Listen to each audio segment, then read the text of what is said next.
Chapter 442. The skies above Ci geoslope were covered in dark clouds. Raindrops fell on the trees, causing them to tremble.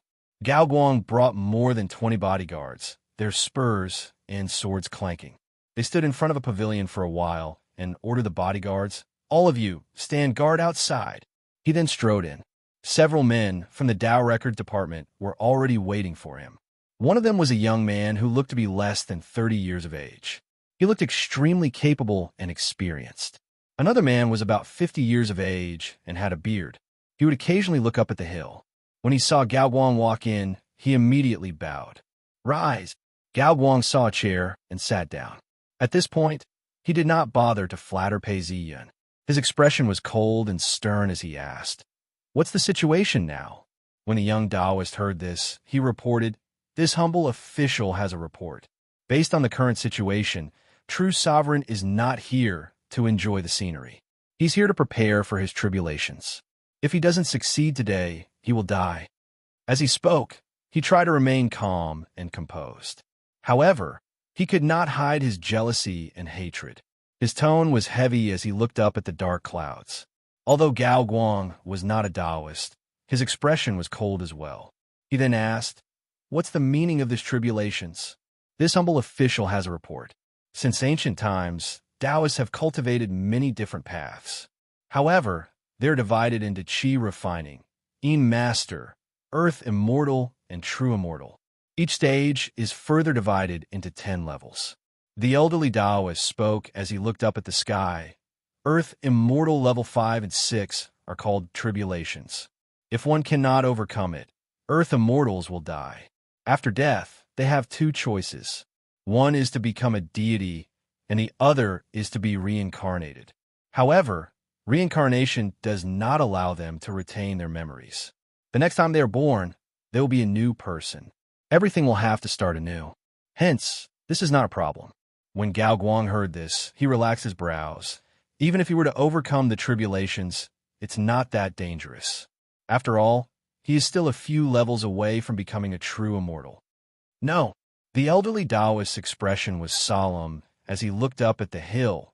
Tribulations are also known as the tribulations of life and death. If one does not overcome the tribulations, one's soul will be destroyed. But if one survives the tribulations, it's different. One survives reincarnation? Gao Guang was suspicious. The young Taoist official was silent for a moment before he explained, "It's a reincarnation that retains all of their memories. They are born with foresight and can use it immediately in this life." That's right. You can even inherit the original Taoist arts and break through the gate of heaven without any difficulty. You only need spiritual qi to advance from Yin Master to Earth Fairy. There are no more bottlenecks to speak of. Therefore, it's not difficult to extend the lifespan of an Earth Fairy. In other words, it has become an immortal, at least 3 times, the elderly Taoist said, and couldn't help but shiver. Hiss! Gao Guang couldn't help but suck in a breath of air as he muttered, 3 times. An Earth immortal could live up to 2 or 300 years. Even if one session was 250 years, 3 sessions would be 800 years. How long would a single session be? Gao Guang's face was ashen. He clenched his fists so hard that his veins were bulging. Who? For a moment, no one spoke in the pavilion. Only heavy breathing could be heard. The more mediocre a person was, the less they would know how terrifying it was. The more powerful a person was, the more they would know how terrifying it was. Even for an ordinary person, a generation would last for 70 years. After a lifetime of learning, they would be able to accumulate wealth and wisdom. The next generation would then be able to take advantage of the situation and become kings and nobles. It could be said that if a person were to be reborn 3 times and still be unable to topple an entire dynasty, that person would be beyond redemption. If they were enemies, it would be difficult to defend against them. Even if this generation wasn't toppled, what about the next generation? This wasn't a matter of 1 or 2 years. It was a matter of hundreds of years. It was impossible to defend against. Although it was true that a person of high status would not be able to reincarnate into a noble sect, it was still terrifying enough. Gao Guang felt his throat go dry. He grabbed the teapot and poured himself a cup of tea. Is there any way to stop it?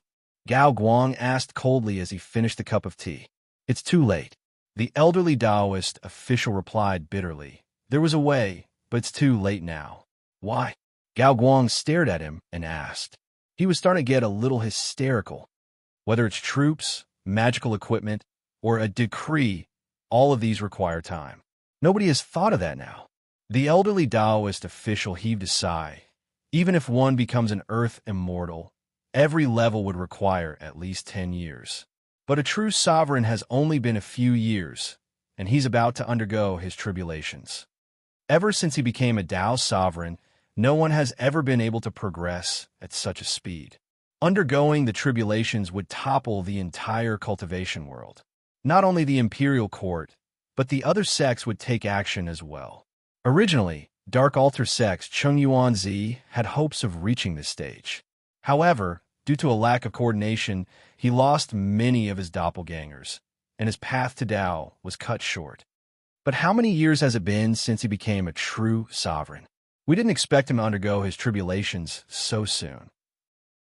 This time, we didn't expect it as well. We followed the rules and followed him. That's why we have no way of using him. We have no way of getting the right people or items. Even if we send troops to kill him, it's too late. It would take at least half a day for them to get here. By then, the dust would have already settled. We can't even send troops to kill him? Gao Guang spoke as he felt a sense of frustration in his heart. Although Pei Ziyun was a true sovereign and had won many battles, he was still a soldier of the imperial court. Gao Guang was under orders from the imperial court to send troops to kill him. He didn't expect it to be too late. He was filled with hatred. The young Taoist official could tell that Gao Guang was worried and spoke out. Eunuch, you would have to undergo the tribulations first. Undergoing the tribulations is a matter of life and death. In other words, not even 5 people have succeeded in doing so. Perhaps we don't need to worry about this. Gao Guang listened as he stared into the distance and mumbled, logically speaking, how long has it been since Pei Ziyin started cultivating? As he spoke, the 2 Taoist officials within the pavilion shuddered as they smiled bitterly. At this point, a loud boom could be heard as thunder rumbled across the pavilion. It's here. CIGU Pavilion System. A plum blossom appeared before his eyes as it grew bigger and bigger, turning into a translucent information interface. It floated in front of his eyes as data appeared before his eyes. Earth Immortal. 4th level, 105, 2%. When Pei Ziyin saw this, he revealed a look of joy. It had been 15 days since the last battle, and he was finally satisfied with the amount of spiritual energy he had. With a point of his finger, he channeled his spiritual energy into his body. A loud boom could be heard as his Een Master glowed brightly. It was several times stronger than before. However, he was still lacking the pure yang energy from the lightning. Success or failure hinges on this. Pei Ziyin thought to himself as memories of the past flashed across his mind. He then turned around and bowed to his master and the elders. I implore Master and the elders to assist me and protect me. Sect leader, you can go ahead. We will protect your physical body. Yu Yinjun spoke as several elders nodded their heads. If Pei Ziyin managed to attain the 5th level of the Earth Immortal stage, it would mean that Free Cloud Sect would prosper for the next 200 years. Pei Ziyin looked up at the sky as lightning flashed across the horizon. He thought to himself, spring lightning is the weakest lightning. If it were summer lightning, I wouldn't dare to block it. Besides, I have the plum blossom. Rather than saying that I'm undergoing the tribulations, it would be more accurate to say that I'm borrowing some of its energy. He sat upright as his Een Master flew out from his physical body. At this point, it didn't fly up to the clouds. He then pointed a finger. I implore the plum blossom to lend me a hand. Boom! The lightning was of the purest yang energy and carried with it a sharp aura. As soon as Pei Ziyun's Een Master appeared and activated the Earth Imprint, the sky started to change. It was as if the entire world was looking at him. Immediately, the sound of rolling thunder could be heard as several bolts of lightning fell from the sky. At this point, The plum blossom flashed, and Pei Yun's master disappeared without a trace. The few bolts of lightning lost their target and landed on the pine trees on the hillside, causing the trees to start burning. In a split second, the plum blossom moved, and a tiny bolt of lightning shot down from it. Crackle, crackle. This bolt of lightning was extremely weak. When it was directed towards Pei Yun, it made a sizzling sound in the air. The moment it landed, Pei Yun's master, who had been hiding, felt as though a great calamity was about to befall him. Now's the time. Lightning was the nemesis of masters. It was sharp and destructive. Pei Yun was clear that even with the plum blossom's help, it was hard to predict the power of the heavens. However, he couldn't do it twice. Without any hesitation, his master charged towards the bolt of lightning. Let me see the secrets behind the lightning tribulations. Pei Yun's pure glass soul rushed forward and clashed with the bolt of lightning. Boom! From the perspective of Pei Yun's primordial soul, this bolt of lightning was like a huge ball of lightning. The moment it came into contact with the bolt of lightning, it was as if the bolt of lightning had been activated. This is no ordinary bolt of lightning. It contains the transformations of the yin and yang of this world.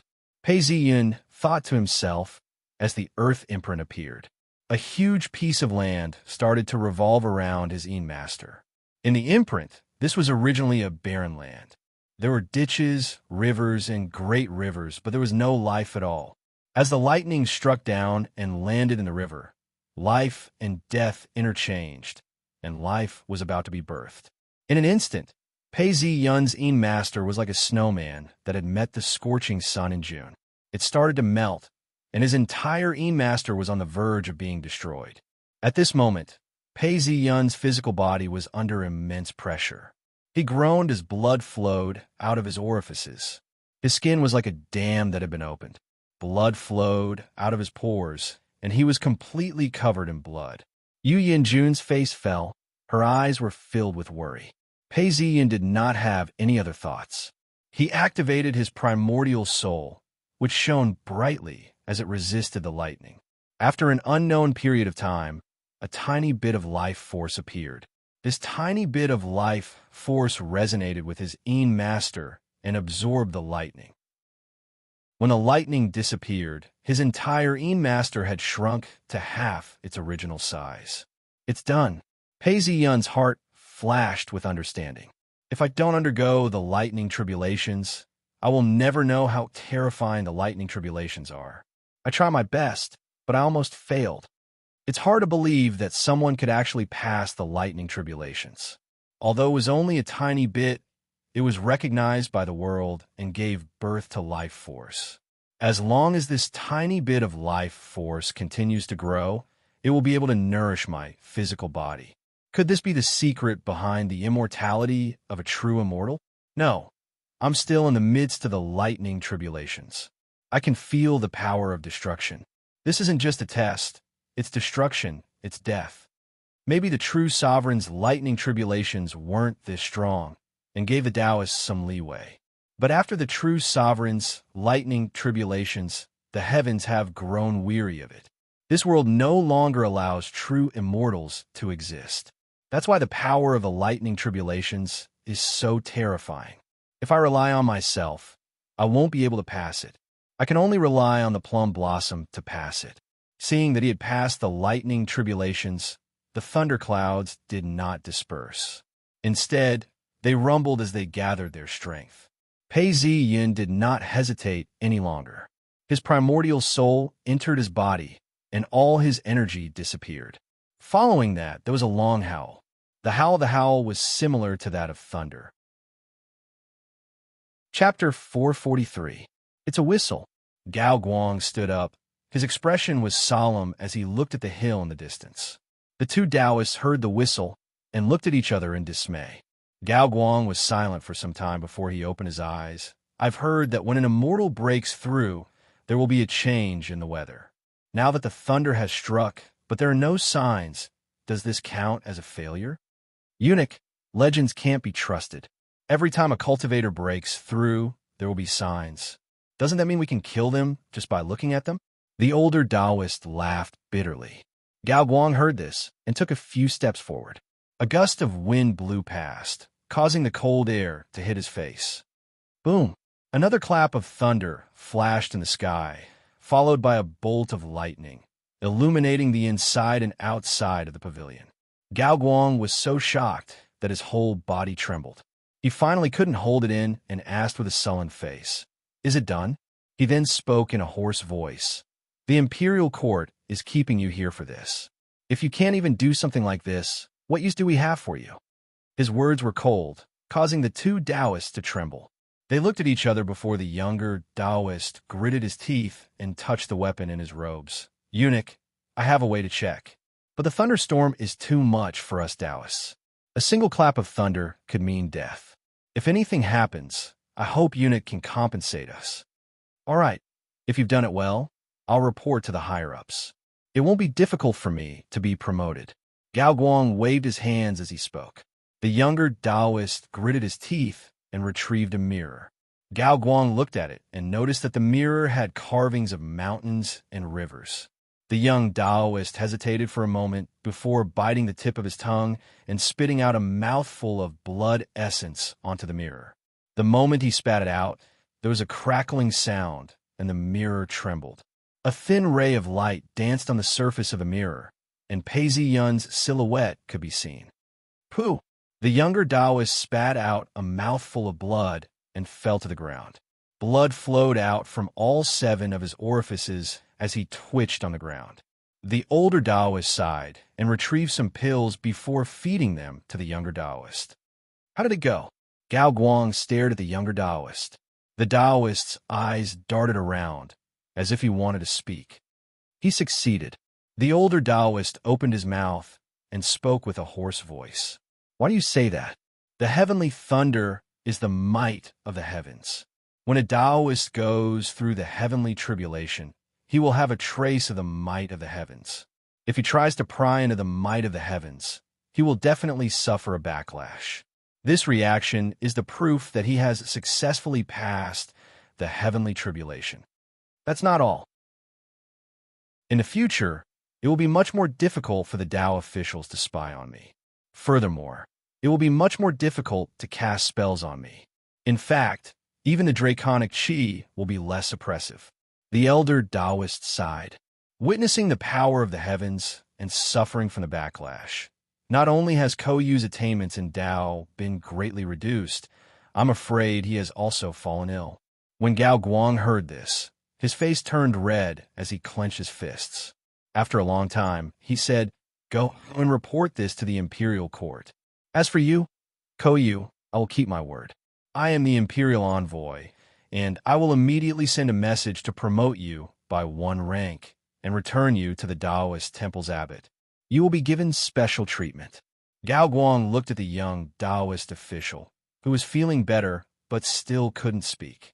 "Yes, but we have to wait until the thunder stops." The elder Taoist official replied as he watched the lightning slowly dissipate. He then retrieved a communication amulet and tapped it.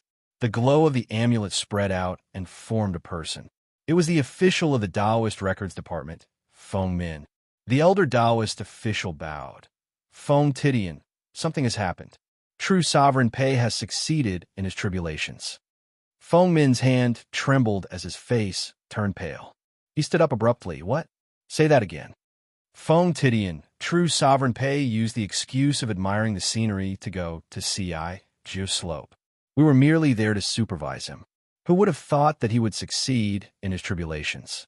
The elder Taoist official spoke clearly. Koyu used a spell to check on him and suffered a backlash.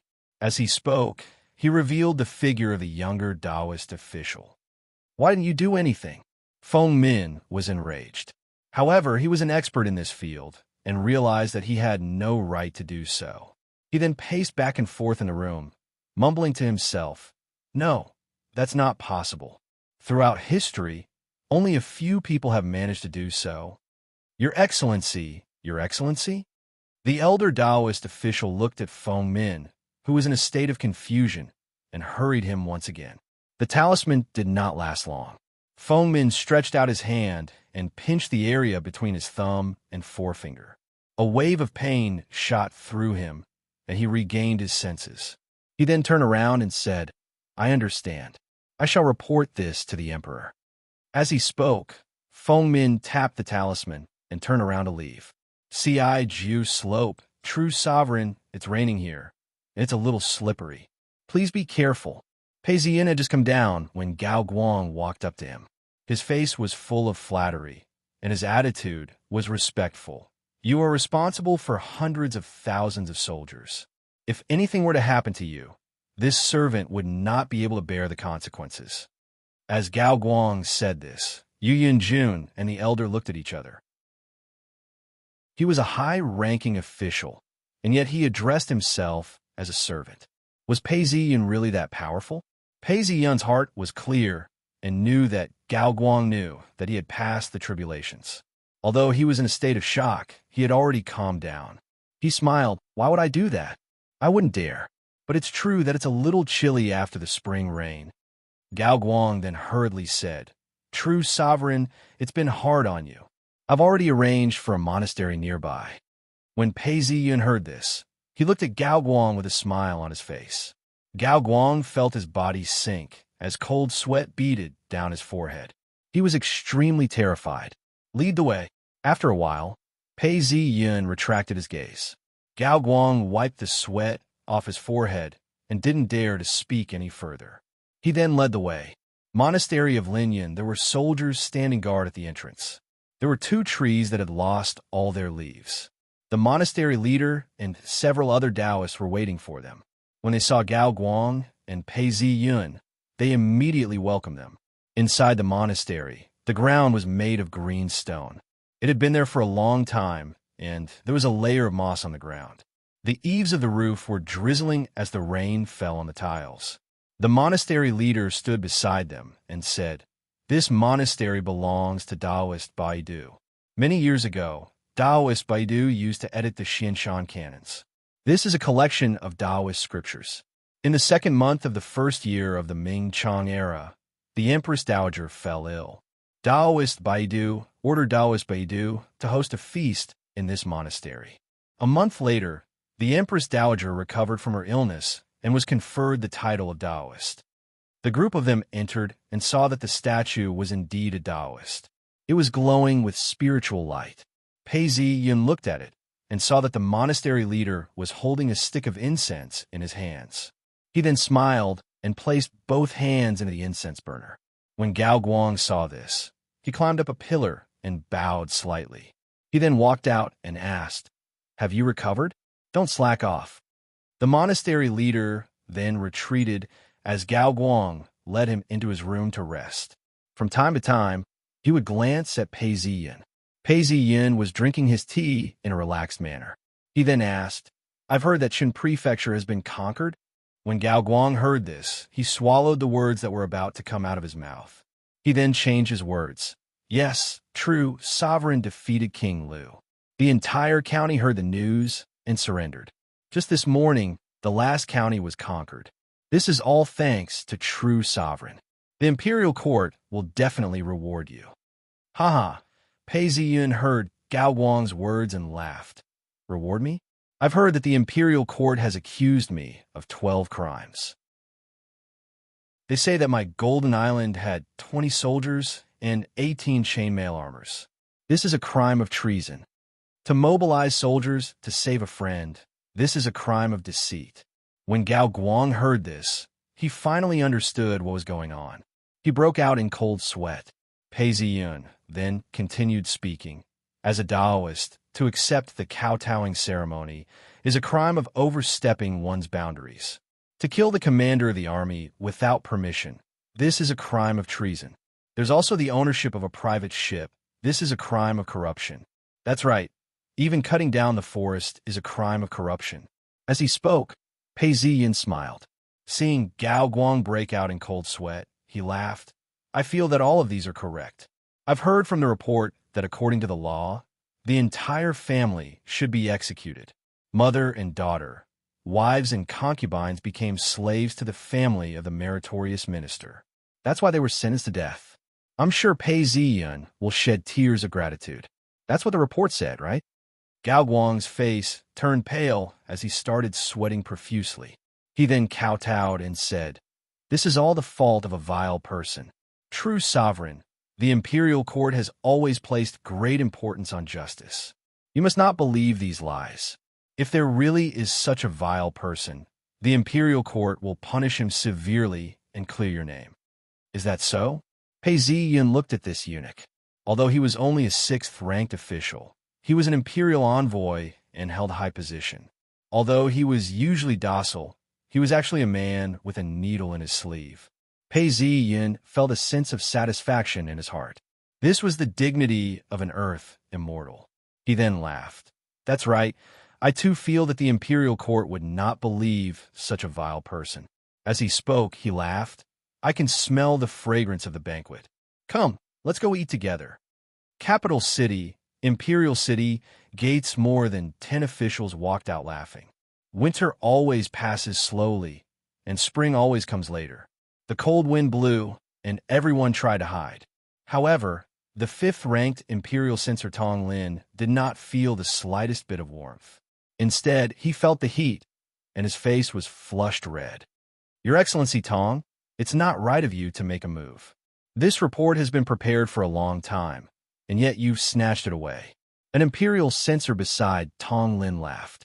"This report of mine, the Imperial Court will definitely not approve of it. I've offended a true sovereign for no reason. This is a huge disaster." As Tong Lin spoke, he laughed out loud. When the Imperial Censor heard this, his heart was filled with jealousy. How could he let Tong Lin snatch it away? At this point, the Imperial Censor sighed. "Brother Tong, if you present this report now, the Emperor will definitely not approve of it. However, this means that you can't take it away from the Emperor. I can't kill him, but I can demote him. This is a huge blessing." The officials of the Imperial Court have long disapproved of Pei Ziyun controlling the military affairs. Although it looks like he's Prince Changshun, who doesn't know that he's actually Pei Ziyun. Furthermore, Pei Ziyun is a Taoist. Interfering with the affairs of the Imperial Court is a crime. Even if you're demoted because of this, you'll still be proud of yourself in the future. As the Imperial Censor spoke this way, Tong Lin was extremely proud of himself. However, he replied humbly, I wouldn't dare. I'm only doing this for the Imperial Court, for the Emperor. I still hold the same view. Although a Taoist has a short period of merit, killing him will result in 1,000 years of merit. Even if I can't kill him now, I have to put a stop to this evil trend. If a Taoist were to be in charge of the Imperial Court, then the country would no longer be a country. These words were spoken openly and with sincerity. The surrounding officials all nodded their heads in agreement. What was Pei Ziyun's merit? A Taoist, even if he had merit for the sake of 1,000 years, how could he be allowed to be in charge of the Imperial Court? Chapter 444. The two of them then boarded the ox cart. Coincidentally, their house wasn't too far away. In no time at all, they arrived at the entrance of Tong Mansion. Brother Tong, let's talk again tomorrow. The Imperial Censor turned around to leave. At this point, several bailiffs appeared. Tong Lin didn't mind. Just as he was about to knock on the door, a voice rang out, Tong Lin, you've committed a crime. As soon as he said this, two bailiffs pounced on him and grabbed him. Tong Lin was shocked. Which office are you from? I am an official of the Imperial Court, an Imperial Censor. How dare you take me? Kneel down. The bailiffs held him in place as he used his leg to kick his knee. Tong Lin fell to his knees. At this point, a person appeared. Tong Lin and the shocked Imperial Censor saw that it was a young official. Upon closer inspection, they recognized him as Yin Lu, who was of the same age. He was dressed neatly in official robes. Tong Lin shouted, Brother Yin Yin, what are you doing? Yin Lu laughed coldly and didn't reply. He then faced the Imperial Censor. I am acting on orders. Why aren't you retreating? Do you wish to be implicated in this case? Hiss. The Imperial Censor sucked in a deep breath as he swallowed his saliva. Normally, he had a glib tongue, but at this point, he couldn't say a single word. He then retreated. Take him inside, Yin Lu ordered. Immediately, the bailiffs dragged Tong Lin into the courtyard. Tong Lin was extremely stubborn as he said, "I am an official of the imperial court. How dare you humiliate me? How dare you humiliate me?" When they reached the courtyard, the door closed. Yin Lu then turned around and ordered, "Take off his official hat and strip him of his official robes. Get up." The bailiffs kicked him down, causing Tong Lin to feel a wave of pain. Just as he was about to curse, the bailiffs reached out and grabbed him. The official hat was ripped off, along with a few strands of hair, following which he tore off his official robes. Although it was torn, this meant that he was now a commoner. Tong Lin's fingers trembled as he pointed. "Brother Yin Yin, whose orders are you acting on? What do you want?" At this point, within the courtyard, Yin Lu glanced at him and said, "By imperial edict, Tong Lin is a despicable person. He has committed a crime by framing an important official. His assets are to be confiscated." Tong Lin immediately retreated a few steps as if he had been struck by lightning. His face instantly turned deathly pale and drained of all color. At this time, the bailiffs had already searched the house. They were all rubbing their palms together excitedly. Their eyes lit up as they rushed in. Immediately, there was a commotion, and the faint sound of women crying and cursing could be heard. Following that, the madam and daughter were dragged out by the bailiffs. Their hair was disheveled, and their clothes were torn, revealing a bit of their fair skin. The madam shouted, "Even if my husband is guilty, I am still the honorary title. How dare you? You're not allowed to harass the womenfolk. Please go into this room." Yin Lu glanced at it and said coldly to the yamen runners, "Check the storeroom, make a report on the prices of goods, and don't damage any of the items bestowed by the emperor. Go."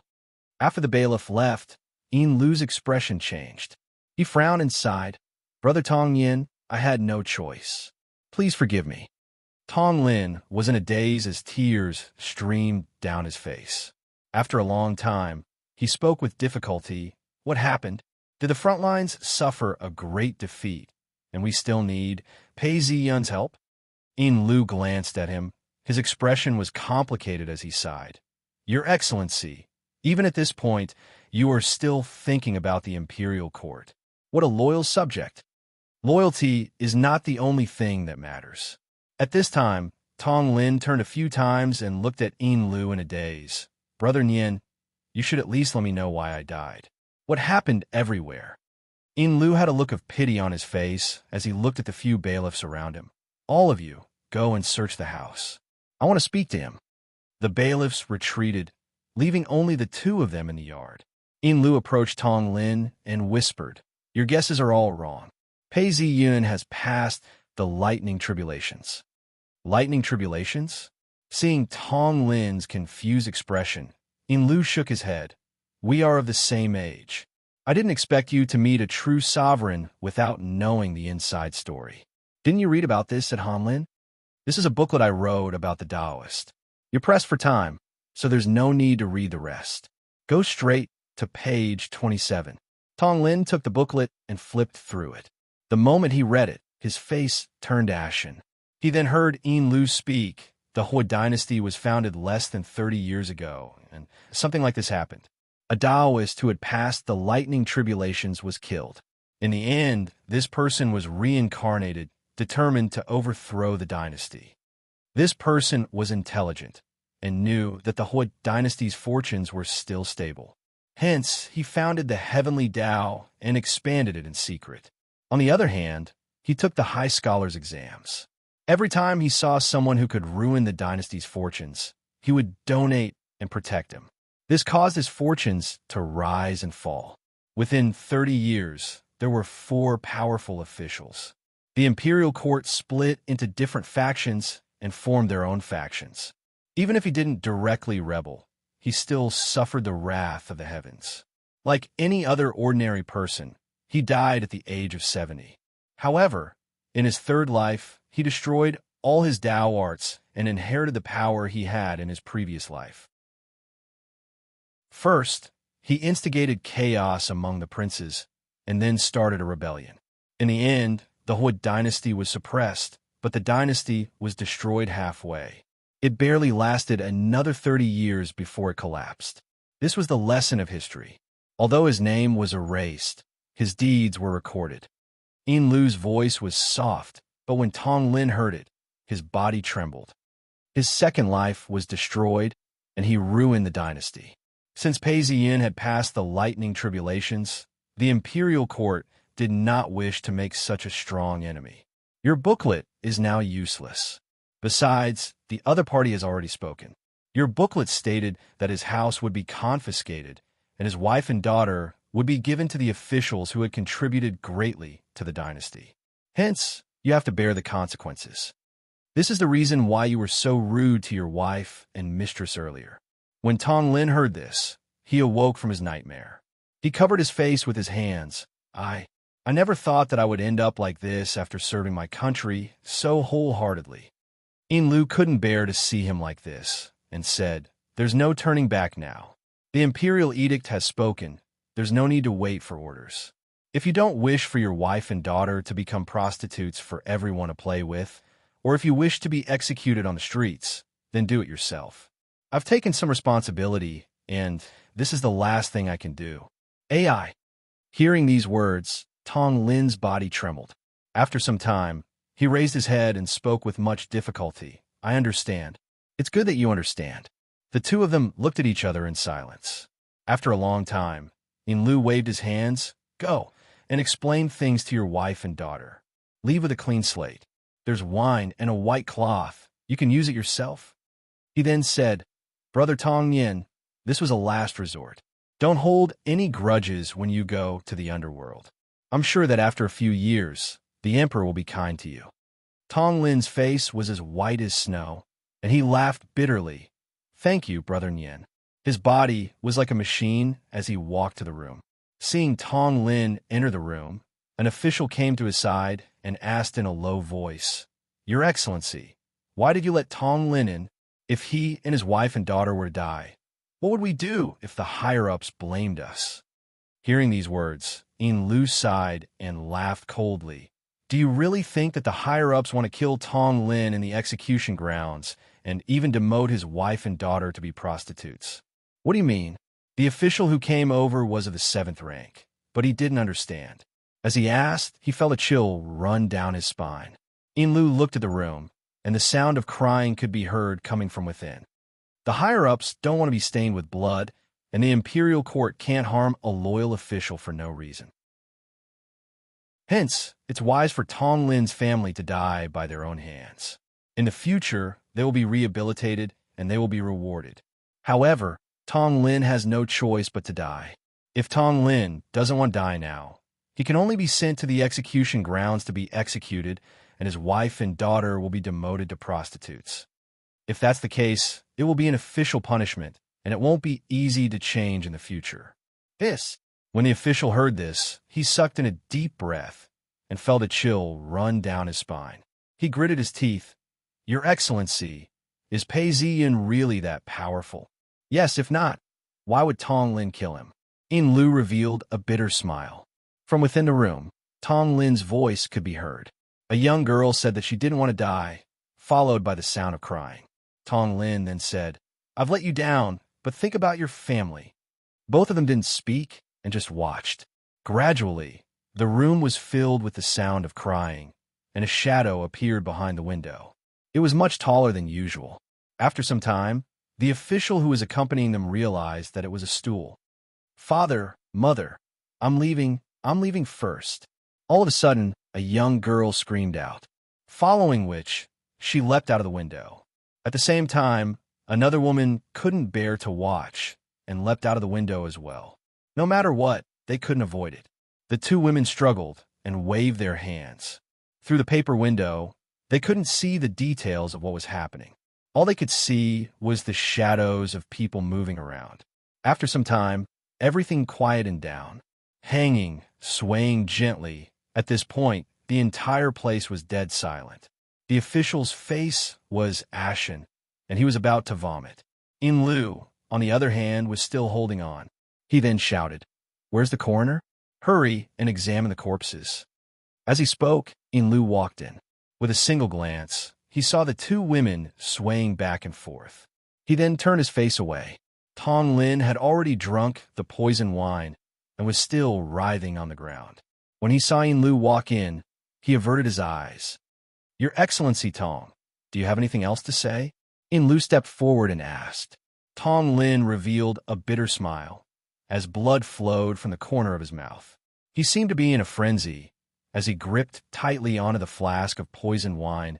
"I was initiated at the age of 8 and started school at the age of 15. I learned to be loyal to my country. I have no regrets, but I hate the Taoists. The Taoists stole the country." Before he could finish speaking, Tong Lin spat out a mouthful of blood. His body sank, and he passed away. Yin Lu stood up, stupefied. He had been waiting for a coroner to walk up to him. After a thorough examination, he confirmed that there was no breath or pulse. He then nodded his head. "He's indeed dead."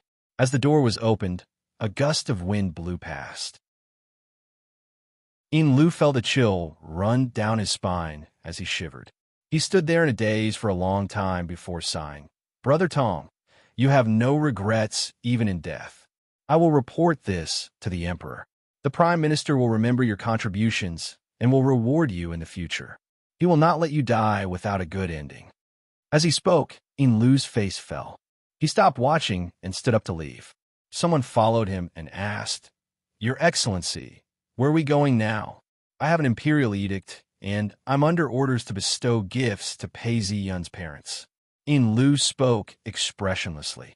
"Aren't you going to make the preparations?" As he spoke, Yin Lu raised his head. The sky was filled with dark clouds, and rain was falling from the sky, hitting the ground. Everything was wet, and one couldn't see clearly. Chapter 445. Shun Prefecture. Prefecture. They had fallen without attacking to welcome the imperial court. After going through several disasters of war, every household had their doors closed. Soldiers stood at the entrance of the important streets, interrogating passers-by. The cavalry that had split up into small groups were looking around vigilantly, inspecting everything. There were many refugees and beggars in the city. Over the past 2 days, tens of thousands of people had fled to the city. Women were crying and crying, while children were huddled in their mothers' arms, crying and complaining about the cold and hunger. "Catch the traitor." A group of soldiers shouted out as a man with disheveled hair ran for his life. Seeing this man, the patrolling soldiers' eyes lit up as they whipped their horses and chased after him. Such a scene happened in the city. Pei Ziyun led 100 cavalrymen into the city and was just about to speak when he heard the sound of a gong. "Listen up, all widows, orphans, and those over 60 years old who have fled to the city. Please bring your identification card and go to the porridge stall to collect your food. You will also be sent back to your hometown." Pei Ziyun's eyes gleamed as he muttered to himself before speaking to someone. "Before I entered the city, I ordered for them to be suppressed. I even set up a porridge stall to distribute porridge. I didn't expect them to be demoted so quickly. Go take a look." One of the soldiers acknowledged and came back to report. "I've marked the porridge stall. The porridge isn't too thin, and there's no sand in it. It smells like mold." As soon as he finished speaking, Pei Ziyun took a deep breath and glanced around before saying, "It's not bad to have such a standard. The local officials will send them back to their hometown for spring cultivation, and everything will be peaceful." The group of people passed through the streets and saw a palace. This was the former residence of the Duke and was huge. King Lu had renovated and expanded the palace, making it look majestic and luxurious. Someone looked out and said, "True sovereign, this is King Lu's palace." I didn't expect King Lu to enjoy himself so much. He renovated the Duke's mansion and turned it into a palace. "True sovereign, you can enter it." Nonsense. The original Duke's mansion wasn't something I could live in. Now that King Lu has changed the palace, it's at least a palace. Do you think we can live in it? Send someone to seal it and wait for the imperial court to deal with it. Pei Ziyun looked at the palace, not caring if this person was trying to sound him out or not. "Yes, true sovereign." Someone then replied, "There are still many palace maids and eunuchs in the palace who were recruited by King Lu.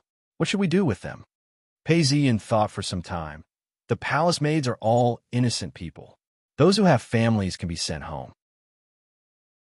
Those who don't have families can stay in the palace with the eunuchs. They might be of use to the imperial court. Let's go to the governor's mansion. Yes. After settling all these matters, Pei Ziyun went to stay at the governor's hall. Actually, the governor's hall wasn't small by any means.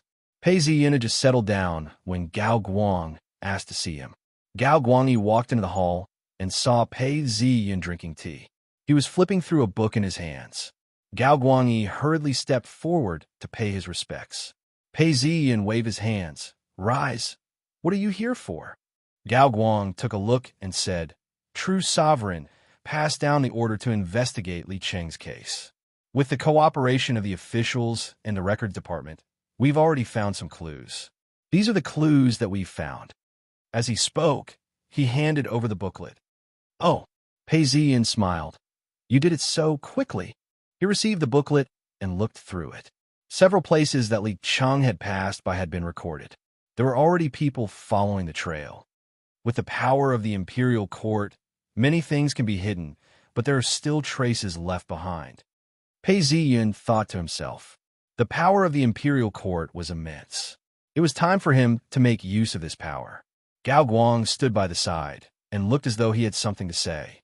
Pei Ziyun looked at him and asked, What else is there? Gao Guang took a step forward and smiled. Congratulations, true sovereign. Congratulations, true sovereign. The imperial court has bestowed a third-rank life upon the old madam and bestowed a third-rank life upon you. I'm sure the imperial edict will arrive soon. Hearing these words, Pei Ziyun was overjoyed. He stood up and listened attentively. He then clasped his hands and said, This is the grace of the imperial court and the emperor. Gao Guang raised his head and glanced at Pei Ziyun. Seeing that Pei Ziyun was beaming with joy, he then retreated. Pei Ziyun's smile faded as he tossed the booklet aside and laughed. No wonder. I'm a true sovereign. There's no way I can be promoted, and I don't have any children. Hence, it's unavoidable for me to bestow gifts upon my parents. However, this is a good thing. I've received the Pei family's flesh and blood. Even if I don't talk about karma, which is based on the teachings of Buddhism, I still have my morals. I have to repay them. Father Pei bestowed a third-rank life upon me. That's a rare grace. At the very least, I'll be able to live in peace for the next few hundred years. Mother Pei has a third-rank life and can be bestowed with the title of lady. Bestowing a title to a woman is different from other titles. Once bestowed, it will automatically be bestowed upon her after she dies. There's no need to bestow another title. My parents' karma is more than sufficient, and I've been spared a lot of trouble. Pei Ziyun stood up and walked to the window. He pushed it open and noticed that it was still raining outside. The branches in the garden were already starting to sprout. Another year of spring has arrived. Pei Ziyun spoke softly, as if he had thought of something. As for the blind Taoist, you've lost King Lu's protection and have revealed your tracks. I like to see how long you have to live. Snail Village. Pei Mansion. The Pei Mansion was in a state of chaos. A banquet had been arranged within the mansion, and a tent had been erected outside. They had even invited a troupe of performers. Dozens of people of the Pei clan woke up before the rooster crowed. The men were busy with their own affairs, while the women were helping to serve the dishes. The chefs were slaughtering fish and chickens, cooking meat and making meatballs. They've really gained face. The Pei family is getting more and more prosperous by the day. Many people are envious of them. An old man stood amongst the crowd, watching the commotion. He looked at the serving maids and servants walking in and out of the mansion, as well as the bailiffs from the county. He sighed. The Pei family has really accumulated good fortune. Another person spoke out. The sound of firecrackers crackling could be heard as the village chief squeezed through the crowd. He grabbed a servant and asked, Where's the matriarch?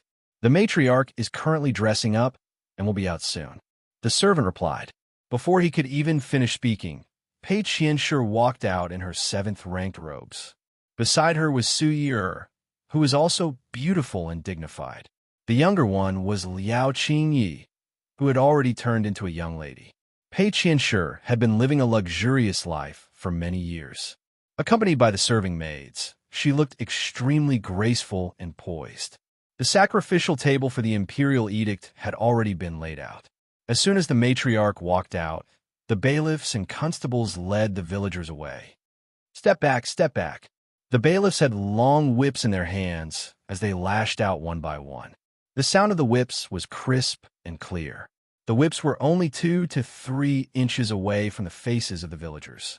This was because it was a festive occasion, and they couldn't allow any bloodshed to spoil the atmosphere. The magistrate of Pingsho County had arrived long ago. He led the bailiffs to maintain order and order. He shouted out, flaming thousand sounds, "You commoners are not allowed to cause a ruckus. Whoever dares to offend the imperial envoy and the matriarch, I will make sure you suffer."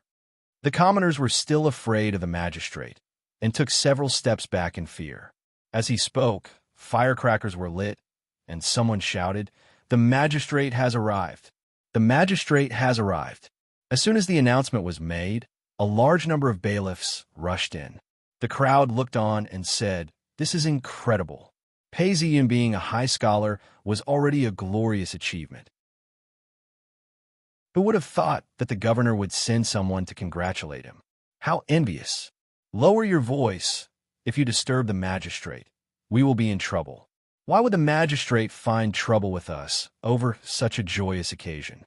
A bailiff overheard them and glared at them. "If the magistrate doesn't find trouble with you, I will. Whoever dares to speak out of turn, I will arrest you." The imperial envoy has arrived.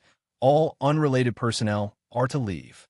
Someone shouted out, causing all unrelated personnel to leave. They then saw Yin Lu carrying the imperial edict wrapped in yellow silk as he walked up to the table. Behind him, someone was carrying a golden plate. On the plate was a set of third-ranked imperial edict. Pei Qianshi had already been taught the proper etiquette. She then bowed.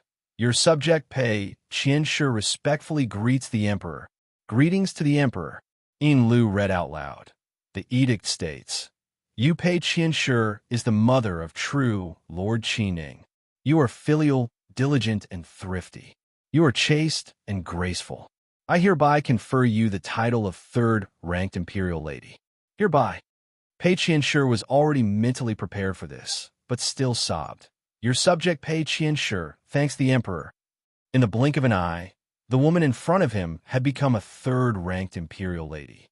Yin Lu's face was full of smiles as he replied politely, "My wife, please wait a moment. There's another edict." He paused before continuing. The edict states, "You are the father of true Lord Qining. You are able to cultivate and cultivate. You are a third-ranked imperial advisor. Hereby." This edict wasn't enough. There was a third one, which was read out loud. The edict states, "I rule the world with literature and subdue the rebels with military might." Since true Lord Qining is skilled in both literature and martial arts, he is the pillar of the imperial court and the backbone of the country. How can I not bestow him a favor? You shall cultivate Golden Island and bestow it to Pei Qian. Hereby. These 3 edicts conferred upon Pei Ziyan the title of third-ranked imperial lady, and bestowed upon Pei Ziyan the title of third-ranked imperial lady. When everyone heard the edict, they sucked in a breath of cold air. The Pei family's ancestral tombs were really emitting green smoke. "Thank you, Your Majesty." Pei Qianshi's tears flowed down her cheeks as she wiped them away and kowtowed in gratitude. Qin Prefecture, Governor's Mansion. Unknowingly, spring had arrived in the first year of Qitai's reign. The lake was turning green, and the willows were blooming green. Pei Ziyan was speaking to someone.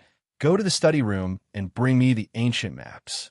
He then turned to Gao Guang and said, "You can also share these relief and land reclamation matters with me. Don't send me any more official documents in the future." How to patrol the river defenses, how to provide relief, let the local officials handle it according to their own authority. If they can't handle it, write a report to me. The governor is about to arrive. If there's anything else, you're the imperial envoy after all. Just handle it. Gao Guang was secretly in awe of Pei Ziyan's ability to keep a low profile. He then acknowledged and retreated. Pei Ziyan laughed coldly and stood up. Just as he was about to leave, he paused and looked up into the sky. "AI, an edict of grace?" Pei Ziyun's eyes flashed, and he stood up. With a single thought, a ray of light flashed, and his primordial spirit fell into the underworld. As far as his eyes could see, there was only darkness. Although he said that it was night, how could he see? It was just that this time was different. His primordial spirit was burning brightly and was filled with an imposing aura. Wherever he went, he would avoid it. Before long, he had arrived at the Pei family's ancestral hall. The building was huge and was surrounded by a white mist. As he descended, Pei Ziyun's father sensed something and looked up. "AI, who's that?" Chapter 446. Pei Ziyun's father was shocked as he stepped out to welcome him. Pei Ziyun landed on the ground, surrounded by spiritual light. With the protection of the imperial qi, he could not be seen clearly. Pei Ziyun's father walked up to him. "I wonder which deity has arrived." "Father, it's me." Pei Ziyun nodded as the spiritual light dissipated, revealing his true appearance. "Yinner, why are you here?" Pei Ziyun's father stood at the entrance of the Pei family's ancestral hall. He could see the light from the incense burning in the air. "Today is a joyous day, and I'm here to congratulate you, father." Pei Ziyun smiled as he spoke to his father. At this point, the sound of a dragon's roar could be heard, as a ray of imperial qi descended. Imperial qi? Pei Ziyun's father had been in the underworld for a long time. Although his imperial qi was not apparent, he was still very powerful in the underworld. Hearing the dragon's roar, he was shocked. He then saw a pale yellow flood dragon descending from the skies, holding the imperial edict in its mouth. Yin Lu's voice echoed throughout the underworld.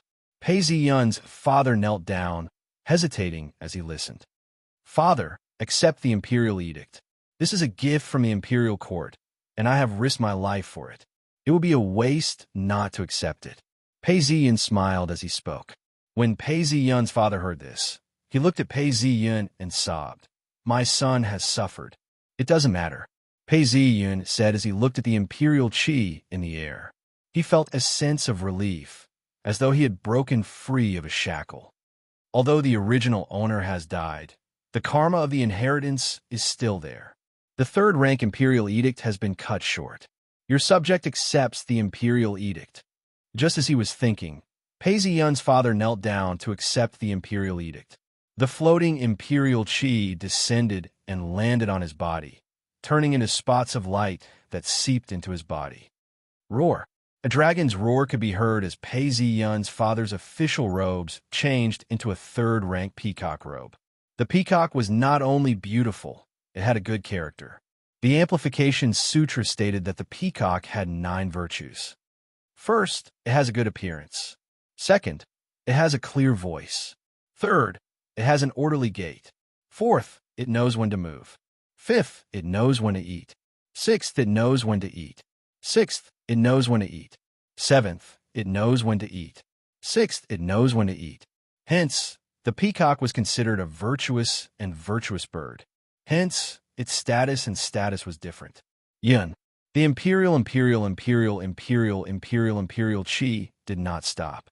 Hiss. Pei Qian's father sucked in a deep breath. Seeing the changes, he knew that it was the imperial qi. He then said softly, "No wonder all these old officials are fighting for titles and positions. So there's a reward for them after they die." "Father, you've been promoted to an official position, and yet you're now a deity.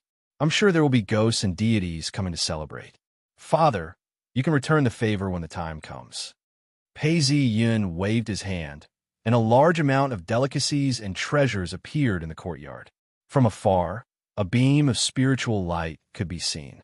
It was the celebratory spirit of the ghosts. Pei Ziyun did not wish to meet with the ghosts and deities. He then excused himself and thought to himself, "Now it's time for me to face this family." As this thought flashed through his mind, he felt his body lighten. Even the floating gold island has changed? Just as Pei Ziyun was about to head back, he suddenly felt a change in the island.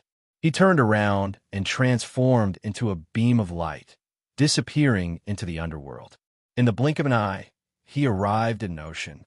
The ocean and sky were vast, and the waves were boundless. From afar, he could see an island. The land on the island had not yet bloomed, and there were only a few signs of human habitation. After walking for a few miles, he could see a palace on the island, standing tall and majestic.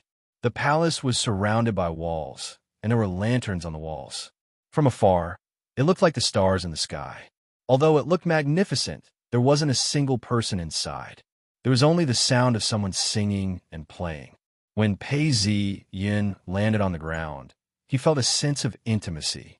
When he got closer, he saw that the door was filled with golden nails the size of bowls. It was 30 feet tall and looked extremely dignified. When he got closer, he saw that the door had automatically opened, as though it was welcoming him. There were many pavilions and pavilions inside, but it was extremely quiet. Not a single person could be seen. Pei Zi-yin thought to himself, "So there's something special about this place?" He then looked at the floating gold island and thought to himself, "There's a trace of imperial qi on this island. This is a good place to store the souls of the Pei family members." He decided not to stay any longer. In a flash, he flew 1,000 miles away. When he regained his senses, he heard someone reporting, "True Sovereign, I've found the tracks. They're in Taiyuan County." Pei Zi-yun's eyes lit up. "I'll go now." Taiyuan County, go. The sound of horses galloping broke the silence of the county. Pei Zi-yun and his cavalry stopped right in front of the gates. At the gates, the magistrate looked left and right. He smiled and welcomed Pei Zi-yun. This lowly official pays his respects to True Sovereign. It must have been hard on you. Pei Zi-yun leapt off the horse and landed on the ground.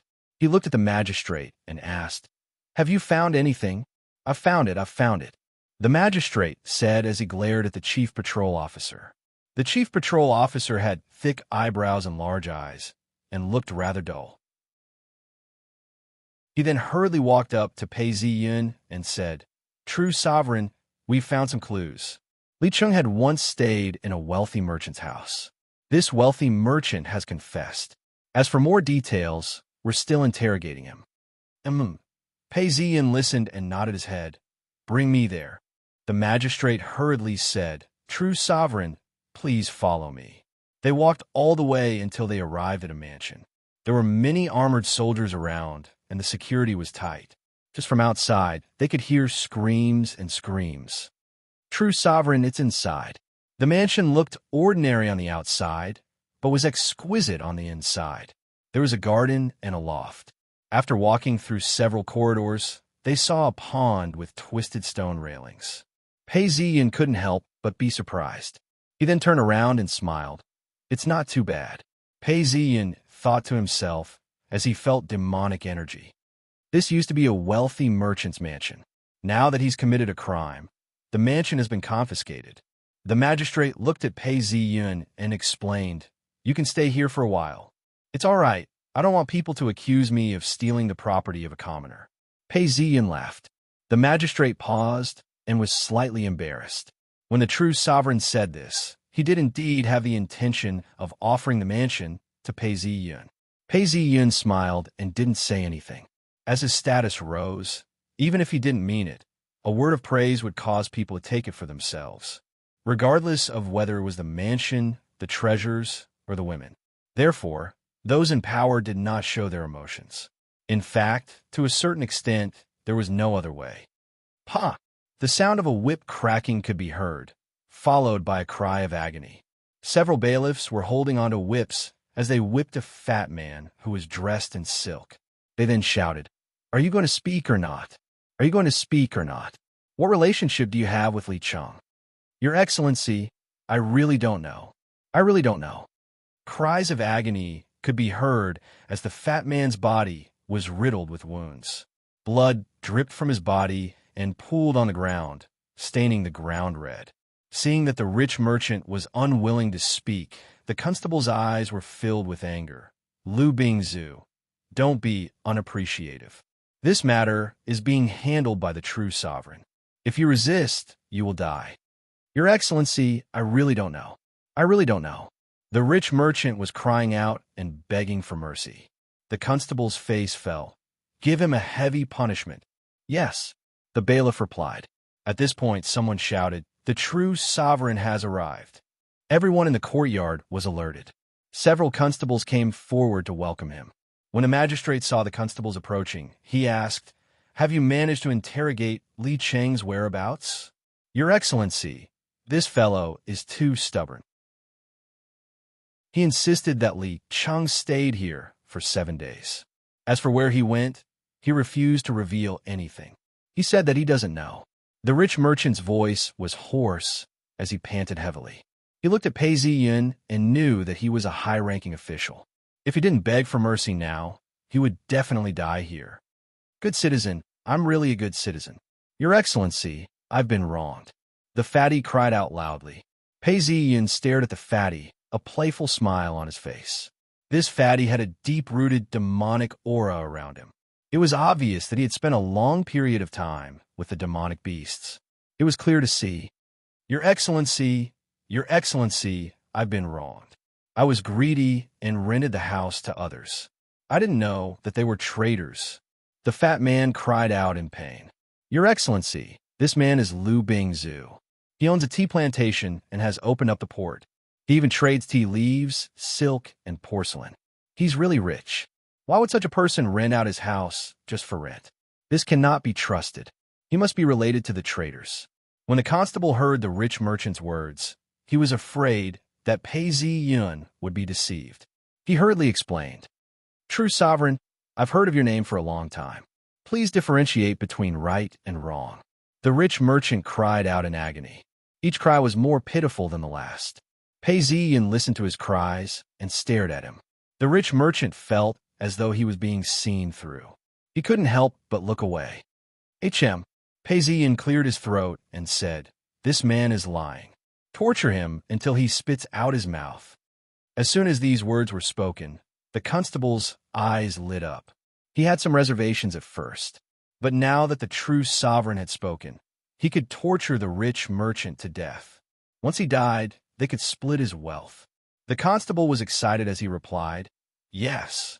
As soon as he replied, Pei Ziyun felt the rich merchant's aura surrounding him. Since the superior had spoken, his subordinates didn't treat him as a human. As for evidence, there was no need for it. "Your Excellency, I've been wrongly accused. I've been wrongly accused." The rich merchant's face was pale as he cried out in agony. He had thought that Pei Ziyun was his savior. He didn't expect him to be the god of death. His entire body trembled violently as he shivered. The constable didn't care much about him and dragged him away. When a magistrate heard the man's cries, his heart turned cold as well. At this point, a man rushed over. We got closer. Everyone's eyes lit up. This man was dressed in an official's robes. He was only a 9th-rank cultivator, but he was young. His eyes were bright, and his demeanor was calm. He looked like a young master, and not an ordinary official. When he got closer, he bowed. "Zheng Yuan pays his respects to the true sovereign. I came here in a hurry. Please forgive me." Eh. When Pei Ziyun heard these words, he paused. He felt a sense of familiarity. He was already an earth immortal, and his memories surfaced in his mind. So it's an old friend. Pei Ziyun thought for some time. History had been altered beyond recognition, and he hadn't been bothered about the future for a long time. Now that he heard a familiar name, his heart was filled with emotions. In his previous life, when he was a rogue cultivator, he had only met this person once. At that time, this person was already the official of the Dao and was in charge of the Dao Records Department. After that, he heard of this person. It was said that this person had become the next Dao Records Department. He was extremely talented and was able to cultivate within the Imperial Qi, opening up a new path for himself. Now that the Imperial Court had sent him here, it was clear that they valued him greatly. Even now, he was still a subordinate. He then replied, "Not bad. I've just issued the order and you're able to lead your men here so quickly. You're not bad at all." Chapter 447. As Pei Ziyun spoke, Li Jingyuan revealed a look of joy. He had long heard that the true sovereign was good at following orders. This time, the moment he received the order, he was quick to act. Although this did not benefit him, it would make his mission more convenient. True sovereign, the previous incident has been resolved. Li Jingyuan handed him a booklet. Pei Ziyan took a look and saw that the title was Tong Lin's case. Pei Ziyan's eyes gleamed as he read on. Tong Lin had committed suicide by ingesting poison. His wife and daughter had hanged themselves, and his relatives were all in custody, waiting for Pei Ziyan to deal with them. Pei Ziyan was very satisfied with the results. He read on and was slightly shocked, as if he didn't believe it. He then regained his senses and asked, 2,000 taels of silver? Only 2,000 taels of silver were taken from him? Li Jingyuan looked at Pei Ziyan. Yes, for the sake of his official status. He had no choice but to hire a relative to take care of him. Apart from his official robes, everything else was worth 2,000 taels of silver. The house was rented and was not considered part of the family's assets. After saying this, Li Jingyuan didn't say anything else. When Pei Ziyan heard this, he laughed and waved his hands. Since that's the case, this matter shall end here. Those who should be settled should be settled. This matter shall end here. Yes. Li Jingyuan heaved a sigh of relief. With these words, he didn't even need to announce Tong Lin's crimes. Pei Ziyan could tell, but didn't think much of it. If he had any remorse, he wouldn't feel the slightest bit of regret. If Tong Lin wanted to kill him, then he would have to suffer the same fate. If not, who would be able to stand it? He ignored this matter and turned to the chief patrol officer. Have all your men arrived? The chief patrol officer replied, True sovereign, everything has been arranged according to your instructions. We've already mobilized the best constables in the 3 prefectures to track the traitor. Although Liu Bingzu refused to confess, we've managed to track him down. The chief patrol officer paused. The butler said that the traitor Li Cheng had left before the army arrived. If there's no accident, he should have gone to Dongyuan Mountain. As long as the constables are willing to search for him, he won't be able to escape. As he spoke, he revealed a hint of confidence. These constables and patrol officers were the true experts in tracking and arresting people. They had followed the imperial court to recover lost territory. At this moment, all of them put in 120% of their effort, wanting to earn some credit. Not bad. Pei Ziyan nodded his head in satisfaction. Although it was unexpected for him to be able to locate the location so quickly, it was still within reason. In the past, Ji Bei-ho had only mobilized a group of officials, and they had been able to track him down. It was only because he had fought his way out that he was able to escape. After a moment of silence, he finally understood what was going on. He then turned to Li Jingyuan and said, You shall lead the records department and cooperate with them. If you discover anything, immediately conduct an investigation. Once it's confirmed, immediately send a message. Yes. Li Jingyuan immediately complied. At this moment, a gust of wind blew past and a bolt of lightning flashed in the sky, followed by an earth-shattering explosion of thunder. Everyone's expression changed. In the distance, someone was shouting, It's raining, it's raining. Life is only 3 feet long. The world cannot hide. Pei Ziyan looked at Chunyu and smiled. Now it was his turn to use the 6-door system. Actually, with the help of the people from the records department, it was not inferior to the police system. Even if the blind Taoist was good at concealing himself, what could he do in front of the entire country? Dongyuan Mountain, a spring rain fell, and the night sky gradually became peaceful. The trees on the mountain were now covered in leaves. The grass on the mountain was green as well. However, the ground was wet, and it was difficult to walk. Tap, tap. The sound of footsteps broke the silence. The constables were in front, followed by the soldiers. The Taoist officers were amongst them, carrying oil lamps as they walked. This time it's a big fish. If we catch it, we can all be promoted and get rich. The chief patrol officer heard one of the constables speaking too loudly and immediately reprimanded him. On the peak of a mountain temple, with its gates and walls all collapsed, there was a broken plaque on the door, and the words couldn't even be seen clearly. At this point, the wooden fence in front of the altar had been removed, and a fire was lit to keep warm. The blind Taoist and the scholar were roasting a wild chicken when a bird flew past them. Wah wah! Two bird cries broke the silence. The blind Taoist stood up and listened carefully. Not good. Your Majesty, what's wrong? The scholar stood up as well and asked. We're of the demonic race. Although we don't know the language of the beasts, we can still tell that there's a group of people at the foot of the mountain. I'm afraid someone is chasing after us. When the scholar heard this, he frowned. Could it be that King Lu is chasing after us? Even though King Lu was defeated, he still hasn't given up. Is he trying to kill us? That's not right. The blind Taoist looked out into the distance and saw a mountain range not too far away.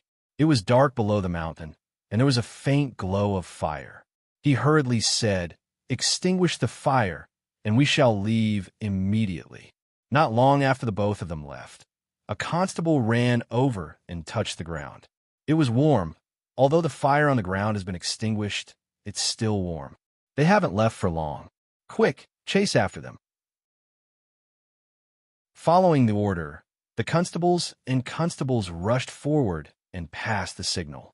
In the blink of an eye, shadows could be seen at the foot of the mountain. The army and the constables, who were adept at tracking, worked together with the Taoist officers to search the forest. Poo-pee-you! The birds in the forest were startled and flew away. There's no trace on this side. There's no trace on this side as well. All of them communicated with each other. The constables were leading their hunting dogs as they sniffed the air and followed the trail. East Ridge Mountain was like a huge net. At this point, Pei Ziyin was on a hill not too far away.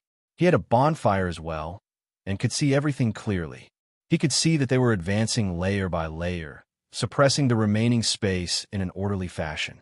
Everyone had expended a lot of effort to use their iron whistles and torches. Pei Ziyin then fell into deep thought. True sovereign? Just as he was thinking, Zheng Jingyuan followed a few soldiers and greeted him. Come here, Pei Ziyin called out. What's the meaning of this? Zheng Jingyuan followed him and said, True sovereign, this is just a small trick. Everyone has a torch, and it may seem like we're beating the grass and alerting the enemy. However, we're officials, not thieves. We don't need to cover our tracks. Besides, with so many people, we can't hide our tracks. But there are many advantages to this. There are only 2 or 3 of them. If they attack us, our torches will be extinguished and will be exposed. Even if we don't extinguish the torches, it'll be useless. I've laid down the rules. Every team has their own path and area of advance. If they make a mistake, it'll be the work of the thieves. Zheng Jingyuan laughed sinisterly as he spoke. This was talent. Pei Ziyin couldn't help but sigh in his heart. Indeed a talent. No wonder he was able to become a Tao Records officer in my previous life. As he thought this, Zheng Jingyuan continued. Through the net, we've managed to determine the general location. However, there are 3 points that we can't pinpoint. As long as we search them one by one, we'll definitely be able to find them. It's just that we'll need some time, as the mountain is too big. Pei Ziyin looked at Zheng Jingyuan. What you're saying is, with our current strength, we can only search the mountain point by point? Can't we find them all in one go? Zheng Jingyuan replied, Yes, true sovereign. Besides, the enemy's movements are extremely fast, and they seem to have powers that are different from the Taoists. They seem to be in sync with nature and have exposed us. If we can't catch them in one go, we'll have to repeat the process. Powers that are different from us. Pei Ziyin asked softly. This time, when he came to the forest, he had a feeling that some of the wild beasts in the forest had been tainted with demonic qi. Now that 7 days had passed, even with the help of 3,000 elites and the Tao Records officer, this was the most they could do. However, this was more than enough. Pei Ziyin thought for some time before looking at the forest and said, I understand the situation now. Give me a moment. I might have a plan. Zheng Jingyuan listened and looked at the forest before standing obediently by the side. Pei Ziyin calmed himself down and connected his mind to the void. In a split second, he was transported to another dimension. The dimension was still empty, and the broken stone walls had been repaired. In fact, it felt bigger than before. He could see that there were statues all over the place. When he looked closely, He could see that some of the statues had been completely petrified and had lost all signs of life. As for Cheng Yuan-zi and the other 11 statues, they were still alive. However, from time to time, they would emit a bright light, which would be absorbed by the dimension. At this rate, it was only a matter of time before they turned into real statues. Fortunately, there's one more thing. I have the memories of the Demon Emperor. Pei Ziyun's eyes were dark, and the dimension responded. A ding sound could be heard as the statue started to vibrate. Cheng Yuan-zi still had a little bit of his soul left and started to move uncontrollably, forming a connection with the other statues. In the air, 12 stars could be seen, forming a constellation. Although it was incomplete, it had a rhythm to it. "It's you, then." Pei Ziyun laughed coldly as he stretched out his hand, and the constellation started to vibrate, resonating with him from afar. "Found it." Pei Ziyun opened his eyes and pointed in a direction. "Search this spot." Zhang Jingyuan's heart skipped a beat. He had observed carefully and realized that he had only felt a slight movement and had no spiritual energy at all. Had he found it just like that? This was beyond Zhang Jingyuan's knowledge, and he was shocked. However, he replied, "Yes. Quick, follow me. The true sovereign has ordered us to search the north sun slope of Dong Yuan Mountain." Following the order, the soldiers, bailiffs, constables, and Dao officials all turned towards the north sun slope, and the net tightened. North sun slope. Cave. The blind Taoist and the scholar were resting within the cave. Their bodies were covered in mud, and their clothes were torn by tree branches. This was the result of being surrounded multiple times. The fire was still burning, bringing warmth to them. They were roasting a wild rabbit, and from afar, torches could be seen flying towards them. The blind Taoist was just eating when he sensed something. His face fell as he stood up and looked over. "Your Majesty, what's wrong?" The scholar was eating as well and asked as he watched the blind Taoist's actions. The blind Taoist closed his eyes and remained silent. "Something's not right. Someone is using the nebula to locate us. This is a power that only a high-level demon can wield." He then pointed towards the southeast direction. "They are less than 4 miles away from us."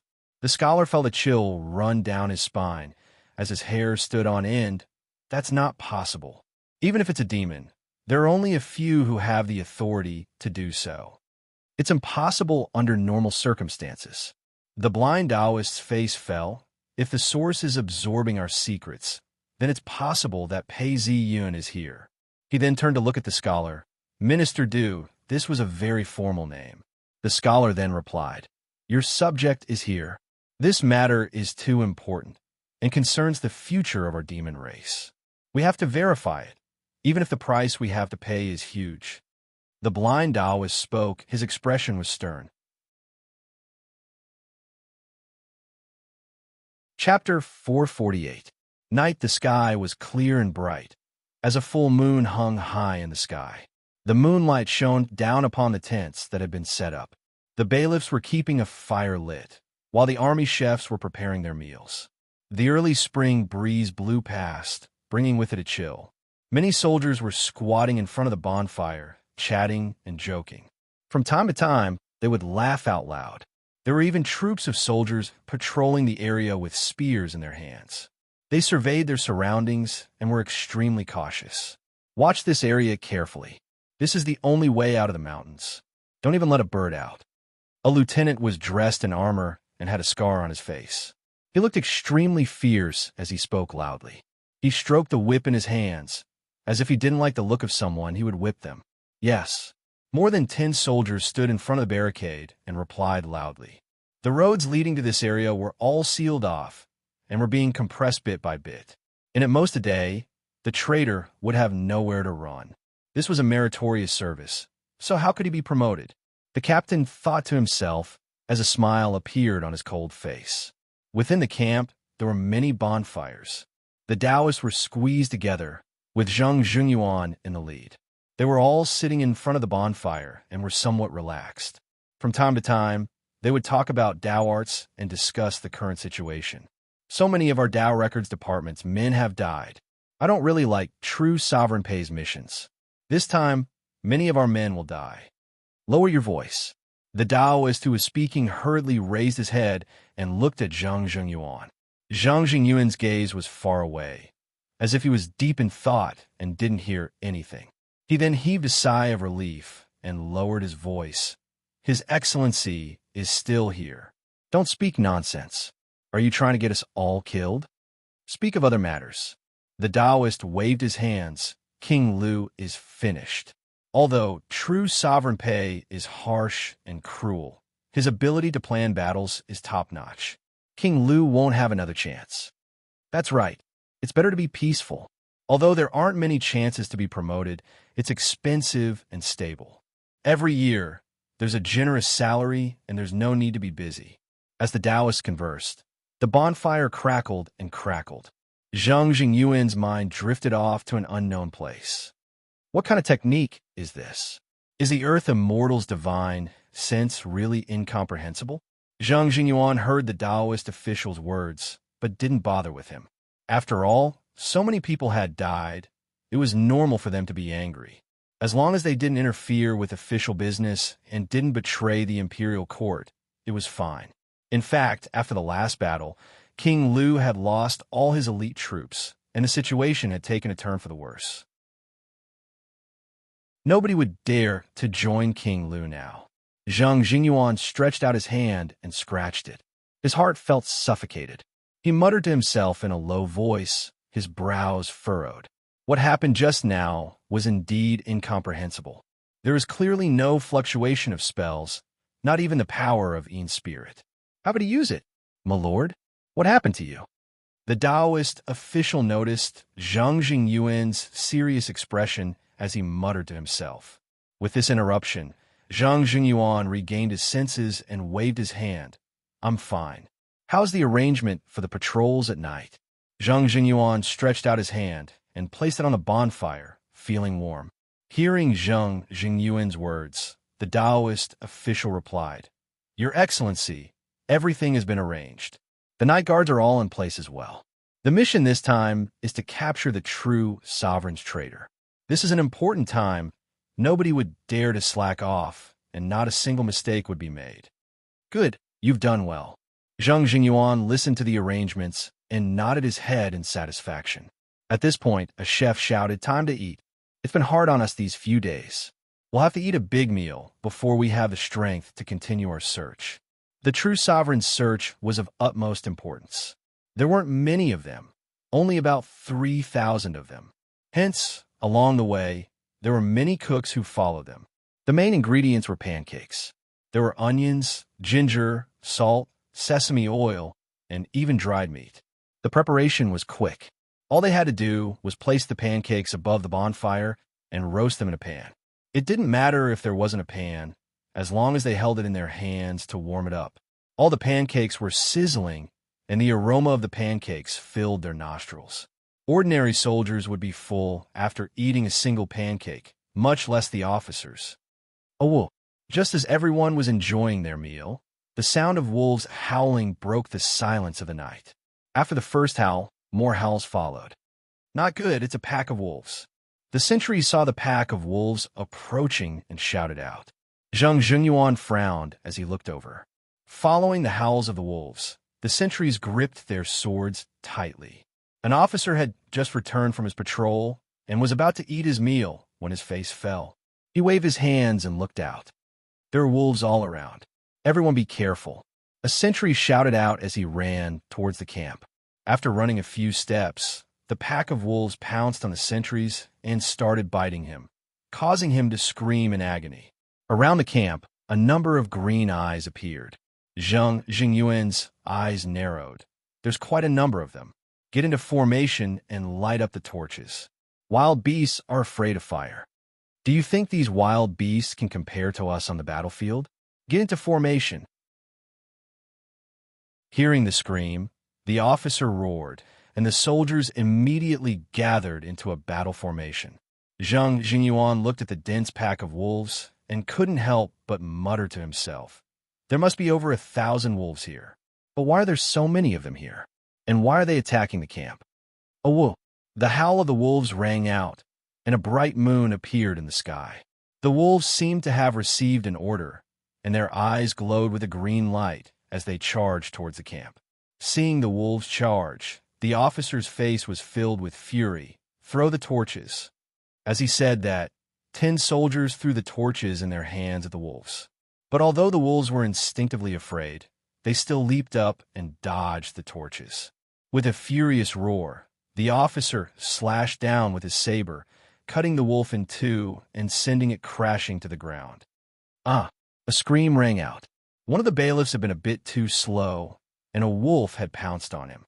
This wolf was extremely vicious, and with a single bite, it had broken his neck, causing blood to spurt out. "Die!" Zhang Jingyuan drew his saber and slashed at the wolf's body. He kicked the bailiffs away, only to see the bailiffs clutching their necks. "Soldiers with spears, kill all these wolves." The officer gave the order, and 10 soldiers with spears stabbed forward, instantly piercing through 7 or 8 wolves. Facing such an attack, the wolves would normally have considered the losses.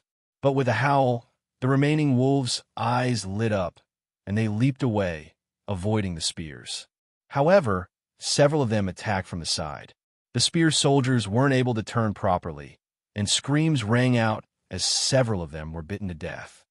"There's something wrong with these wolves." Zhang Jingyuan looked over and saw a wolf with a pair of green eyes. Its gaze was filled with a cunning and vicious light, as if it had intelligence. Zhang Jingyuan was immediately startled. When he looked again, he saw that the soldiers had received the order to attack. The wolves were acting like humans, coordinating with each other, avoiding the vanguard and attacking from the side. Screams rang out continuously. The officer had just killed one wolf when another wolf attacked from the back. These wolves seemed to know how to find the weak and surrounded and killed them. Someone exclaimed, "Not good. They're coordinating with each other." The officer swung his saber and killed a wolf. When he looked over, he saw that the wolves were cooperating with each other, as if they were an army. Humans were superior to wild beasts in terms of intelligence and organization. The wolves weren't inferior at all, and in the blink of an eye, they had bitten several people to death. The officer was shocked. Seeing that the situation was turning for the worse, he shouted. Those from the Dao Records Department asked the true immortal for help. "Do you have any more spells to deal with these wolves? Use them all, or we'll be in danger." "Fine." Zhang Jingyuan pointed out with his finger, and a wolf that pounced on him was bound. The soldier was overjoyed and stabbed the wolf to death with his spear. There were only a few thousand soldiers, and there were only 3 or 4 Dao officials around. How could they possibly cast spells on them one by one? It was like trying to put out a burning cart of firewood with a cup of water. Zhang Jingyuan shouted, "I'll defend. Quickly contact the main camp." One of the Dao officials hurriedly activated a talisman, and a bright light flashed. Main Camp Ziyan sat down in front of a bonfire, which was burning brightly. The chef was roasting wild chickens, rabbits, and other wild animals. These were all hunted today and were very fresh. The meat was roasted to a golden brown and was tender on the inside, emitting a fragrant aroma. The chef picked the fattest chicken and presented it to Pei Ziyun. "True immortal, please enjoy your meal." Pei Ziyun received it and smelled the delicious aroma. He was feeling hungry as well. He then tore off a leg of the roasted chicken and started eating. Just as he took a bite, the communication talisman in his robes lit up. He stretched his hand out and saw that Zhang Jingyuan's talisman had lit up. Pei Ziyun knew that something was wrong. He had just tapped on the talisman when he heard the screams of the Dao officials. "Not good. Not good. The wolves have turned into spirits." Behind the image, the wolves were attacking the soldiers in an organized manner. The soldiers were screaming as they fell to the ground. The entire camp was in chaos. Just as the Dao officials were calling for help, a huge wolf pounced on them. "What's this? How can there be such a huge wolf?" Zhang Jingyuan was shocked as he tapped on the talisman bind. The huge wolf was bound, but it only took a slight tremble for the talisman to dissipate. It then pounced on the Dao officials, only to see a flash of red light before the talisman disappeared. "This is demonic qi." The talisman was extinguished, but Pei Zi-yun could see it clearly. All the questions in his mind were answered immediately. Just now, the huge wolf had a strong demonic chi. Now that he was chasing after this person, it was most likely the result of the blind Taoist's forceful actions. Pei Zi-yun's mind flashed with this thought as he looked towards the direction of the darkness. His expression was solemn, as if deep in thought. The demon race had many forms, and there were all sorts of animals. Every race had the ability to control other races, and the Demon King had the ability to control other races. However, animals were not humans after all. They weren't spirits and didn't have much fighting power. This huge wolf probably didn't have many of them left. He searched through his memories and came to a realization. Is this the 10,000 demons technique? Even if the spirits were to be distributed among the animals, when the animals were killed, the spirits would be damaged as well. This was a useless technique, but it could still be used in times like this. Arrange for reinforcements and kill all these wild beasts. Pei Zi-yun instructed.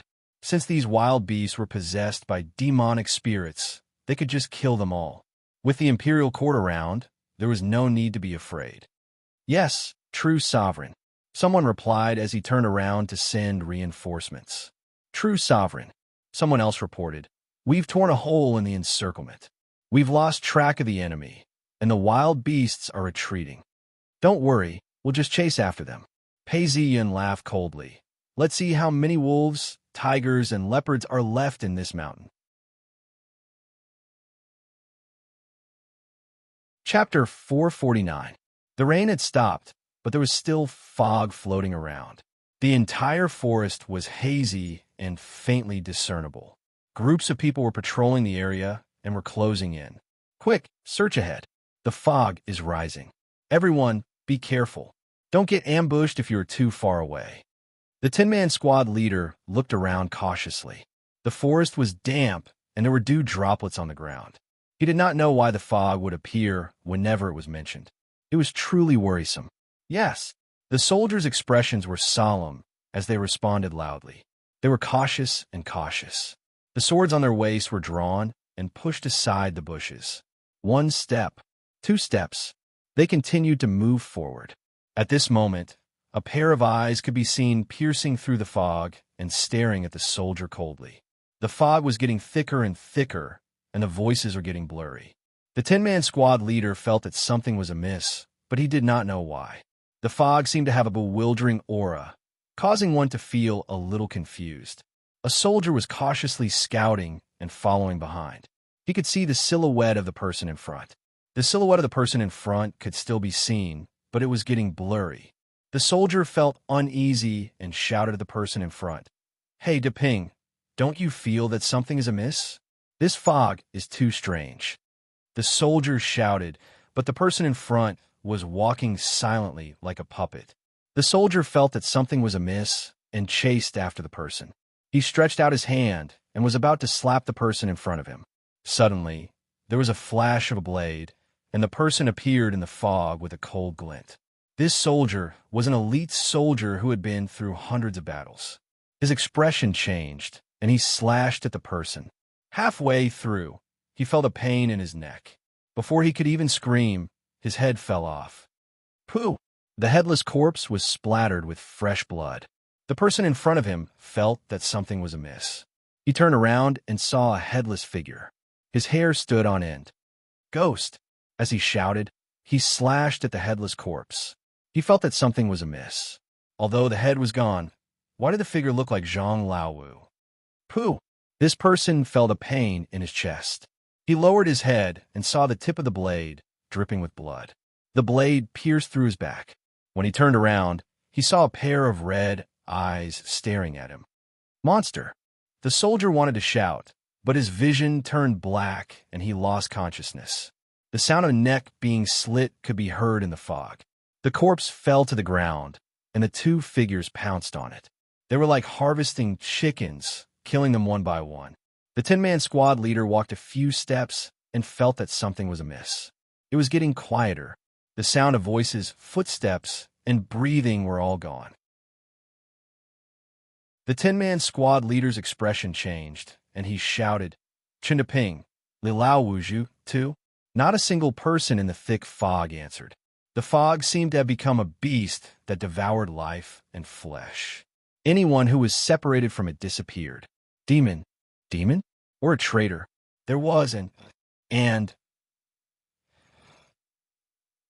of. Along with the shout, a sword light flashed in the mist. Sergeant 10, who had been prepared, blocked it with his sword, only to hear a dang sound before he managed to block the attack. A flash of light flashed behind him as it pierced through his waist. Blood gushed out, and the blind Daoist's face appeared in front of 10-inch squad leader. Another slash landed, and 10-inch squad leader's blood splattered everywhere. The 10-man squad leader felt his eyelids getting heavier and heavier. He could feel a suction force coming from the underworld. At this moment, the blind Daoist opened his mouth. His mouth was filled with malevolent and dense teeth. It was a frightening sight. He sucked hard and sucked 10-man's soul into his mouth. The dense fog dissipated. Not only was the blind Daoist's clothes torn, there were also traces of blood on his body. It was obvious that he had been injured during the chase and was now completely healed. At this moment, someone shouted from afar, "Over here! Let's go!" Hearing the voice coming from afar, the blind Daoist's face sank. He stepped onto the rocks and ran off into the distance. Just then, someone shouted, "Who's there?" Following that, the sound of a gong was heard, as well as an iron whistle. "The thief is here. Quickly intercept him." Following that, a reply could be heard. "The thief is running towards the north. Quickly intercept him." The group of people surrounded them once again. The two of them took huge strides as they ran. The trees in the forest provided shade for them. After running for a long time, the blind Daoist finally stopped. His face was gloomy as he said, "We've tried twice and managed to escape. However, we were quickly caught up to each time. It's obvious that Pei Ziyin has grasped hold of some of the secrets of our demon race. If word of this were to spread, our demon race would be doomed. Your Majesty is right. This is a huge calamity." The scholar's face was ashen as he bowed down. "I implore the Demon King to make a decision and get rid of this person." Hearing the scholar's words, the blind Daoist waved his hand and had a serious expression on his face. "Don't worry. I am the Demon King, and the demon race has always been on my side. Now, I have to be on the side of the demon race. As long as I can kill Pei Ziyun and prevent the secrets of the demon race from being leaked, I am willing to pay any price." When the scholar heard this, he calmed himself down and asked, "But how do we kill Pei Ziyun? Do we transform him into a demon?" As he spoke, he pointed at the gathering of wild beasts. These were the beasts that he had summoned earlier to break through the blockade. However, he didn't expect that Pei Ziyun would continue to order the soldiers and Dao officials to search for them. He didn't seem to care about the consumption of energy.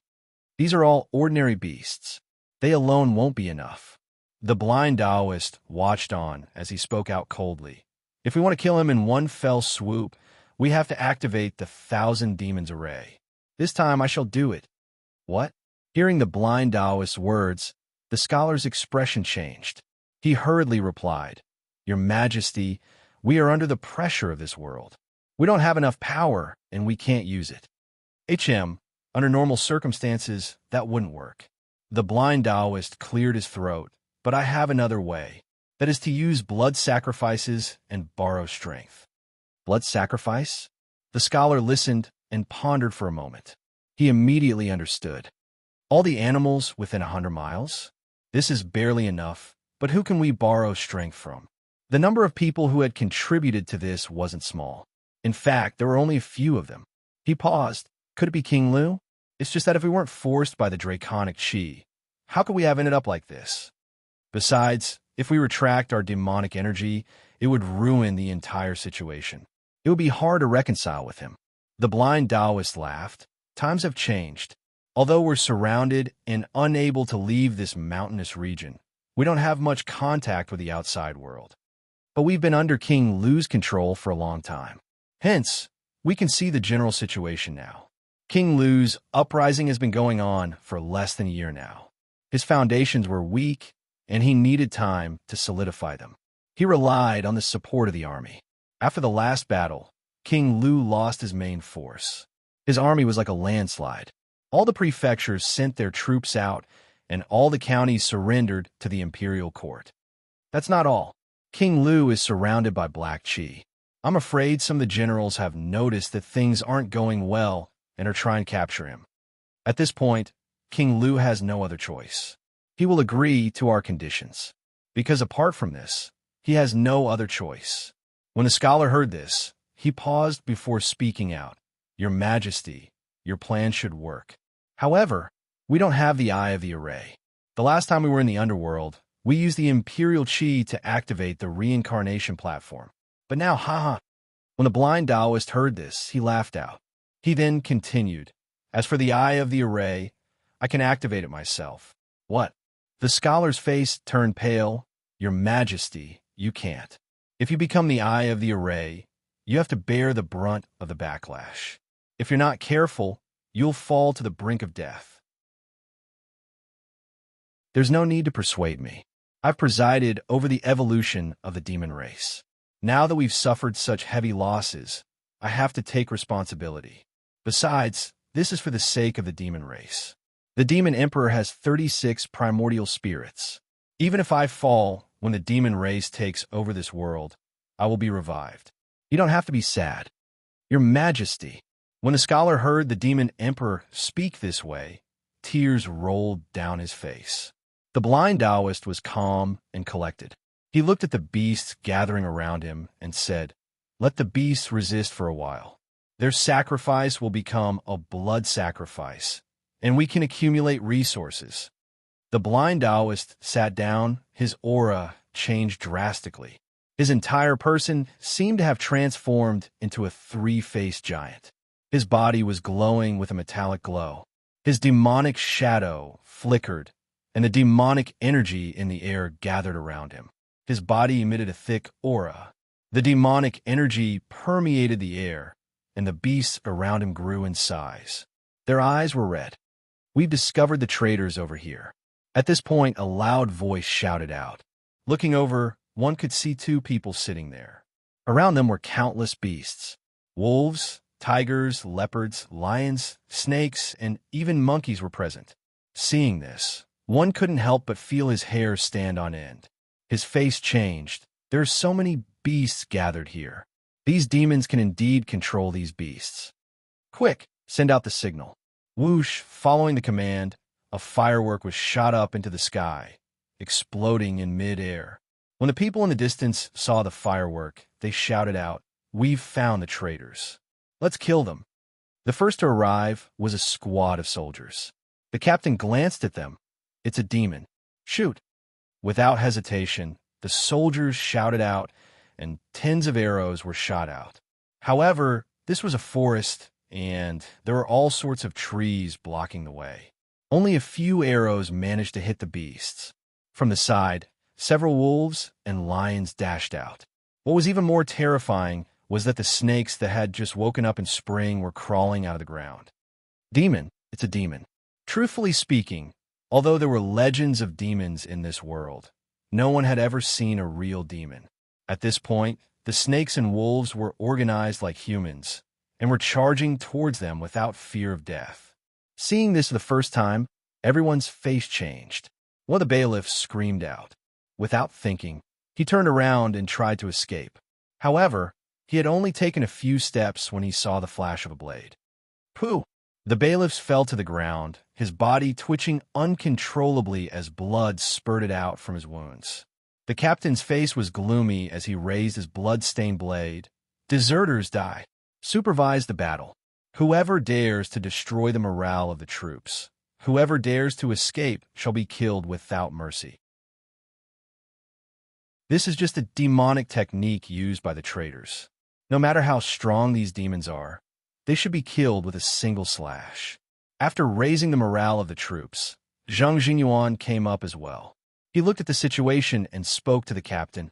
I'm a Taoist, and I've always thought that demons were strange. But now, even if they're not far from it. What do we do? Is this the work of a sorcerer? The captain had shouted out earlier to supervise the battle. At this point, his eyes were fixed on the beasts and snakes, and his face was pale as he asked softly, "It's a demonic technique, but I've made arrangements." Li Jingyuan turned around and ordered, "Quick, order the people behind to bring oil and crossbows here." He then laughed coldly. "Even if it's a demon, so what?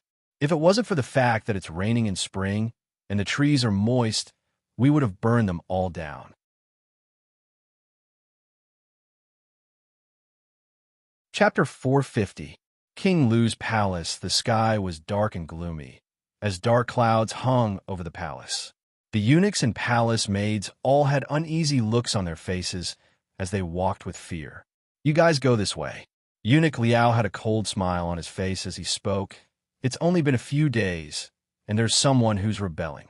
Since King Lu had retreated and news of his defeat had spread far and wide, several eunuchs and palace maids had run away with their treasures.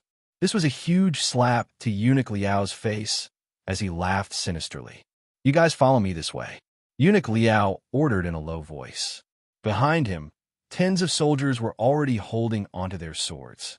Reading Heart Hala, Eunuch walked in and saw rows upon rows of bookshelves. The shelves were filled with books, and the table was filled with ink and brush. To the right of the table was an ancient cauldron. Seeing that there was no one around, he didn't dare to touch the table. He then saw a porcelain bottle in the corner of the room and stuffed it into his robes. Just like a woman, he looked around cautiously. Seeing that there was no one around, he started to sneak away. These days, many eunuchs had run away, saying that King Lu had been defeated. This eunuch started to think, even if the items within the palace were common items, they could still be sold for a good price outside. He heaved a sigh of relief as he walked out of a small door that wasn't guarded by anyone. Just as the eunuch was about to leave, a voice rang out, "Capture this traitor." The eunuch froze and turned around, only to see a group of soldiers pouncing on him and capturing him. "I've been wrongly accused. I only went out to visit my family." The eunuch spoke out and wanted to explain himself. However, the leader of the group laughed coldly. "Save your words for Eunuch Liao." When a eunuch heard this, his legs started to tremble. He wanted to beg for mercy, but realized that he couldn't say anything. Cold sweat started to bead on his forehead. Announcing flour, even though the army had been defeated, there were still hundreds of soldiers patrolling the area. At this point, the entire area was filled with tension. Dozens of eunuchs and palace maids were tied up. Their faces were flushed red with anger. "I'll go in and report this to His Majesty." As Eunuch Liao spoke, he turned around and walked into the hall. When he entered the hall, he saw King Lu seated on his throne. He looked extremely desolate. "Your Majesty, a few days ago, there was a report that some eunuchs had fled with their belongings. After investigating today, there were indeed quite a few of them. They have all been captured. Please punish them, Your Majesty." Ever since King Lu was defeated and lost Chun Prefecture, there was a sense of hopelessness in the air. Many officials reported sickness and returned home. Some even fled with their entire families. It was the same for the inner palace. There were several tens of people who had been captured and were awaiting King Lu's judgment. When King Lu heard this, he squinted his eyes. "Bring him in for me to take a look. Do these people think that I'm about to die? That's why you can deceive the emperor?" "Bring them in," ordered Eunuch Liao. In the blink of an eye, these people were brought in. Over 30 eunuchs and palace maids were kneeling on the ground, their faces pale. They were surrounded by a group of soldiers, their auras biting cold. King Lu took a look and realized that there were a few familiar faces among them. They were old men who had been in the palace for a long time. He was so angry that his face turned white. Now that he was in control of 2 prefectures, he didn't expect these people to betray him. They deserved to be killed. Thinking about this, the anger that he had been suppressing for the past few days surged forth. He slammed the cup in his hand onto the ground and glared at them. "The few of you here are old men who have served in the palace. I have always valued you. My monthly allowance is several times that of others. When have I ever mistreated you? Are you going to betray me now?"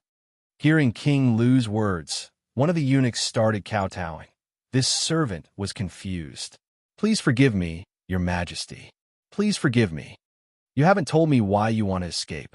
I would like to hear what you have to say." King Lu glared at them as he spoke, suppressing the anger in his voice. These eunuchs were staring at King Lu as they started kowtowing, knocking their heads against the ground. "Since you're not willing to speak, then you can all die." King Lu laughed out. "Drag all these servants who betrayed me out and beat them to death."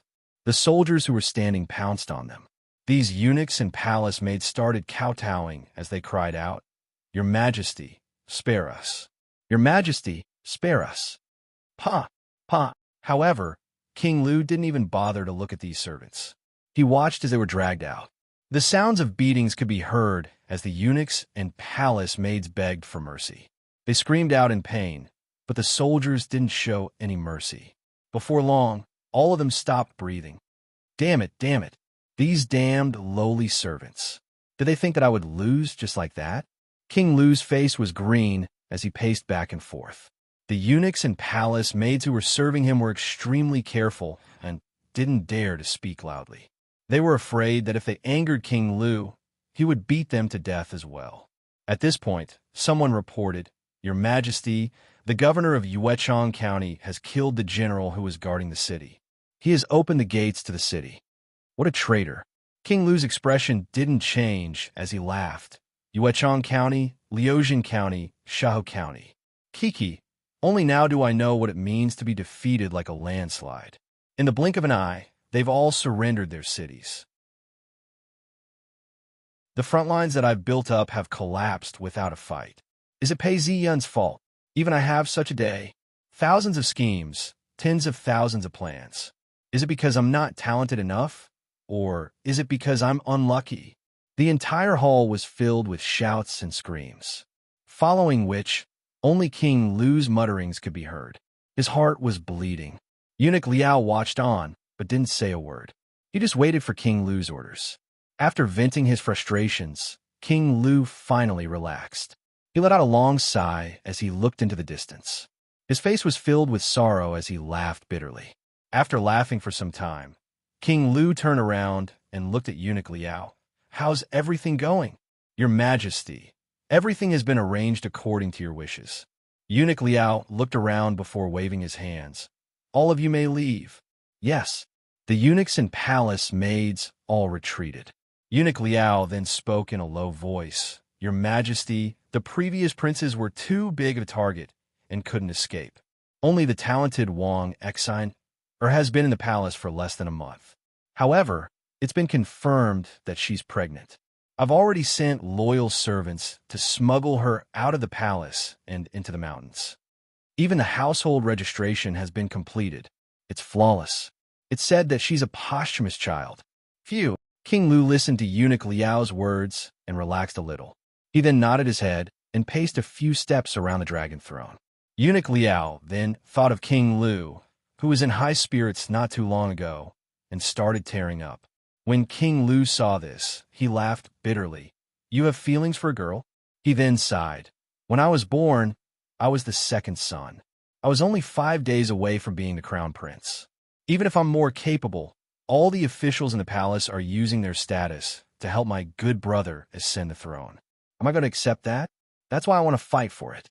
If it wasn't for Pei Ziyun, the throne would have been mine back in the capital city. Even if it wasn't for Pei Ziyun, I would have been able to conquer the world. Since the heavens gave birth to me, why would I give birth to Pei?" As King Lu spoke, tears rolled down his cheeks. Eunuch Liao's heart was filled with sorrow as well. He then spoke in a low voice. "Your Majesty, there are still 2 more prefectures left. There's still a chance for us to retaliate." King Lu didn't reply to these words. He then paced several times before speaking in a low voice. "There's something in my heart that I can't let go of. That's Li Cheng. According to the illumination, there's nothing suspicious about Li Cheng. He's just an ordinary son of a wealthy family. But after careful investigation, I've discovered many clues. Can you believe it? Most of the newly promoted generals have some sort of connection with this person. My army had a sudden surge of soldiers, and then suddenly disappeared. I suspect that this person has something to do with me. That day when I sent my troops to kill Li Cheng, I knew something was wrong. It was this person who caused my defeat. As he spoke, King Lu's eyes revealed a fierce look. He then looked at the empty hall before him before turning to Eunuch Liao. That was then, and this is now. I don't have any way to settle the score now. In this life, I've never owed anyone anything. It's just that you've suffered. You've followed me for so many years and helped me strategize my plans. You've also become the go-between for me. Your reputation is too great, and you've been cleansed. There's nowhere for you to go. Hearing these words, Eunuch Liao's tears flowed down his face. Ever since he had pledged his allegiance to King Lu, he had been involved in many important matters. He was a thorn in the emperor's side, and it was difficult for him to escape. He then knelt down in front of King Lu and said, "This servant belongs to the emperor. If I die, I'll be your ghost. I'll accompany you. Rise. Both of us have the same fate." Before he could finish speaking, someone reported, "Li Cheng has sent someone over. He says he has something to say." Li Cheng? Although King Lu had just mentioned this person, when he heard the name, he paused in shock. He then snapped back to his senses and shouted out, "He dares to send someone over? Drag him in. I want to see who has the guts to do this. Does he think that I've fallen so far that I can't even kill a single person?" King Lu spoke coldly as he waved his hands. "Bring him in." "Yes." The guard turned around and left. A delicate-looking young man, who looked like a scholar, stood at the door. The armored guards stared at the scholar, as two others stood on either side of him, afraid that the scholar would escape. However, the scholar's lips curled into a look of disdain. The guard walked out and looked at the scholar. He then straightened his back and laughed coldly. "His Majesty has ordered us to drag him in." "Yes." The guard who was supervising the scholar pounced forward. The scholar was about to make a move when the imperial chi pressed down on him. He groaned and looked up at the sky. Even at this stage, he still has such strength? At that point, the guard grabbed him and dragged him out. "Let go of me. I'm the messenger." "Shut up." The guard slapped him viciously, causing the scholar's face to turn red. He was about to explode in anger when he suddenly thought of something and calmed down. "Your Majesty, the messenger has arrived." The guard dragged the scholar into the hall and threw him onto the ground. He then stood guard by the side. If the scholar made any strange movements, he would be killed immediately. The moment the scholar entered, he sneered and shouted, "Is this how the emperor treats his guests? If the emperor wishes to escape, he will have to work with us." "You disrespectful bastard." When King Lu heard the scholar's words, he was enraged. "You still dare to lie to me? Slap him. I want to see how many of his words are true." The guard took a step forward and was about to strike. The scholar couldn't bear it any longer. He waved his arm, causing the guards who were charging towards him to fall back. "There's demonic arts." Eunuch Liao was shocked as he shouted out. More than 10 guards rushed in and stood in front of King Lu. Although he managed to force the guards back, the scholar groaned as blood flowed from his nose. He then shouted out, "I'm possessed by Li Cheng. This matter concerns the heavens, and the time is short. If the emperor wishes to show off his might, now is not the time." As he spoke, he threw a scroll over. "The details of the matter are all here. You can take a look. If you try to kill me again, you'll miss the opportunity. That's your fate." As he threw the scroll over, Eunuch Liao stretched out a hand to stop him. He took the scroll in his hands and looked through it.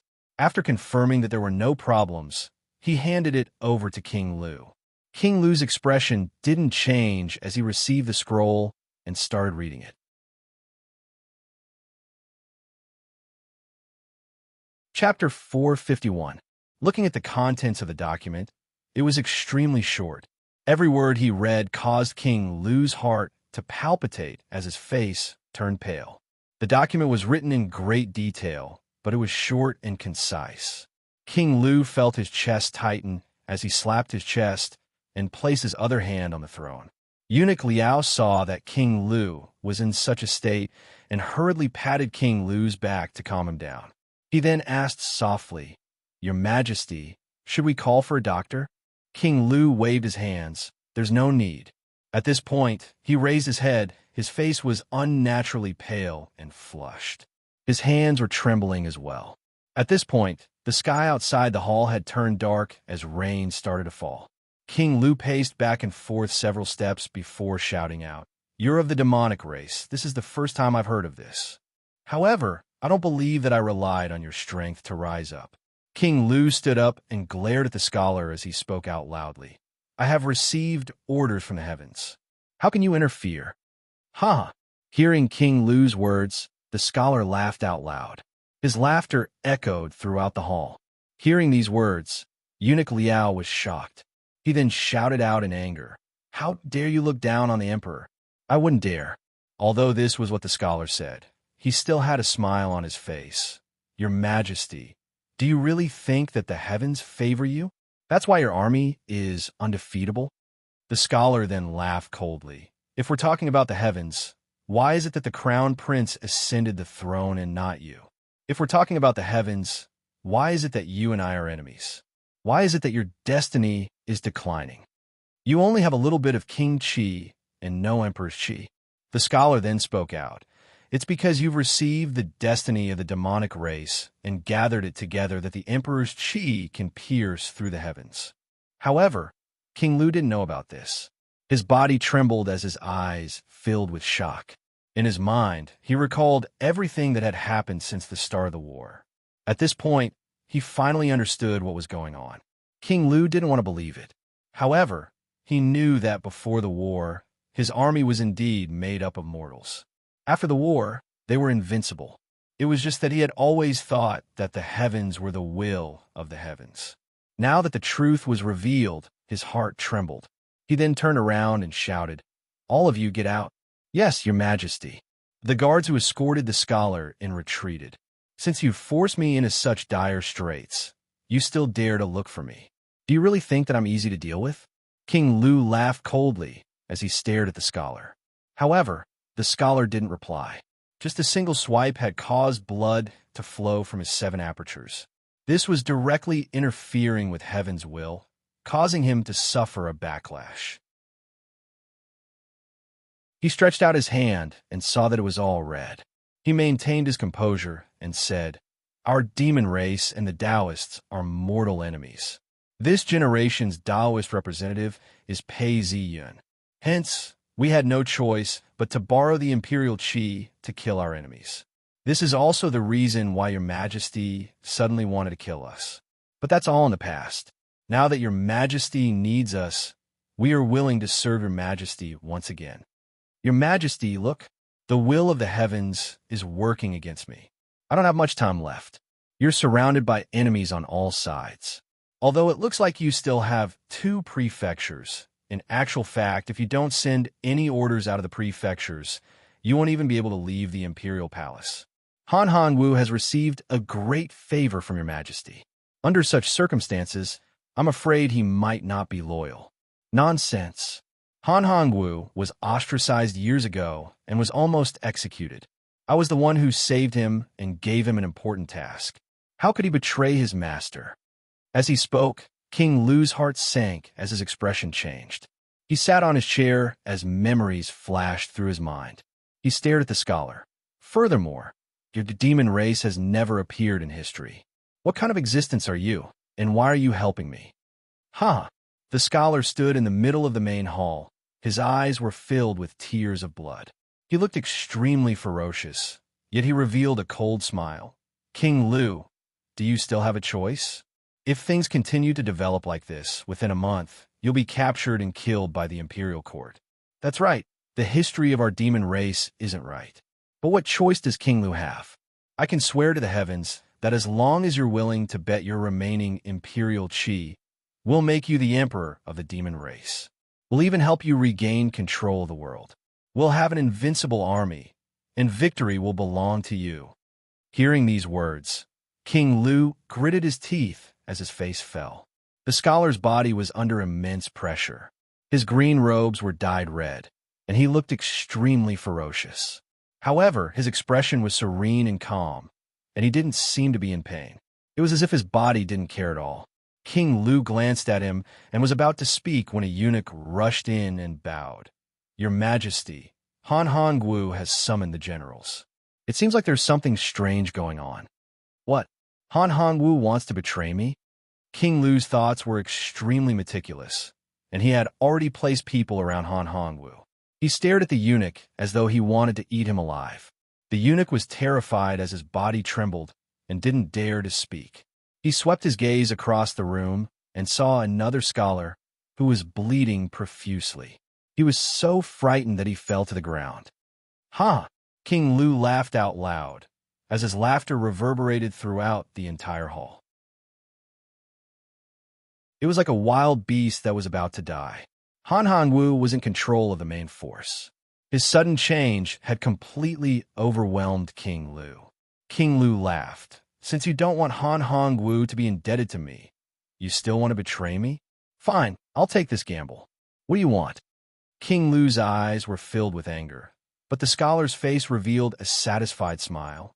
Your Majesty, since you've made your decision, I'll make sure you're satisfied. As he spoke, he grunted and closed his eyes. Under the watchful eyes of everyone present, the scholar started to change. A wave of energy started to gather around the scholar, as a three-faced giant appeared. On the giant's face, there was an eye in the middle of his brows. See, the scholar sucked in a breath of air, as a look of struggle appeared on his face. His forehead started to bulge, as though something was about to grow out of it. Just looking at it was enough to make one's hair stand on end. Poochie. The bulge in the middle of his brows split open as blood flowed out. An eye then grew out of his forehead. This eye spun around in a strange manner, causing anyone who saw it to feel numb. This is your method? King Lu looked at the eye and asked coldly, do you think this little trick can change my fate? This world had Tao arts and wouldn't make a fuss about it. Hearing these words, the scholar didn't seem to mind. He stretched out his hand and dug at his forehead, revealing a pained expression as he dug the eyeball out. Fresh blood dripped from the eyeball. Your Majesty, as long as you eat it, the army will gain strength. The world will belong to your Majesty. Your Majesty, it's best to be cautious. Eunuch Liao hurriedly spoke out. King Lu took several steps forward before he laughed out loud. Han Hongwu has changed. Do I have any other choice? As he spoke, he took the eyeball and swallowed it. The moment he swallowed it, the scholar groaned and fell to the ground. He struggled to hold on to his last breath, refusing to die as he watched on. In the eyes of the scholar, King Lu's body emitted a dragon's roar as black energy flowed out of him. It mixed with the imperial qi. The imperial qi was filled with rage as it struggled to get rid of the demonic energy. It was just that his draconic qi had been severely damaged during the war. Furthermore, King Lu had automatically transformed into a demon, causing his foundation to be tainted. Only a mournful cry could be heard. Although he still retained his draconic qi, his appearance had changed drastically. He had transformed into a black demonic dragon. The flood dragon's forehead bulged as a third eye appeared. So that's how it is. When the scholar saw this, he laughed out before collapsing to the ground. King Lu didn't seem to care as he opened his arms wide and took a deep breath.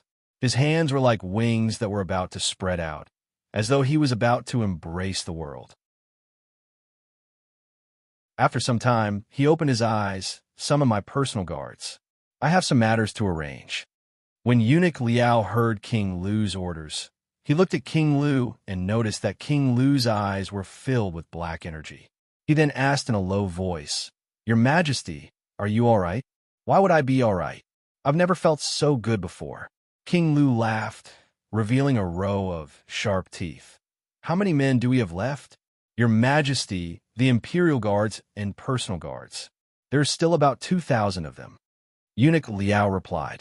King Lu laughed. That's enough. Since Han Hongwu is meeting with the generals, there must be something amiss. Summon the Imperial Guards. I shall personally receive him. If Han Hongwu comes, I shall receive him in the main hall. Yes, Your Majesty. Main hall. Han Hongwu led his generals into the main hall. This was the most majestic hall in the entire palace. Seeing that everything was normal, Han Hongwu waved a hand and entered the hall. He then saw King Lu sitting there calmly, with a relaxed expression on his face as he sipped on his tea. My beloved subjects, you're here. King Lu smiled as he saw the generals enter. Eh. The generals who entered looked at King Lu and felt that something wasn't right. At this point, anyone could tell that there was something amiss with these generals. Yet King Lu looked so relaxed. Han Hongwu's heart sank, but he knew that there was no way out. He then took a step forward. Your Majesty, your subject is here to discuss military matters. Oh, what other matters do you have to discuss? Tell me about it. King Lu swept his gaze across the hall. For some reason, the entire hall fell silent. I've just received a report. Nanning County, Lake Lake County, and Jianshui County have all fallen. The situation is dire. Han Hongwu was feeling uneasy at first, but as he spoke about these matters, his voice became much calmer and more forceful. Then do you have any suggestions? Now that Jin Prefecture cannot be defended, your Majesty should remove your throne and beg for forgiveness from the Emperor. Only then will you have a chance of survival. You and the Emperor are brothers. I don't think your life will be in danger. We can still take it slow. At this point, the entire hall was so silent that one could hear a pin drop. Only the sound of King Lu sipping his tea could be heard. After some time, King Lu sighed. Do you all have the same thoughts? King Lu asked. Among the generals, there were some who didn't reply. Some of them replied, Marshal Han is right. This is the only way. I hope your Majesty will agree. King Lu then stood up. The sound of his boots echoing against the ground could be heard. He then asked, Since you've made this suggestion, do you still remember the kindness I've shown you? As he spoke, he swept his gaze across the generals. All of them felt a heavy pressure weighing down on their hearts, as they were filled with fear. Han Hongwu then exhaled and stepped forward. Your Majesty, it's because of the kindness I've shown you. That's why I've made this suggestion. This is for the sake of your Majesty's life, as well as the lives of your soldiers. I hope your Majesty will agree. I hope your Majesty will agree.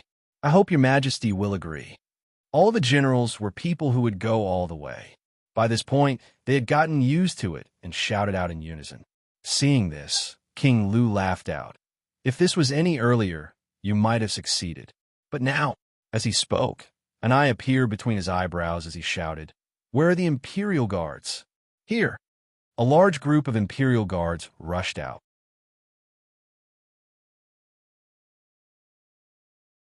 Chapter 452. The Imperial Guards rushed in, as their swords clanged against each other. The general who hadn't made up his mind to rebel saw this, and his face turned pale. Han Hongwu was shocked. He didn't expect King Lu to be prepared for this. He looked at the Imperial Guards and recognized a few familiar faces. His face turned solemn, and he felt that this was ridiculous. Many of these Imperial Guards had served under him before. How could they still be loyal to him at this point? Your Majesty, do you wish to perish together with us? Han Hongwu didn't have time to think. His entire body trembled as he glared at King Lu. His hoarse voice echoed throughout the hall. King Lu was seated on his throne. When he heard these words, he laughed. I wish to perish together with you. You traitors think you're worthy? All of you were personally groomed by me. All of you were promoted and given great power. Who would have thought that you'd betray your master for the sake of glory? King Lu stood up. Killing intent flashed in his eyes. His voice was cold. Men, kill. Kill all these traitors. Your Majesty, don't blame me for being impolite. Han Hongwu drew his blade as he shouted, Convey my orders. Gather the army. Follow me into the palace. Kill this traitor. Han Hongwu didn't wish to do so.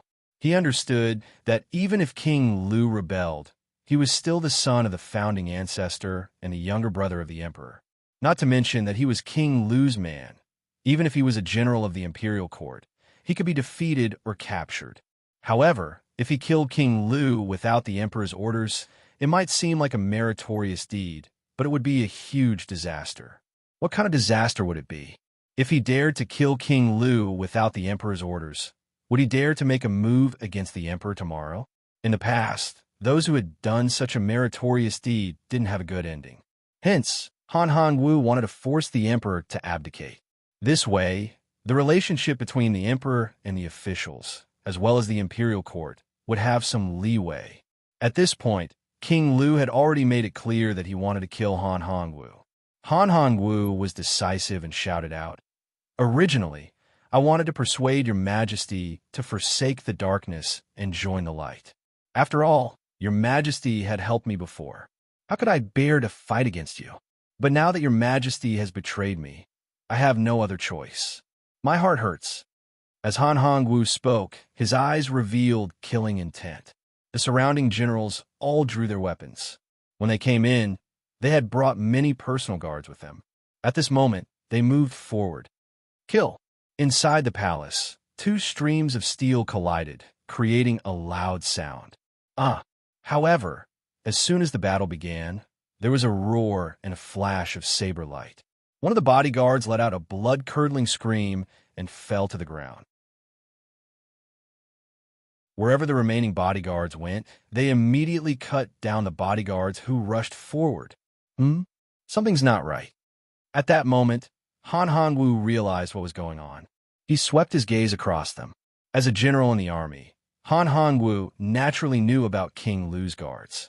He had already done some research on their strengths and abilities. Initially, he thought that he had a 90% chance of success. But now that he saw them, his expression changed.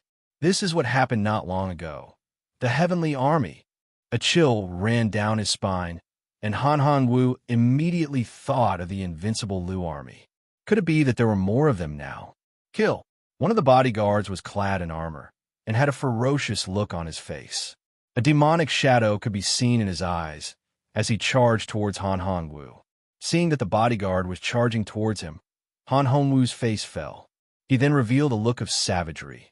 "Even if I'm wrong, do you really think I'm fated to do so? At most, they must have used some sort of Dao arts or medicine to stimulate their potential. Do you think they can stop me? Don't forget, I started out as a soldier because of my military skills." Kill. Han Hongwu was tall and sturdy. As soon as he moved, a gust of wind blew. He was one with his saber, and with his zung sound, sparks flew in all directions. Han Hongwu could feel that the bodyguard was extremely strong. Although it couldn't be compared to his own, it was far stronger than any ordinary soldier. "Go to hell." Han Hongwu shouted out as his saber flashed. With a chi sound, the bodyguard's left shoulder was sliced off. The next moment, a chi sound was heard as the saber pierced through his abdomen. However, this bodyguard didn't seem to feel any pain. He took a step forward, and the saber pierced through his back. He didn't seem to care about anything else as he continued waving his saber. This happened too quickly. Han Hongwu retreated hastily, but his right flank was shaken and hot. His skin was grazed, and some of his muscles were injured. Han Hongwu's saber spun and whipped out, stirring the internal organs of the bodyguard. No matter how strong the bodyguard was, he couldn't do anything about it. He lost all his strength and fell to the ground. Bodyguards continued to pour out from the pillars. Every time he killed one, another would pounce on him. This time, Han Hongwu wouldn't be careless. He took a step forward, and the sound of his saber whistling could be heard. The bodyguard who pounced on him swayed, and his head was split in half. Blood and white splattered everywhere. Kill. The generals who were following Han Hongwu were also fighting fiercely. Han Jun's men are strange. One of the generals looked around. His face was gloomy as he slashed out with his saber.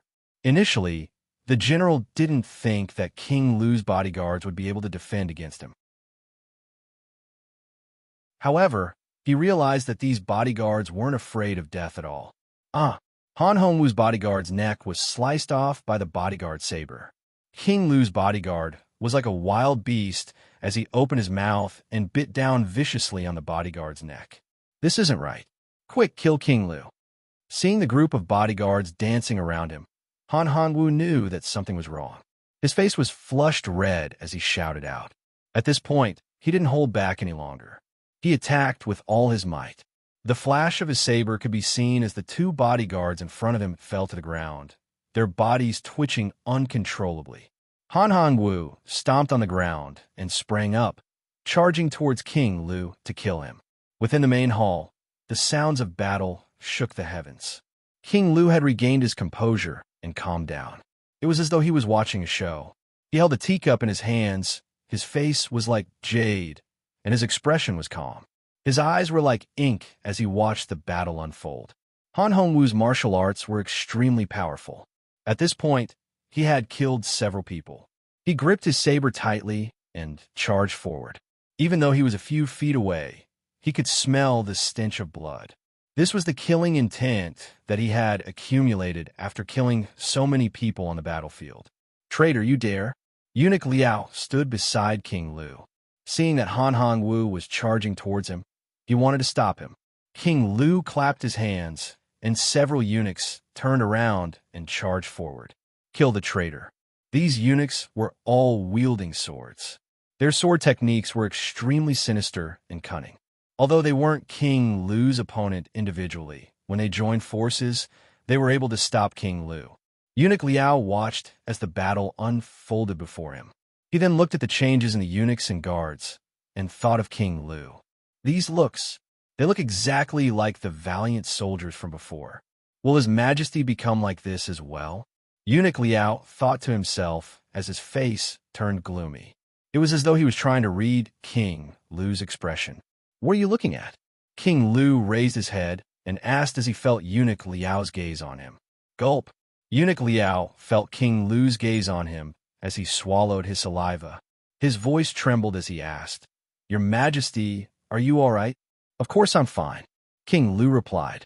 He then understood what was going on and laughed. "I'm still me. Power hasn't changed me. It's just that I have a knowledge and power to change the world." "Huh?" King Lu laughed out as his laughter reverberated throughout the entire hall. Han Hongwu was able to kill the frenzied guards if they fought one-on-one. But now that he was surrounded by several eunuchs, he wasn't able to take them down. Pooh! Chi! The sound of blood splattering could be heard as the sound of a blade slicing through flesh could be heard. Seeing an opening, Han Hongwu chopped down on one of the eunuchs' hands. The eunuchs didn't seem to feel any pain at all. In a flash, he pounced on Han Hongwu, as though he wasn't afraid of death at all. "Something's not right here. Quick, let's retreat. Let's go out of the palace and gather the army. Let's kill all these demons." Han Hongwu shouted out as his blade glowed brightly. "Ugh!" Two of the eunuchs cried out as they fell to the ground, blood splattering everywhere. Han Hongwu tore open an opening and tried to break out of the encirclement. He then turned to look at King Lu, only to see King Lu sitting calmly on his chair with a cold smile on his face. Han Hongwu shuddered and didn't even turn his head as he continued to kill his way out. "As long as I can kill my way out of the palace, no matter how strange you are, King Lu, I will be able to kill you." Han Hongwu thought to himself as he continued to kill his way out. Actually, Han Hongwu had long since prepared himself for this. He had already taken control of most of the Imperial Guards and had even brought his personal guards along with him. However, things were different now. The Imperial Guards were all in a frenzy, and his personal guards couldn't hold out any longer. Even some of his subordinates had died. As long as he could escape from the palace, the army would be able to crush him. Han Hongwu charged out and shouted, "Hold on, I will gather the army to save you." As he spoke, he turned around and left. Han Junmen, Han Junmen. These people saw Han Hongwu escaping, and their faces fell. The Imperial Guards had experience and were now holding him back. "Your Majesty, Han Hongwu has escaped. What should we do?" "It's him. He won't be able to escape." King Lu spoke as he stood up and walked out. At the bottom of the stairs, Han Hongwu and his personal guards had gathered together and were charging out. The Imperial Guards continued to charge forward to block their path, as both sides fought fiercely. In just a few moments, the personal guards had been turned into corpses. Damn it, there's something wrong with these Imperial Guards. There are at least 3 times as many of them as usual. Han Hongwu's face sank as he looked at the empty space in front of him. He then saw that he had already killed his way into the palace. The city gates were already open, and his personal guards were leading horses over. "Quick, open the gates, get on the horses." Han Hongwu heaved a sigh of relief as he leaped onto the horse.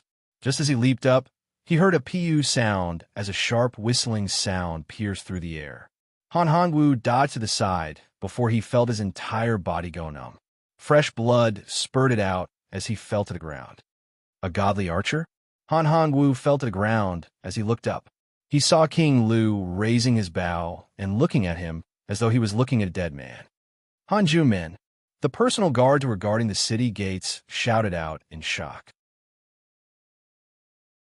They then saw King Lu walking over under the protection of his imperial guards. He then ordered coldly, "Kill them all. Kill!" The imperial guards charged forward as these personal guards tried to escape. However, the imperial guards caught up to them and killed them one by one. The entire street was filled with the sounds of killing. King Lu walked over to Han Hongwu and looked at the dying Han Hongwu. He was extremely disappointed. "Han Hongwu, you were originally ostracized and were removed from your position. I saved you and promoted you multiple times. Who would have thought that you would have the heart of a wolf and lungs of a dog? You even dared to betray me. You deserve to be killed." King Lu spoke as he unsheathed his sword. Han Hongwu wasn't dead, yet as he glared at King Lu, "Ha! I shall wait for you in the underworld. I'm a traitor. Aren't you one as well? Let's see how you're going to face your ancestors. Die." These words pierced King Lu's sore spot. King Lu's face turned green as he slashed down with his sword. At that point, a head flew off and rolled on the ground. Fresh blood splattered everywhere. Seeing that King Lu was done, Eunuch Liao bowed, "Your Majesty, now that Han Hongwu is dead, and these traitors have been killed as well, what shall we do next?" He then handed his sword over to the Imperial Guard. King Lu's eyes gleamed as he looked up at the sky. He then laughed. "Take control of the army and kill all these traitors."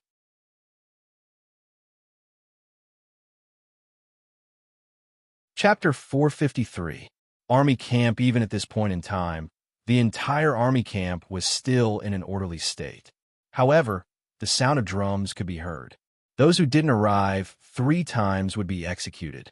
The generals and lieutenants all stood up and walked towards the main tent. The moment they entered, some of them felt their hairs stand on end as their hearts pounded furiously. They saw King Lu sitting on the tiger skin chair that Han Hongwu usually sat on. He was sipping on tea, and his demeanor was warm and gentle. However, he gave off a cold aura. "Is everyone here?" King Lu's gaze swept across the generals. "Your subjects pay their respects to your Majesty. General Han and the other generals haven't arrived yet. I've sent someone to summon them, but I don't know where they are." Even if it was an attempt to force King Lu to abdicate, only the most trusted subordinates knew about it. Most of the ordinary lieutenants didn't know about it. At this point, someone stepped forward to report. Hearing these words, King Lu laughed. "There's no need to summon them. I've already brought them here." The lieutenants and lieutenants heard this and didn't notice anything. "Papa." King Lu clapped his hands twice, and an attendant stepped forward. He opened a bag and tossed it onto the ground. Several heads rolled out of the bag, and everyone sucked in a breath of cold air. "General Han Hongwu, General Li Jun, King." These were all the highest officials in the army. Nobody expected that they would be killed by King Lu. Their heads were even chopped off. At this point, everyone was in a state of panic as they reached for their weapons. Han Hongwu has rebelled. Even his generals have been executed. His Majesty has already sent men to exterminate his entire family. Eunuch Liao stepped forward and read out the order. "That's impossible. General Han was loyal to his Majesty. Why would he rebel? That's impossible." Looking at the heads, one of the lieutenants' faces fell. When he saw that it was indeed Han Hongwu's head, tears rolled down his cheeks. "General Han, you're dead just like that?" This person was Zhang Chengkai. He had received many favors from Han Hongwu and had been groomed by him. He had only gotten to where he was today because of his vengeance. Who would have thought that when King Lu summoned him, he would kill Han Hongwu? "Was it you, eunuch?" Zhang Chengkai glared at Eunuch Liao with hatred in his eyes. "You eunuch, I want to avenge General Han." Zhang Chengkai shouted out as he drew his blade and slashed it towards Eunuch Liao. "Kill a traitor. Kill the eunuchs. Purge the emperor's side, and restore the land to its former glory." Several lieutenants rushed forward. These people had close ties with Han Hongwu. Seeing that Han Hongwu had been killed, they were filled with fear. Seeing that Zhang Changkai was in trouble, these lieutenants rushed forward to attack Eunuch Liao and King Lu. His mouth was still saying that he wanted to cleanse the emperor's side as he mercilessly chopped down at King Lu. A traitor indeed. Eunuch Liao waved his hands, and the imperial guards who were following behind him drew their blades to block the attack. King Lu looked at the people below. "Aren't all of you going to kill the traitors?" "Kill!" Someone responded to King Lu's words. The other lieutenants hesitated as they looked at each other. One of them then stepped forward. "Your Majesty, let's surrender. We don't wish to fight any longer." "Surrender, Your Majesty." Good, good. All of you are indeed rebels and traitors." King Lu laughed coldly. "It's a pity that I've already made preparations." "Kill!"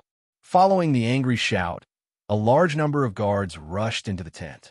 These guards were originally normal, but when they rushed into the tent, their eyes immediately lit up with red light. "Emperor, if you're heartless, don't blame us for being unjust." Amongst the lieutenants, apart from a few who supported King Lu, the rest of them drew their blades and charged into the fray. However, as soon as they started killing, they realized that something was wrong. There's something wrong with these guards. Each of them is several times stronger than the average person, and yet they aren't afraid of death. "Quick, rush out and call for the soldiers." No, there were only 20 to 30 people who entered the tent. In the blink of an eye, all of them were slashed to the ground. Even a few lieutenants who supported King Lu had their faces drained of all color. These were the backbone of the army. If they were all killed, how would they fight in the future? Fight in the future? King Lu wiped the blood off his face. His expression was calm. The sky was dark, and the rain was drizzling down. He smiled. "You don't have to worry about that. Go and supervise them. Kill the entire Han family." "Yes." Eunuch Liao acknowledged before he turned around and left. Han Mansion at this point, the soldiers had surrounded the mansion, and the main door was shut tight. Many of the guards have been killed. "Everyone, is there some misunderstanding? This mansion is the residence of great General Han Hongwu. Did you surround the wrong person? When our General Han returns, it won't look good for all of you." A trembling voice rang out from within the mansion. It was the butler of Han Mansion. He was sweating profusely as he stammered, trying to persuade the people outside to leave. "Han Hongwu has rebelled. The emperor has given his orders to kill his entire family. There's no need to ask any questions. Just knock on the door and kill them."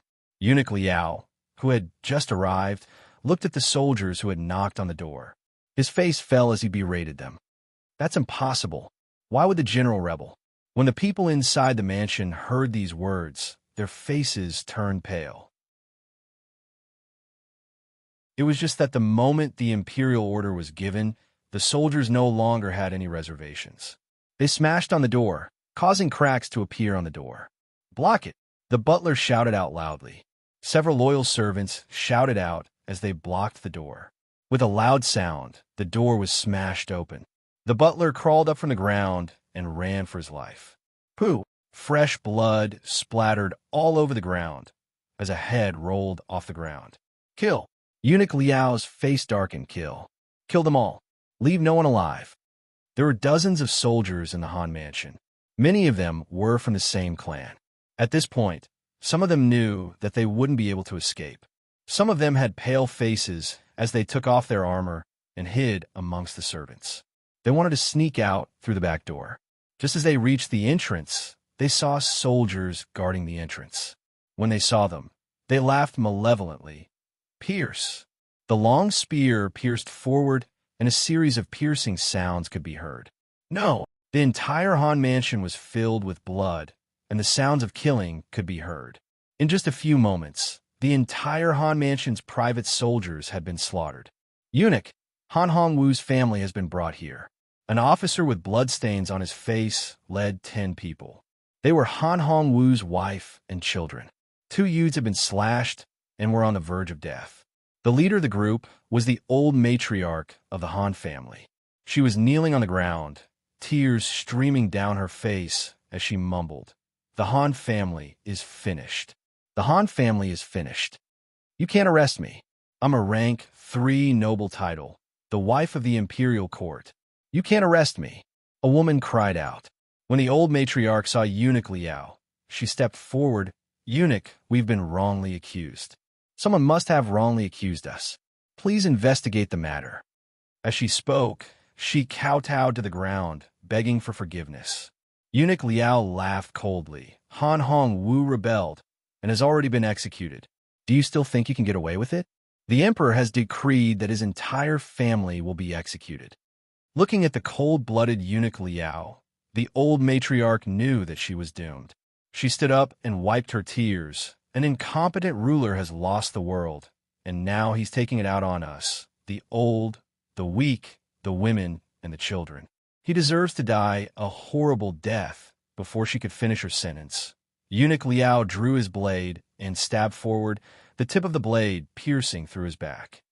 You! The old matriarch pointed at him. Eunuch Liao pulled out his blade, and the old matriarch groaned as she fell to the ground. Kill them all. Eunuch Liao wiped the blood off his blade, and the soldiers who were holding the Han family members slashed down. No, spare me. I don't want to die. I really don't want to die. Screams and pleas were heard, but it was all useless. As the blade sliced down, fresh blood spurted everywhere. Before long, the entire mansion was completely silent. You've killed them all? King Lu walked over at this point and asked blandly. Yes, I've killed them all. Eunuch Liao replied. Then let's move on to the next family. Kill every single one of them. Only then will I be able to control the entire army, even if it's only for a short while. King Lu spoke as a red dot appeared between his eyebrows. Mountain forest, the moment King Lu swallowed the eyeball, the blind Taoist heaved a sigh of relief. His face was pale as he spoke. King Lu has agreed. As he spoke, he extended his finger and pointed. Boom! First, a ray of blood-red light appeared. Following that, a black mist enveloped the area, and the reincarnation platform slowly appeared. The reincarnation platform was surrounded by a gray light, as the statue's eyes glowed red. The sound of cheering could be heard, and could only be felt by the demons. Looking at the reincarnation platform, the scholar paused for some time before speaking. Your Majesty, do you really want to do this? He has imperial qi and is different from Cheng Yuanzi. Once he merges with Cheng Yuanzi, his power will be far greater than Cheng Yuanzi's. Even if your Majesty has the 1,000 demonic array, it would be difficult to control him. I know. The blind Taoist's face was gloomy as he shook his head decisively. But we have no other choice. We have two goals. The first is to prevent the demons from leaking our secrets. The second is to be baptized and become the rightful race of this world. Pei Ziyin has to die. Regardless of why he didn't expose us, he still knows our secrets. He's not one of us. The blind Taoist looked far into the distance, as if he could see the demons being targeted and suppressed. Have you noticed that the forces of the world against the demon race are getting stronger and stronger? The blind Taoist turned around and asked. When the scholar heard this, he nodded his head. Yes, Your Majesty. Our powers have been weakened by at least 10%. That's right. The threat of death is getting stronger and stronger, and the world's rejection of us is getting stronger and stronger. My original plan was to swallow King Lu, but now the more important goal has changed. We have to kill Pei Ziyin. Since he knows the demon's secrets, he has to die. Even if there's competition, I don't care. If we want to kill Pei Ziyin, we have to descend into the demon realm. Our powers are still insufficient, and we need King Lu's support. Only then will we be able to manifest ourselves. Furthermore, King Lu is a candidate for the throne. Although he has failed, he is still alive. If he merges with us, we will be able to assimilate the demons into this world. This is killing two birds with one stone, and we won't be at a disadvantage. That's why I have to promise you this. However, the Demon Emperor has 36 primordial spirits. What capabilities does King Lu have to become a true Demon Emperor? As the blind Taoist spoke, the reincarnation platform was activated. The demonic flood dragon entered his body, and with King Lu's determination to transform into a demon, everything was different. The powers merged together, and the rejection of the world began to weaken. Your Majesty, the rejection of the world has weakened. The scholar felt the changes and spoke out happily. At this point, the blind Taoist spoke out softly. When the demons rise and gather together, even if King Lu succeeds, he will still be one of them. When the demon emperor has 36 primordial spirits, he will still be me. Now, all that's left is the blood sacrifice. King Lu, let's begin. Once the blood sacrifice is complete, the world will change because of you. The blind Taoist laughed. The reincarnation platform could feel the thirst of the blood sacrifice as it trembled.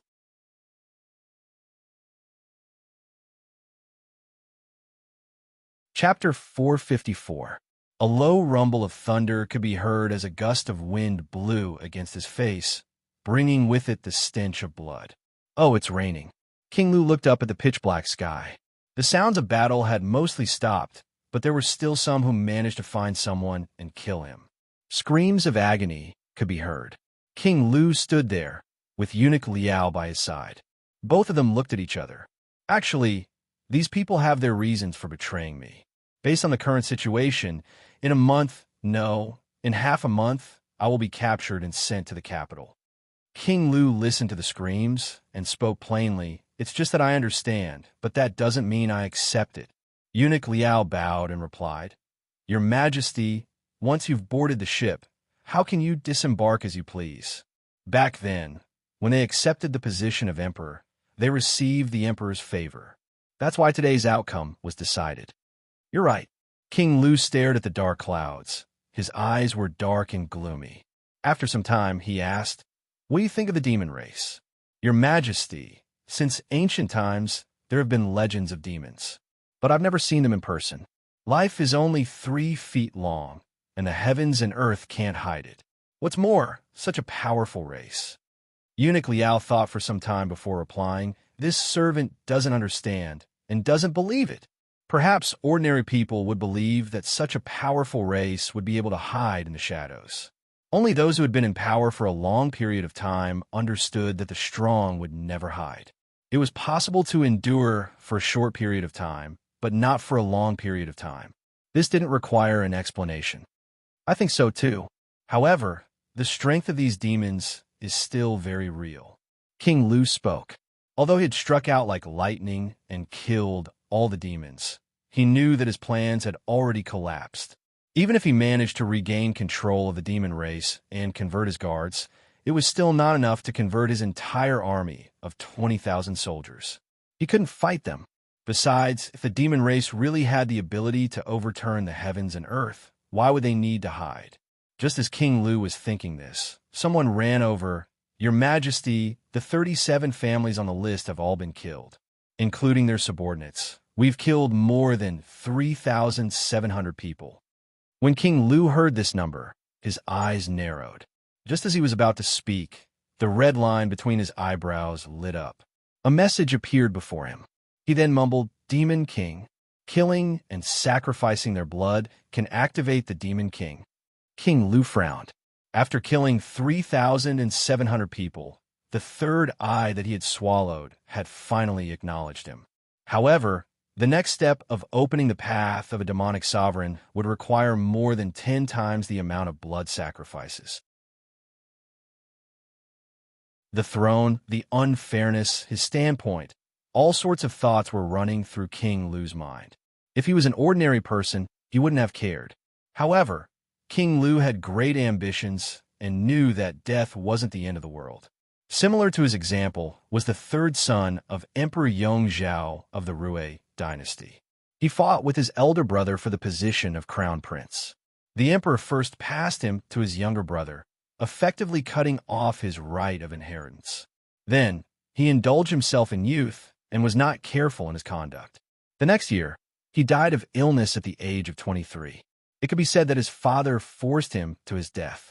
But even if he was forced to death, it was different from the world's imagination of the underworld or samsara. The soul of the royal family was still under the jurisdiction of the dragon Qi. At the end of the day, he still had to rely on his father and brother. Even though they had been forced to kill each other before, and there was no longer any father-son relationship between them, he still had to smile apologetically and beg for a little reward when he arrived at the netherworld. There was definitely something wrong with this blood sacrifice. However, King Lu knew that there was no way out now. Could it be that after he died, he would still have to be a slave to his father and the crown prince? Thinking up to this point, King Lu laughed out. When I swallowed the demon eye, I had already made my decision. I cannot be the human emperor, but I can be the demon emperor. However, if you want me to join you, you have to show me some sincerity. Boom! Following King Lu's words, a bolt of lightning flashed past. King Lu's vision turned black as he was surrounded by a bloody light. The bloody light expanded rapidly, forming a scene. In front of him was a majestic altar. It looked like it was made out of jade. There were stone steps leading to the top of the altar from the north, south, east, and west. Following that, he saw the strangest and most terrifying scene in his life. In the air above the altar, tens of thousands of black shadows danced in the air. Some of them were humanoid, but were covered in scales. Some had horns, some had wings, and some had tails. Demon race. This is the demon race. King Lu's heart was in a mess. At this point, a message was transmitted to him. King Lu's heart skipped a beat as he looked up at the blind Taoist. The blind Taoist still had the appearance of Li Cheng, but his eyes were bloodshot. His gaze pierced deep into King Lu's soul, causing him to almost kneel down. At this point, a dragon's roar could be heard, and King Lu regained his senses. The blind Taoist's eyes flashed with disappointment as he waved his hands. King Lu cleared his throat and stepped onto the altar. All the demons around him knelt down and kowtowed to him. Your subjects pay their respects to the demon emperor. These demons shouted out as they kowtowed to him. The altar started to change as a huge wave of energy started to awaken. Following that, another dragon's roar could be heard as a flood dragon appeared. This is Imperial Qi. King Lu had long known that he had Imperial Qi. However, this was the first time he had seen it.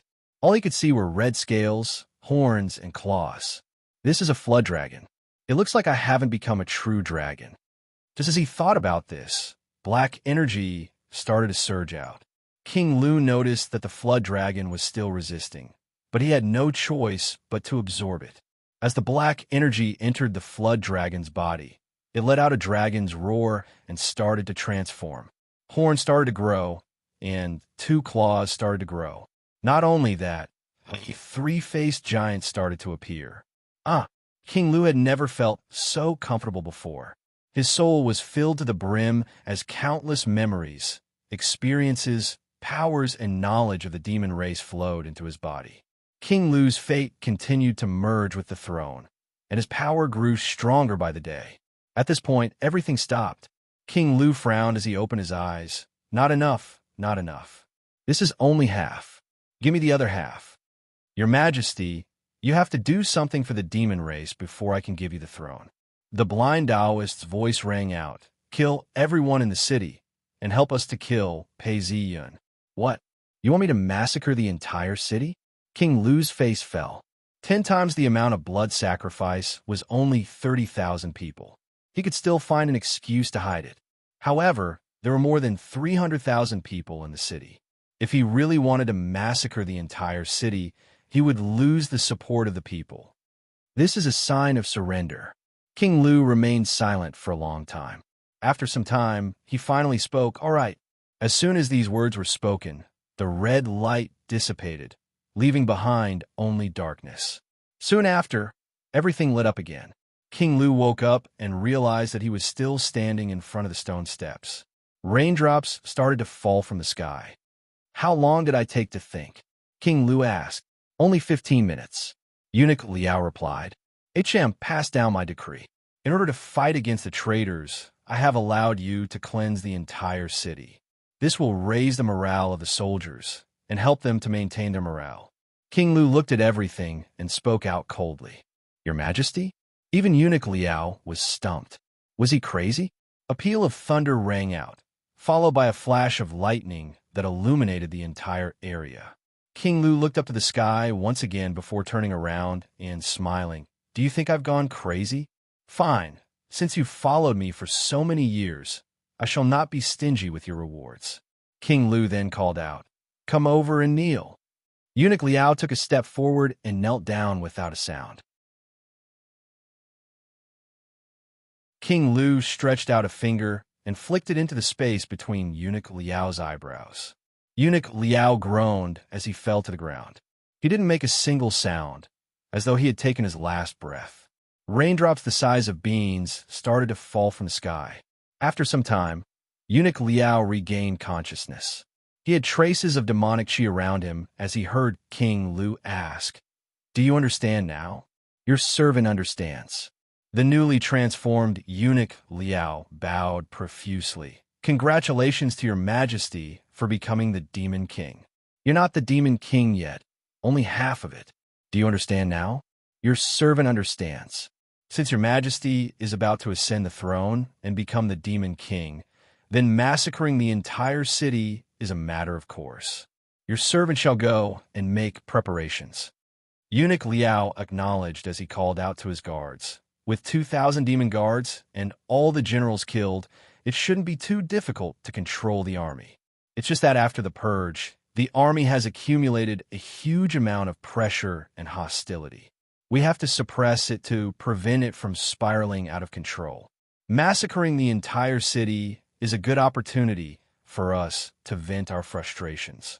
As long as we divide the area according to the rules, we can carry out the plan. We can even test the officers and replace them with our own men. Eunuch Liao's face didn't move at all as he spoke in a low voice. It's just that Wang Exer has already sent her men into the mountains to hide from the soldiers. Should we recall them now? No, I was once a human. Let her give birth to a child. King Lu spoke in a melancholy tone. Consider it a form of remembrance. Eunuch Liao didn't speak any further as he stood up and left. Several guards pulled a horse over and followed Eunuch Liao as they galloped off into the distance. Kill, kill, kill. In less than an hour, the imperial qi above the camp started to change. King Lu could see it with his own eyes. He could see the imperial qi hanging above the camp as it transformed into a demonic flood dragon. This meant that it was now under his complete control. Assign the guards to all the places and replace the generals and officers who died. This servant has done a good job. Just as King Lu was thinking this, he saw the black qi surging out of the camp as a large number of soldiers poured out, following which screams could be heard as the camp was thrown into chaos. Many people were running for their lives. Not good, not good. There's a mutiny, there's a mutiny. Quick, run, there's murder.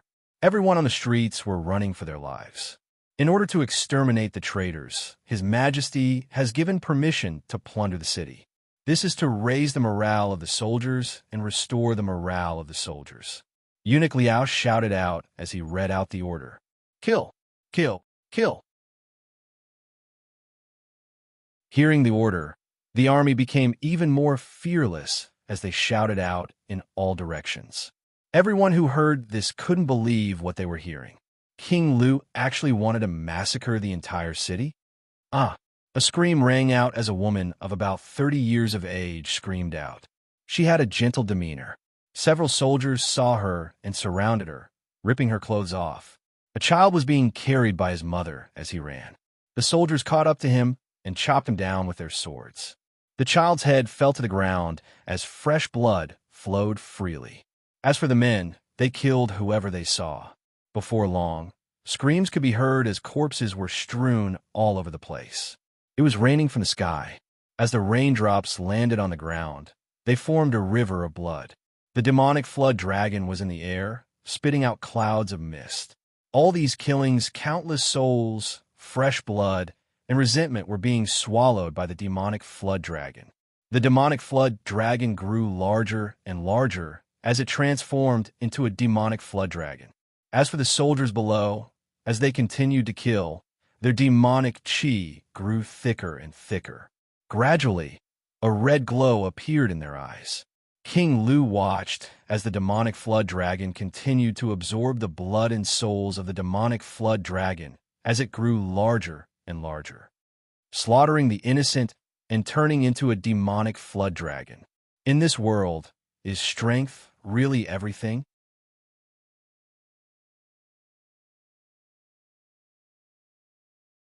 Chapter 455. Satisfying, this is really satisfying. One of the soldiers leapt up from the body of serving maid, before killing her with a single slash. He then laughed out loud, as his eyes glowed red. That's like a beast eating a human. An ox cart passed by, as an old man with a white beard spoke out.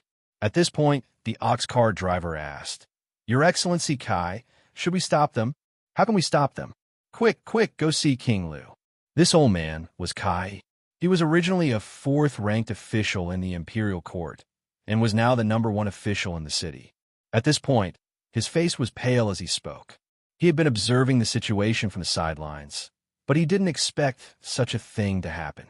Seeing the situation in the city spiraling out of control, he had no choice but to go see King Lu. He then gave an order, and the ox cart driver brought several soldiers with him. Although there were soldiers in the city, nobody dared to cause trouble. As Kai walked, he heard a commotion in front of him. He could hear people shouting, "Long live your majesty." He then hurried over to see King Lu. At this point, King Lu was standing in front of the stairs. Several officers were kneeling in front of him. Kai, he didn't care about the situation as he stepped forward and shouted, "Your Majesty, your subject pays his respects. I have a memorial." "So it's Minister Kai. It seems like you're in good spirits." King Lu turned around and laughed. "Didn't you claim to be sick? It seems like you're in good health." "Your Majesty." Kai kneeled on the ground. "This subject has sinned. Your Majesty, please mete out punishment. However, the citizens of the city are innocent. Your Majesty's troops are cleansing the city. This is what bandits do. Is this the way of a ruler? Your Majesty, please retract your orders.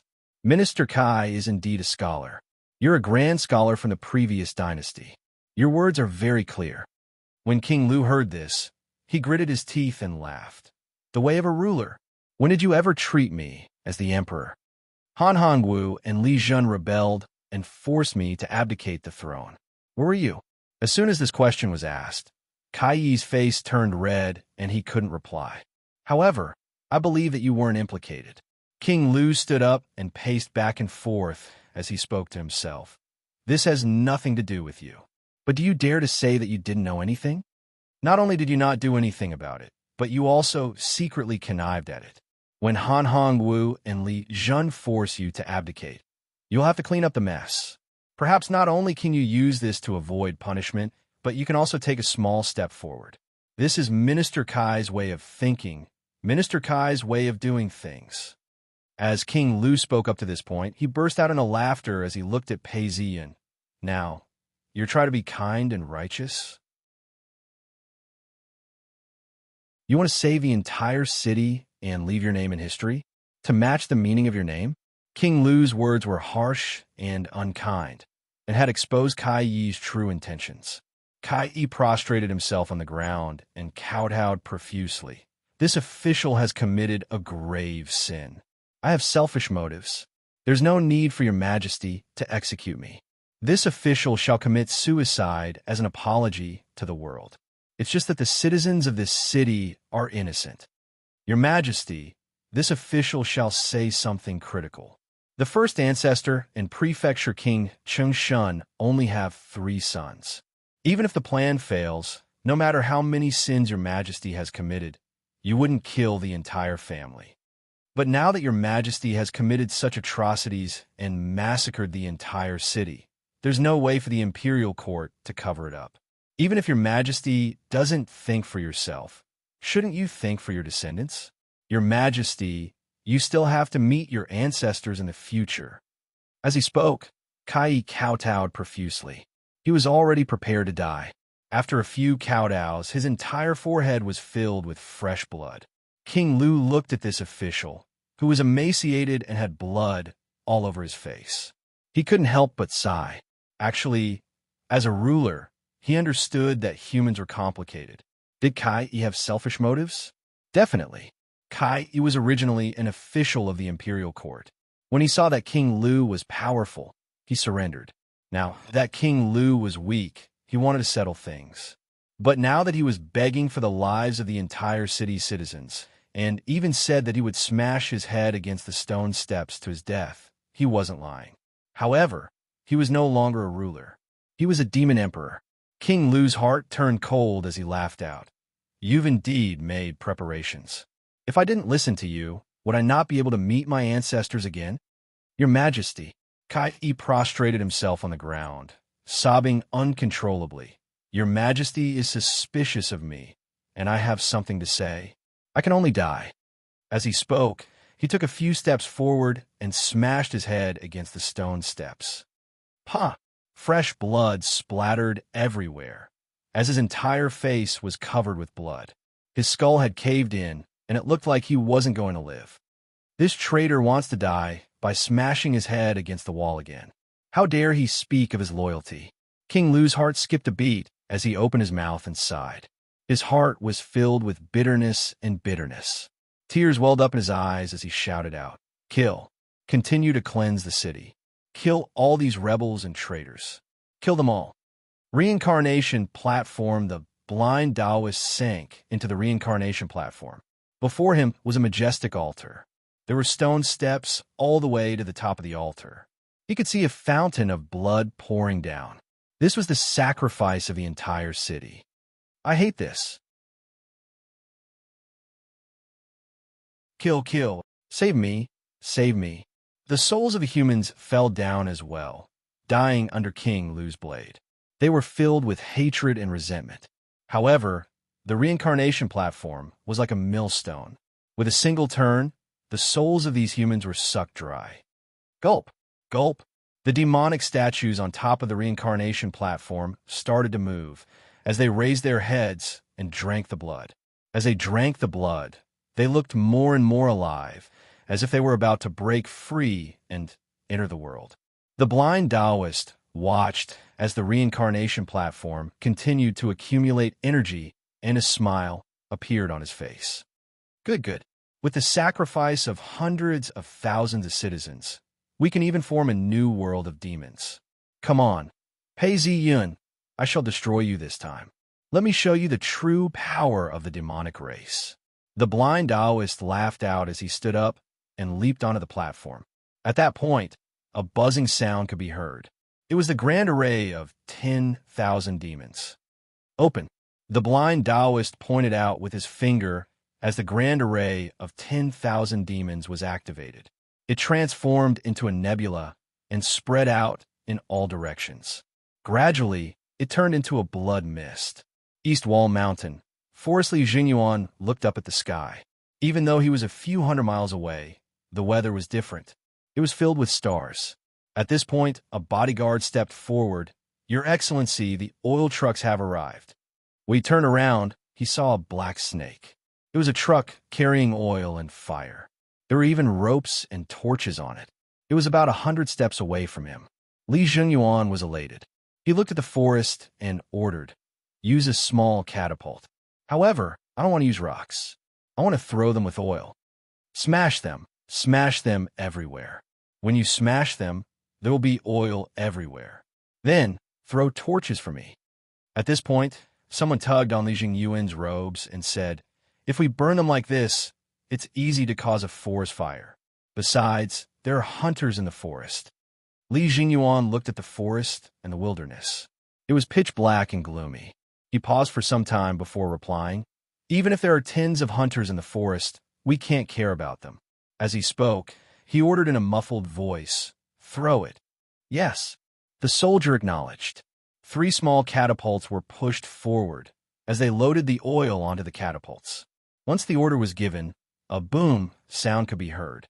The oil-filled pottery flew out, spraying oil all over the place. Some of the oil landed on the grass, some landed on the ground, and some even landed on a tree. Shards of the pottery flew everywhere. Li Jinyuan shouted out, good. That's it. Continue smashing them. This wasn't a difficult task. The soldiers carried the oil onto the catapults and loaded them onto the catapults. They then smashed the catapults onto the catapults.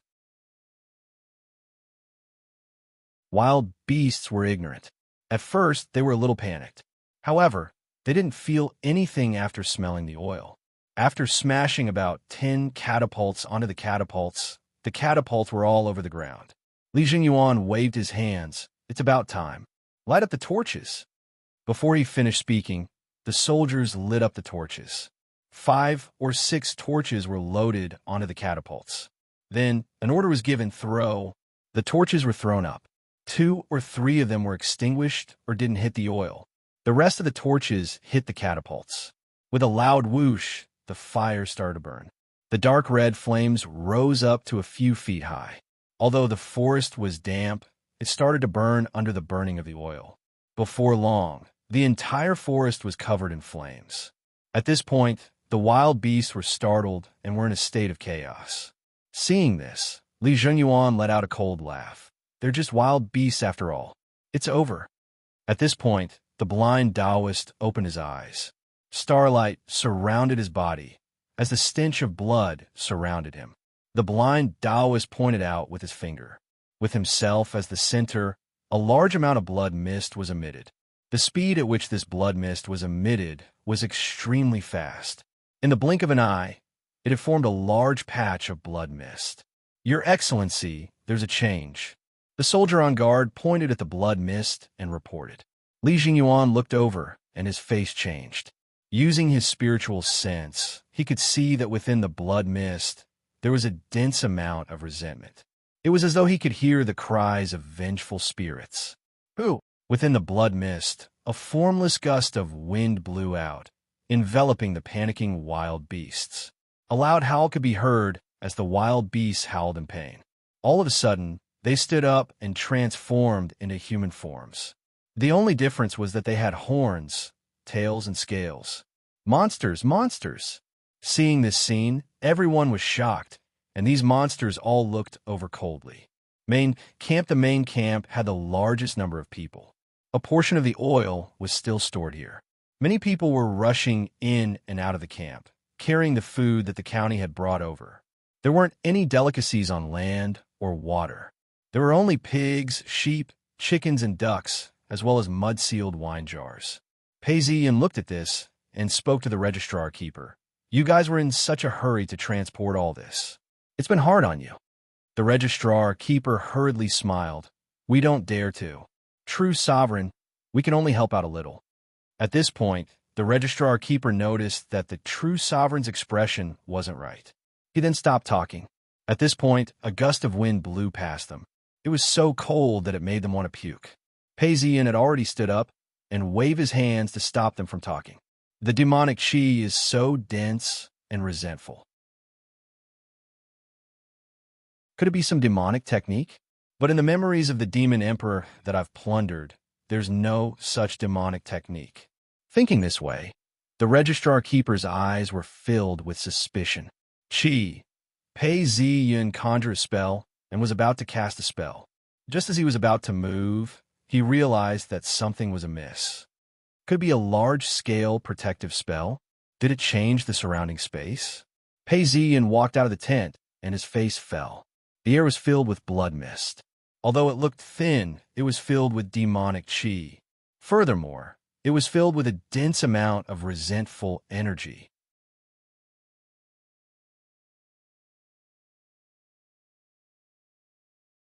Chapter 456. Pei Ziyan's heart skipped a beat. He could sense that this was an ominous sign. Looking closely, he could see that the blood mist was filled with an intense amount of resentment. He could even hear the wails of the spirits within. He sucked in a deep breath. True sovereign, true sovereign. Before he could think further, Pei Ziyan turned around and saw a Taoist official calling out to him. What's the matter? Something's not right. Look. The Taoist official pointed to the forest in the distance. The blood mist started to spread and was carried along by the wind, enveloping the entire forest.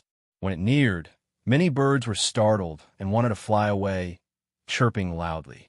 However, the speed of the blood mist was too fast. Within seconds, many of the birds had bloodshot eyes and fell to the ground. There were also some wild beasts that were engulfed by the blood mist. They roared loudly as their bodies grew larger. Some of them could not withstand the pressure and exploded into a mist of blood. Some of the beasts transformed back into human forms and stood up. It was as if they had heard a summons as they stumbled toward a direction. A gust of wind blew past, bringing with it a cold aura. Seeing this, Pei Ziyun sucked in a breath of cold air. Not good, not good. A demon has appeared. It's going to eat people. The Taoist official was still able to hold on. However, the soldiers of the army were not well educated. Seeing this, they turned around and fled. Pei Ziyun's face sank as he shouted, "Where's the commander? Maintain order. Whoever dares to flee shall be killed without mercy." As soon as the order was given, a squad leader stood up and shouted, "Asshole, why aren't you returning to your position? Whoever dares to panic will be dealt with according to military law. With a true sovereign here, what's there to be afraid of?" These were all elite soldiers. Initially, the strange phenomenon had caused a commotion. With this shout, most of them had calmed down. Occasionally, some of them would try to escape. However, as soon as they saw the flash of blade, they screamed in pain and fell to the ground. Before long, the entire army had calmed down. Is it that easy to transform into a demon? I don't believe it. Pei Ziyun's understanding of Tao arts had led him to believe that it was impossible to transform into a demon in such a short amount of time. Just as he was thinking about this, he noticed that the sky had darkened. A thick layer of blood mist floated in the air, emitting a faint red glow. Spell? Demon arts? Or is this place no longer the living world? At this point, Pei Ziyun's expression turned serious as a sense of uneasiness welled up within him. His expression changed as he stood up and said coldly, "Prepare to enter the barracks and prepare for battle. Taoist officers and platoon leaders, follow me into the tent to discuss countermeasures." "Yes." As he entered the tent, he saw a map hanging on the wall. Pei Ziyun looked at it and said, "Department of Records, hurry and determine our position. See if there's any deviation. The simplest way is through communication. Can you contact the imperial court?" Pei Ziyun pursed his lips as he watched. The Tao officer's face was as white as a sheet. The fruit amulet crackled as it lit up, but he was unable to connect with it. The strange phenomenon is the work of the traitors. If I'm not wrong, it's caused by a blood sacrifice. I'm not sure about the specifics, but I'm confident that I can break it. Everything will be decided by the true monarch. Good. Pei Ziyun stretched out his hand and drew a circle on the map. Send out scouts to check out the surroundings. If there are any changes, report to me immediately. Where are the Taoist officials? If you can't contact the imperial court, quickly contact other camps. Can you contact them? See what's happening at the front line? Whoever dares to disturb our morale, kill them without mercy. In that instant, everything was sorted out. The Taoist officials and the team leaders listened to his orders and felt much more at ease. They obeyed his orders and sent their troops out. Pei Ziyun's brows were still furrowed as he sat there with his eyes closed, thinking of all possibilities. The Demon Emperor's memories flashed through his mind as he started to make guesses. Is this a large-scale blood sacrifice? I still need to test it out. Pei Ziyun squinted his eyes and pointed, blinding light technique. Boom! A beam of light flashed past and lit up the entire tent. However, Pei Ziyun did not look happy. That's not right. Although the Tao technique was successful, my powers have been weakened. Pei Ziyun's face turned gloomy as he thought about it. The power of the immortal Tao dragon veins has been cut off. The spiritual energy from paradise has been cut off as well. It seems like I have to conserve my powers and end this quickly. System. Following the call, a plum blossom appeared in front of him. It grew bigger and bigger until it became a translucent information interface. It floated in front of his eyes as data appeared. My name is still growing, but the changes are minute. Looks like the blind Taoist used some spells and caused some changes. Even my earth and mortal powers are being suppressed. I should only be left with half of them. Something's not right. Pei Ziyun was suspicious. Although his powers were being suppressed, his strength had increased. He frowned and walked out of the tent. He found a huge rock and punched it. Boom! The huge rock exploded, and the flying rocks hit his body, but he felt nothing. This feeling, there's more in Shi. Could it be that this place is between the world of the living and the netherworld? Thunder come. Pei Zi Yin pointed his finger, and a flash of lightning appeared. He tossed the match into the oil, and a sizzling sound could be heard. Indeed, it's the power of the netherworld. The demon realm? No, it's connected to the demon realm. This realm has long been conquered. I understand now. Someone must have used some sort of technique to form a rift between yin and yang. This could very well be the Mirage realm. Pei Ziyun's eyes lit up as he pondered. At this point, a Taoist official rushed over and reported, "True Sovereign, the various camps have been contacted. Head Officer Li has reported that he has caught the traitor." However, he didn't expect the traitor to use demonic techniques and caused a huge blood mist to appear. The beasts that were gathered by the traitor all turned into demons, and a bunch of demons appeared. Head Officer Li has requested for us to retreat to the camp and prepare to regroup before making any further plans. The Taoist official was panting as he reported. Not obeying orders and wanting to retreat was akin to disobeying orders. Pei Ziyin wasn't angry, but was instead elated. He then ordered, "That's good. Immediately give the order for all the troops to gather at the camp. Bring oil and other supplies. We shall defend the camp." "Yes." The Taoist official turned around and gave the order. Frontline stronghold corpses littered the ground. Most of them were demonic beasts, but there were also corpses of humans. Li Jingyuan stood within the tent that had a hole in it, and didn't say a word as he listened to the Taoist official's report. The blood mist was strange and appeared out of nowhere. I suspect it was caused by the traitor. When we were fighting the enemy, it felt like our Tao techniques were weakened. Also, how could wild beasts turn into humans? Although they had fur, I wasn't mistaken. They were indeed in human form. It's similar to the demons of the legends. Captain Lian's face was gloomy. I've been in the army for 10 years, and I've never seen anything like this. This is similar to the demons that I've read about in the books. Perhaps King Lu is truly a demon, or else how could he suddenly have such an invincible army? "Head Officer, did the true sovereign say anything?" Everyone turned to look at him. Some of the Taoist officials had suspicions in their eyes. Were they trying to get someone else to do the dirty work? Li Jingyuan was feeling uneasy, but he knew that he couldn't let go of his suspicions. He then slapped the table. "There's no need to say anything. If the true sovereign knew about this, he wouldn't just lead us here to fight. Now that the true sovereign is at the front lines and is less than 10 miles away from us, if something were to happen, none of us would be able to escape." As soon as these words were spoken, the atmosphere within the tent became extremely tense, and everyone fell silent. "Your Excellency, the true sovereign has contacted us and ordered us to retreat to the main camp. We are allowed to bring kerosene and rations with us." At this point, a Taoist official entered the tent and shouted out, "Good." Li Jingyuan smiled as he spoke, as though a stone had been lifted from his heart. However, his expression was still solemn. "We shall move towards the main camp immediately. All problems shall be solved when we meet the true sovereign." As he spoke, he looked at the captain. "Captain Shun, bring some men forward and clear out the demonic beasts along the way. I shall bring kerosene and follow you." "Yes." Main Camp Ziyin stood at high vantage point and watched from afar. He could see that the various camps were gathering rapidly. Originally, they were searching through the forest and weren't too far away.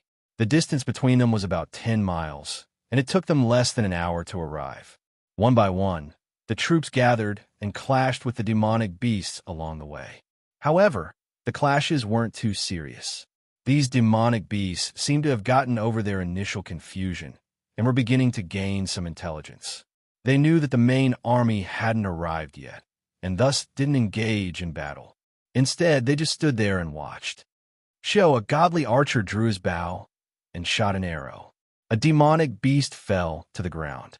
A Taoist official pointed out, "True sovereign, look, even the furthest overseer Li has returned." "I saw it too. The one in the middle is him." Pei Ziyun revealed a faint smile before it disappeared. Tell him to report to me the moment he enters the camp. Also, tell everyone to start building fortifications. Just as he gave the order, Li Junyuan had already entered the camp. He then took a deep breath and walked towards Pei Ziyun. This lowly official pays his respects to the true sovereign. Get up. What's the point of being so formal now? You're the front lines, and must have fought with these demonic beasts before. If you have any thoughts, speak them out. Yes, true sovereign. The demonic beasts we've encountered so far aren't that strong. The armored soldiers can still kill them. However, I can feel that this place is isolated from the outside world. Besides, I've never seen such a strong force before. Our spells, other than using talismans to communicate, are all suppressed. I suspect that this is the rebels' Dao arts. Or perhaps it has something to do with King Lu's defeat. Pei Ziyun nodded his head. Indeed, it has something to do with it. These people are demonic beasts. Only demonic beasts would have such power. Are there really demonic beasts? Li Jingyuan's heart skipped a beat. After some time, he sighed. Even if they're demonic beasts, we have no choice but to fight on. It's just that we're running low on rations and water. I'm afraid we won't be able to hold out for long. Pei Ziyun laughed coldly. You don't have to worry about that. How long do you think we'll be able to hold out for? Don't scare us. The larger the area of effect of a spell, the more energy it consumes. This is the basic principle of Dao arts. Demonic arts can't be separated from this. Don't worry, we don't have to worry about rations and water. As for the demonic beasts, we can use our spells to suppress them. But haven't you realized that our physical bodies and strength have increased? As Pei Ziyun spoke, Li Junyuan was still deep in thought. At this point, a scout shouted out, "True sovereign, the demonic beasts have arrived." Oh, the demonic beasts gathered together. Most of them were werewolves. There were also wolves, tigers, leopards, and sheep. All of them had long fur on their bodies as they approached. There are some here too. Looks like the demonic beasts are going to attack us. Pei Ziyun laughed coldly. Before he could finish his sentence, the demonic beasts had already charged forward. They were filled with the most primitive of beasts. They bared their teeth and roared as they charged forward. Just looking at them caused one's scalp to go numb. Pei Ziyun frowned as he turned around and asked, "Look, don't they seem to be less intelligent than before?" Li Jingyuan observed the movements of the demonic beasts and paused for some time before replying. Yes, they're not as coordinated as before. I thought that the demonic beasts would be more cooperative when they formed an army. I didn't expect them to rely on their instincts to charge forward. This is the normal demonic transformation. Some of them are retracting their divine senses. This is a waste of energy. Pei Ziyun laughed out coldly. Oil isn't very effective against humans, but against these demonic beasts, it's perfect. Command everyone to set fire to these demonic beasts. Just as he was about to give the command, Li Junyuan spoke out. True sovereign, something's not right. Earlier on, we used oil as well. But before the fire could reach them, a mist of blood appeared and extinguished the fire. There's such a thing? Pei Ziyun's heart sank as well. He thought for a moment before giving the command, continue to fire. If we can't set fire to them, we'll fight them with our lives.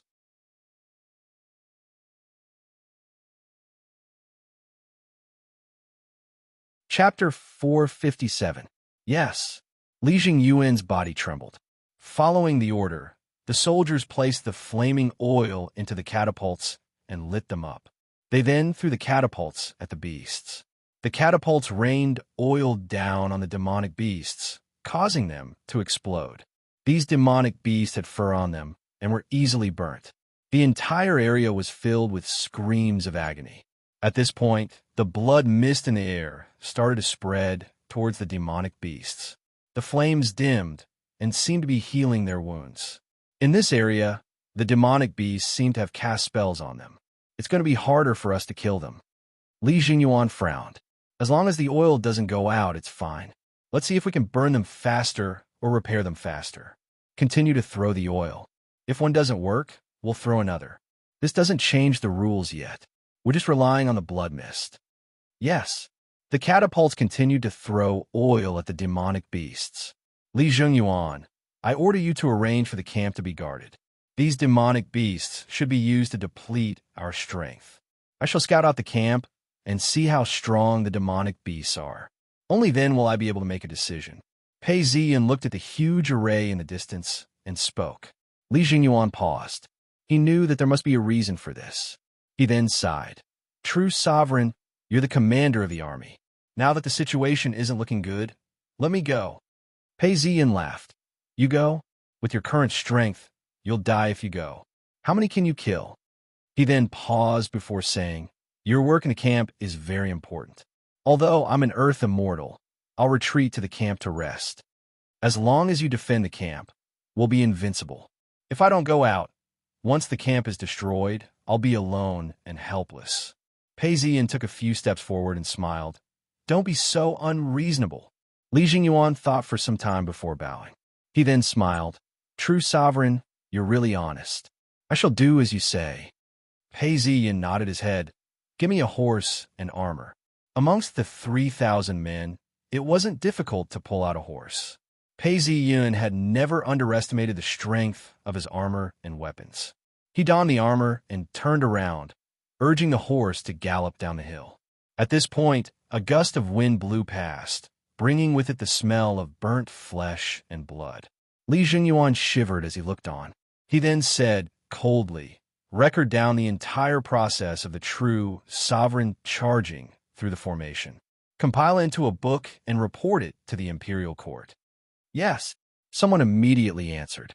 Jin Province, state capital of the sky, was overcast, and the smell of blood was carried by the wind. Eagles circled above the city, and some of the bolder ones pecked at the corpses on the ground. Unbeknownst to them, a light drizzle had begun. Blood flowed on the ground, forming a river. Some of the limbs had been chopped into pieces, while others had sinister expressions as they fell to the ground. The imperial bodyguards were still searching for them. Seeing that they were still breathing, they immediately stabbed them with their blades. In the distance, the sinister laughter and blood-curdling screams became louder and louder. In front of the king's palace, the sound of footsteps could be heard. 2,000 imperial bodyguards had gathered. All of them were stained with blood. When they saw King Lu, they shouted, Long live the king! Long live the king! Two bright lights flashed in King Lu's eyes, and the world around him seemed to have changed. The entire city was filled with yin qi and corpse qi. This was the resentment of the people who had been slaughtered. It formed into dark clouds, and the entire city seemed to be filled with ghosts. However, the baleful aura enveloped him, as weapons and armor appeared around him. All the yin qi that came close to him were destroyed and suppressed. 10,000 people pointed their fingers at me, and I died without a cause. It's all a lie. King Lu laughed coldly as tears flowed down his cheeks. He wiped them away. I am such a hypocrite. I can feel it. There's a summoning. King Lu could feel the summoning, so that's how it is. Pei Ziyan has already fallen into the demonic realm that I created. And now you want me to lead my army to him? I shall grant your request. King Lu pointed out, and at that moment, everything before him turned black, and a tall platform appeared before his eyes. The 2,000 imperial bodyguards realized that their surroundings had changed. They were surrounded by a mist of blood, and could only see the reincarnation platform clearly. They looked at the reincarnation platform and King Lu, and were in a state of confusion. What is this place? Could this be the wrath of the heavens? Is it because we've killed some commoners? Silence. Welcome to the demonic realm. The blind Taoist spoke as his voice traveled into the ears of every single imperial bodyguard. It was as though he had some sort of magical power, as his voice drilled into the minds of the imperial bodyguards. These imperial bodyguards felt their hearts calm down.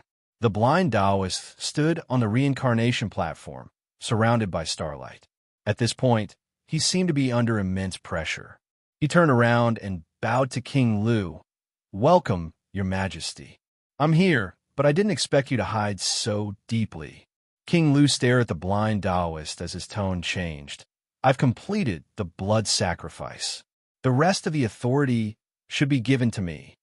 The both of them looked at each other and could feel the authority of the demon emperor. The blind Taoist nodded. "You've completed the blood sacrifice and caused the demonic realm to descend. However, you've only completed half of it. Kill Pei Ziyun, and I'll give you the other half of the authority." As he spoke, he waved his hand, and a loud boom was heard as an image appeared. Amidst the mist of blood, the sound of horses galloping could be heard. A man appeared in front of him, as dozens of demonic beasts pounced on him. The sound of a horse neighing could be heard, as the sound of a halberd filled the entire field of vision. A cold light flashed, as dozens of demonic beasts were sliced into pieces. At this point, the man seemed to have sensed something as he glared at King Lu. His killing intent caused even King Lu to shiver. The entire image stopped as King Lu took in a deep breath. "That's Pei Ziyun? Such martial arts. He's not human at all. An earth immortal is this strong? You want me to fight with this man? Your Majesty, Pei Ziyun isn't that strong. However, we're now separated by two realms.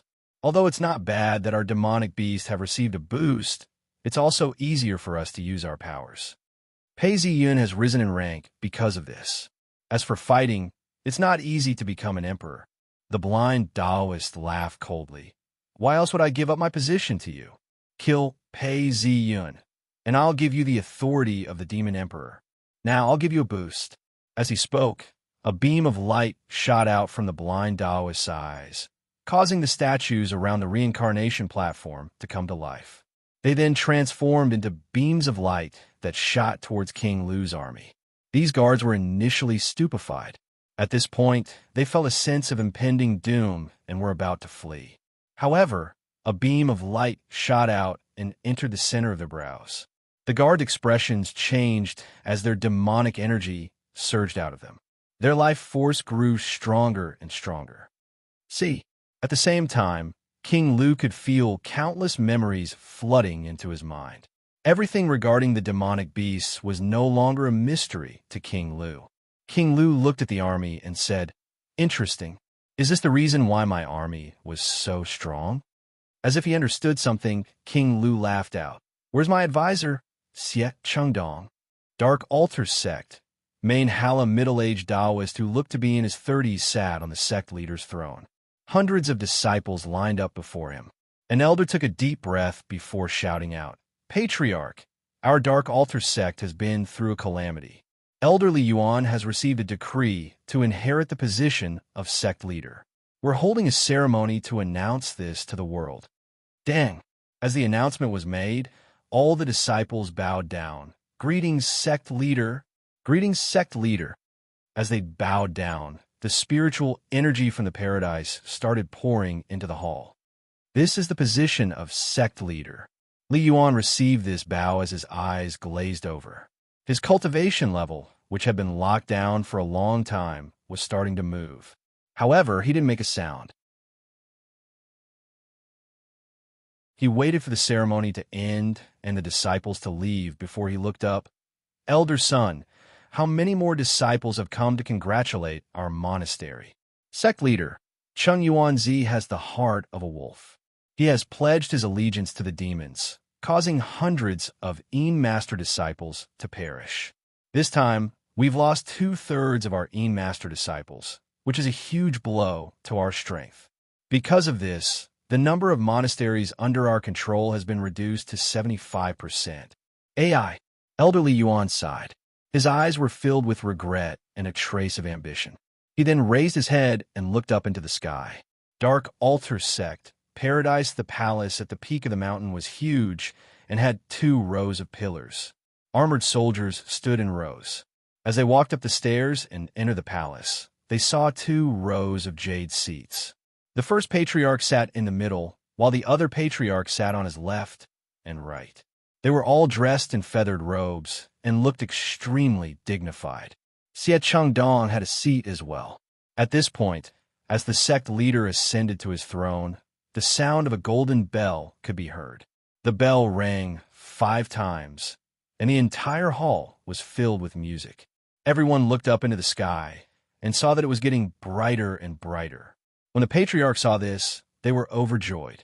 One of them stepped forward and said, "The ceremony has been completed, and she has gathered. Although we've lost quite a bit, we've managed to pull through this calamity." The first patriarch nodded his head as he waved his hands and laughed. Losses were inevitable. It's just that it's much less than we expected. The key is that Cheng Yuanzi was defeated too quickly. If he had dragged on for a few more years, not to mention 75%, even 25% would have been hard to come by. Our Dark Altar sect has inherited the teachings of the Tao monarch. That's why we're able to have such an effect. Everyone can rest assured. When everyone heard this, they congratulated the sect leader. At this point, Xie Chengdong's expression changed as his body started to glow with a golden light.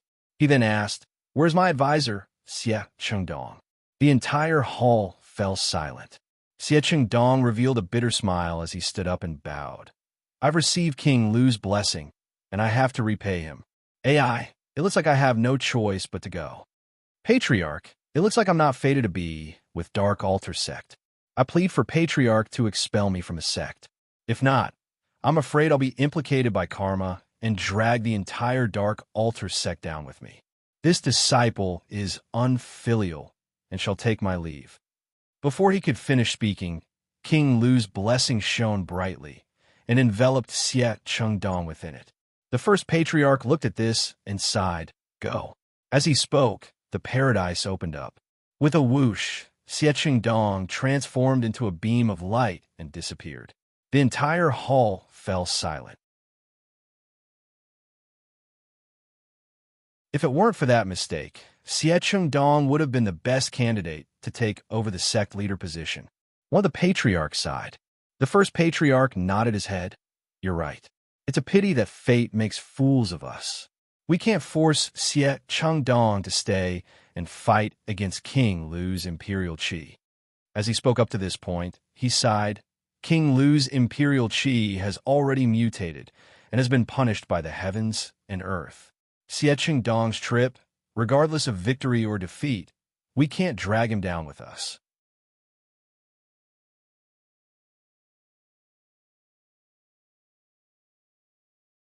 Chapter 458. Blood mist pervaded the air as King Lu stood atop the reincarnation platform.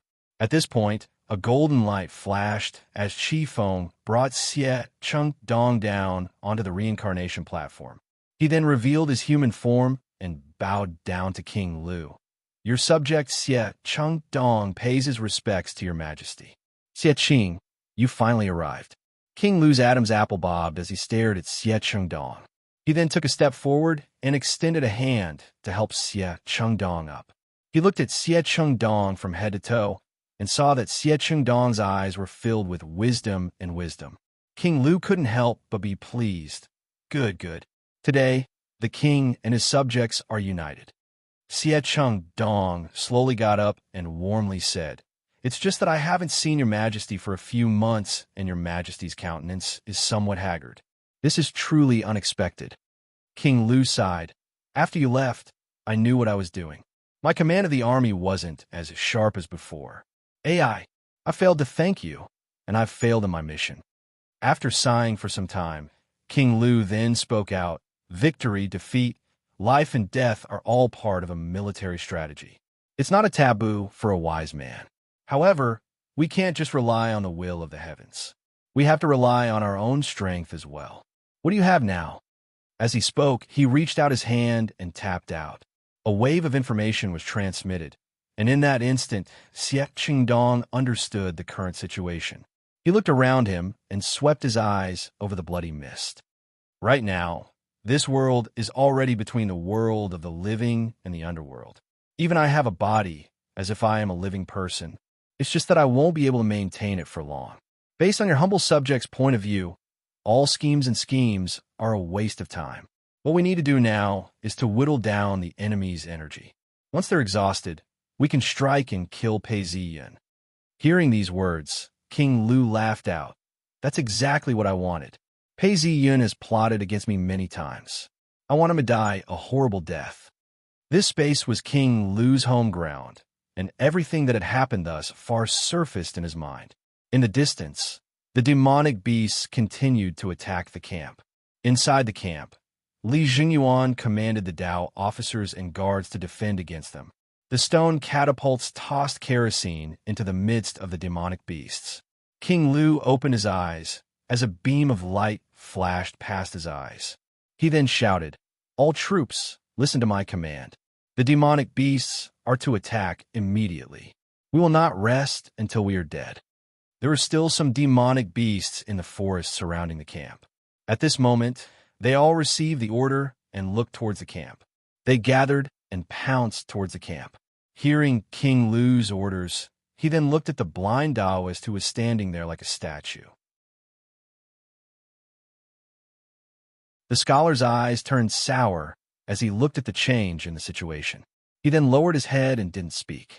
Main camp with a ka sound, the door slowly opened.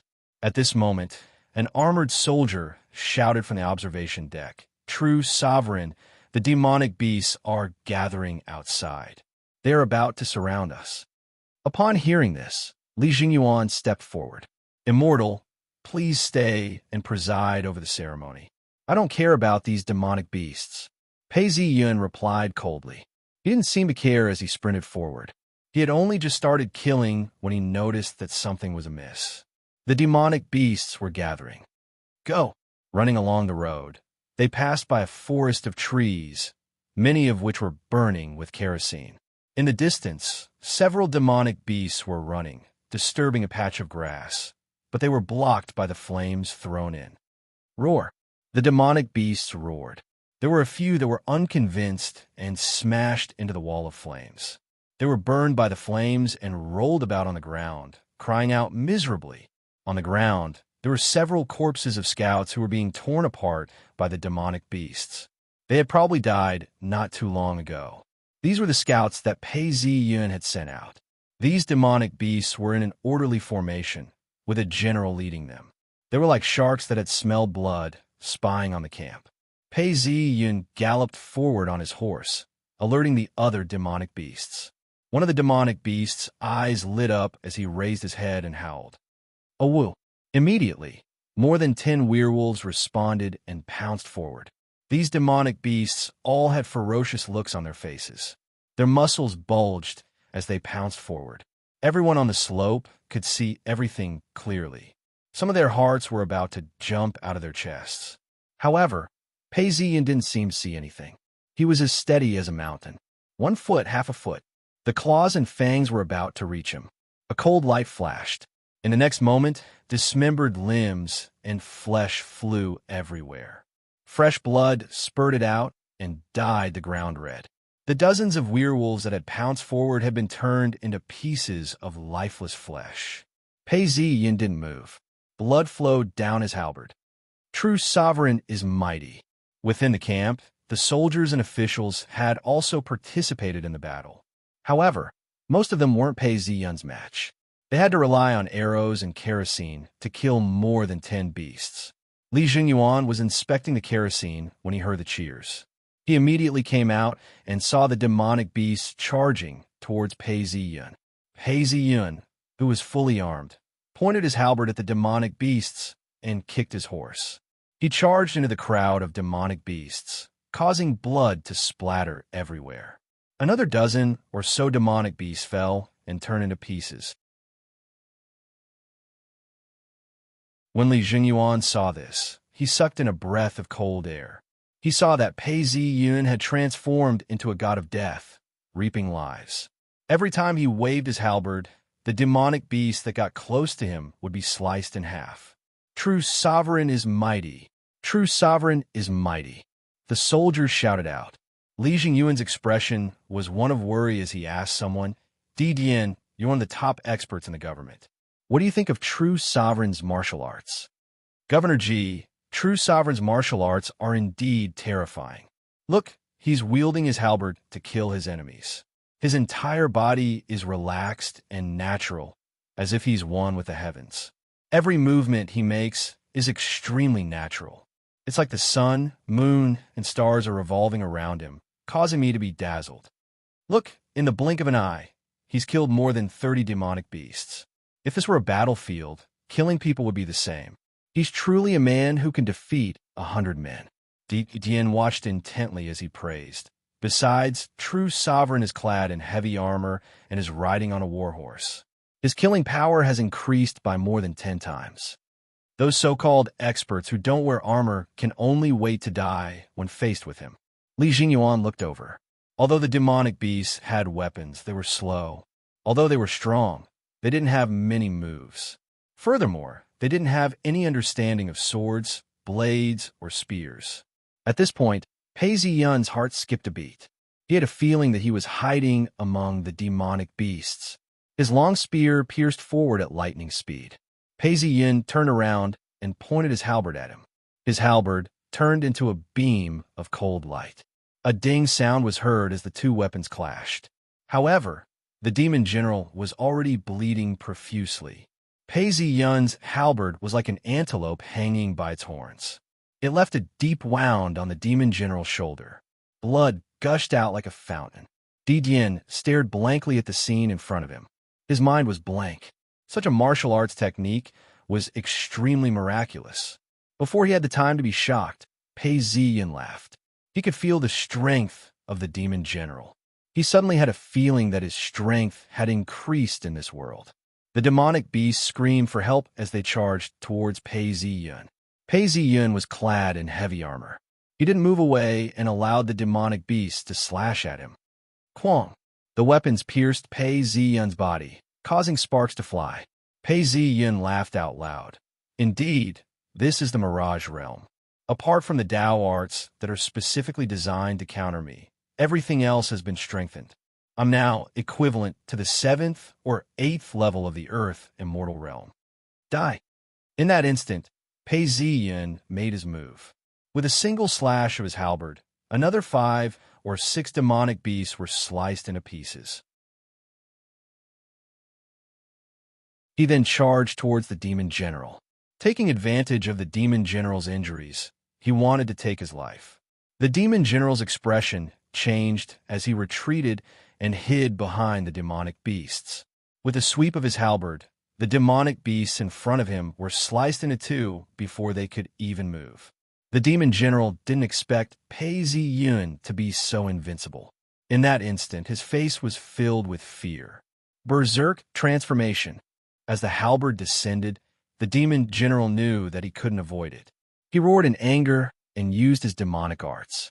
His eyes were bloodshot, and his demonic chi overflowed in all directions. The spear in his hand pierced forward. Compared to before, his strength had more than doubled. This was the demon realm, which was the most suitable place for demons to unleash their full strength. At this moment, the demon general could feel that he had unleashed his full strength. He could definitely block this attack. Quang! Sparks flew everywhere. Pei Ziyun could feel the demon general's explosive power. His expression froze, and his brows relaxed. Without hesitation, he hooked his halberd, causing the spear to miss. Pooh! A cold light flashed, and the demon general's face was filled with disbelief. His body was sliced into 2 and fell to the ground. There are laws of the demon realm here, and I can unleash 70% of my strength. How could I die?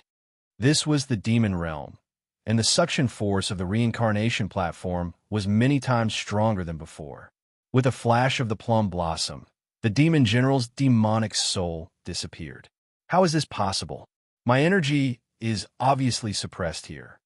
When Li Jingyuan saw this, he was even more shocked than the demon general. He mumbled to himself in disbelief. He then heard a Taoist official exclaim, "Could it be that Pei Ziyun has already reached the 7th or 8th level of the Earth Immortal stage and has attained a body of steel that is impervious to swords and spears?" As soon as these words were spoken, the few people who were looking at the records fell silent. If this was really the case, how far away was Pei Ziyun from becoming a true immortal? Perhaps only the Taoist ancestors in the records could compare to him. Troubled times indeed. Another Taoist official mumbled to himself. His face was pale. Li Jingyuan did not speak as he carefully sensed the changes in the space around him. No, it's because of this realm. Although Li Jingyuan said this, he still continued to record. He then sighed. If there were people who were impervious to swords and spears, the imperial qi would be useless. Reincarnation platform Xie Chengdong looked at the densely packed demonic beasts surrounding Pei Zi Yun and frowned. Your Majesty, this person is trapped in the demon realm. He's very intelligent, and he must have realized that we won't be able to survive for long. As long as we delay for more time, we will be able to achieve victory. Hence, Pei Ziyun is charging forward to buy more time. However, even if an Earth immortal has a body of steel, if he doesn't become a true immortal, he will still get tired. Xie Chengdong spoke as his eyes shone brightly, staring at the camp. Your subject predicts that Pei Ziyun will charge forward for a while before retreating back to the camp to rest. Now, the camp is Pei Ziyun's only hope. If we want to kill this person, we have to destroy this camp first. We have at most an hour to surround the entire camp. When that time comes, we should focus on attacking the main camp and ignore Pei Ziyun. This way, we can wipe out the entire camp and surround Pei Ziyun. That way, we will not be able to catch his breath. That will be the best way to deal with this situation. We shouldn't be relying on tactics like this. King Lu looked at the camp from afar. His eyes shone brightly, as though he was thinking. When he heard Xie Chengdong's words, he laughed out. Official Xie's strategy is impeccable. If we want to kill Pei Ziyun, it's indeed best to follow your plan. Even if we don't care about our losses, we can break through the wall of fire and kill our way to the camp. We can then surround Pei Ziyun and kill him. But there's no rush. If we attack the camp now, and even kill Pei Ziyun, we won't be able to achieve our goal. Yes, Your Majesty. Xie Chengdong understood that King Lu had his own plans and didn't speak further. He took a step back as King Lu turned to the scholar. In order to lock onto the source, how many demonic spirits do we need? At least 36. The scholar replied bitterly. He had to sacrifice the demonic spirits once again, but he had no other choice. Good. King Lu lowered his voice. His eyes were deep. For the sake of great things, there must be sacrifices. If he wants to kill, let him kill. Men, deploy another troop of demonic spirits. Have them lead the troops and kill them. Make sure that Pei Ziyun kills as many as he can. The scholar listened as King Lu fell silent. Although he was the one who suggested sacrificing the demonic spirits to reveal the source of the demonic spirits, seeing how King Lu didn't even bat an eyelid and was willing to sacrifice the demonic spirits, he couldn't help but feel a chill down his spine.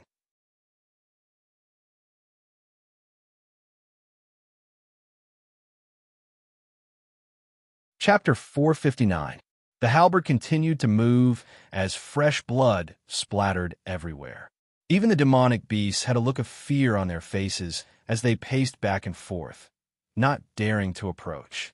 One of the demon generals retreated as Pei Ziyun appeared right in front of him. Die! A cold light flashed as the demon general flew into the air and was split into two halves.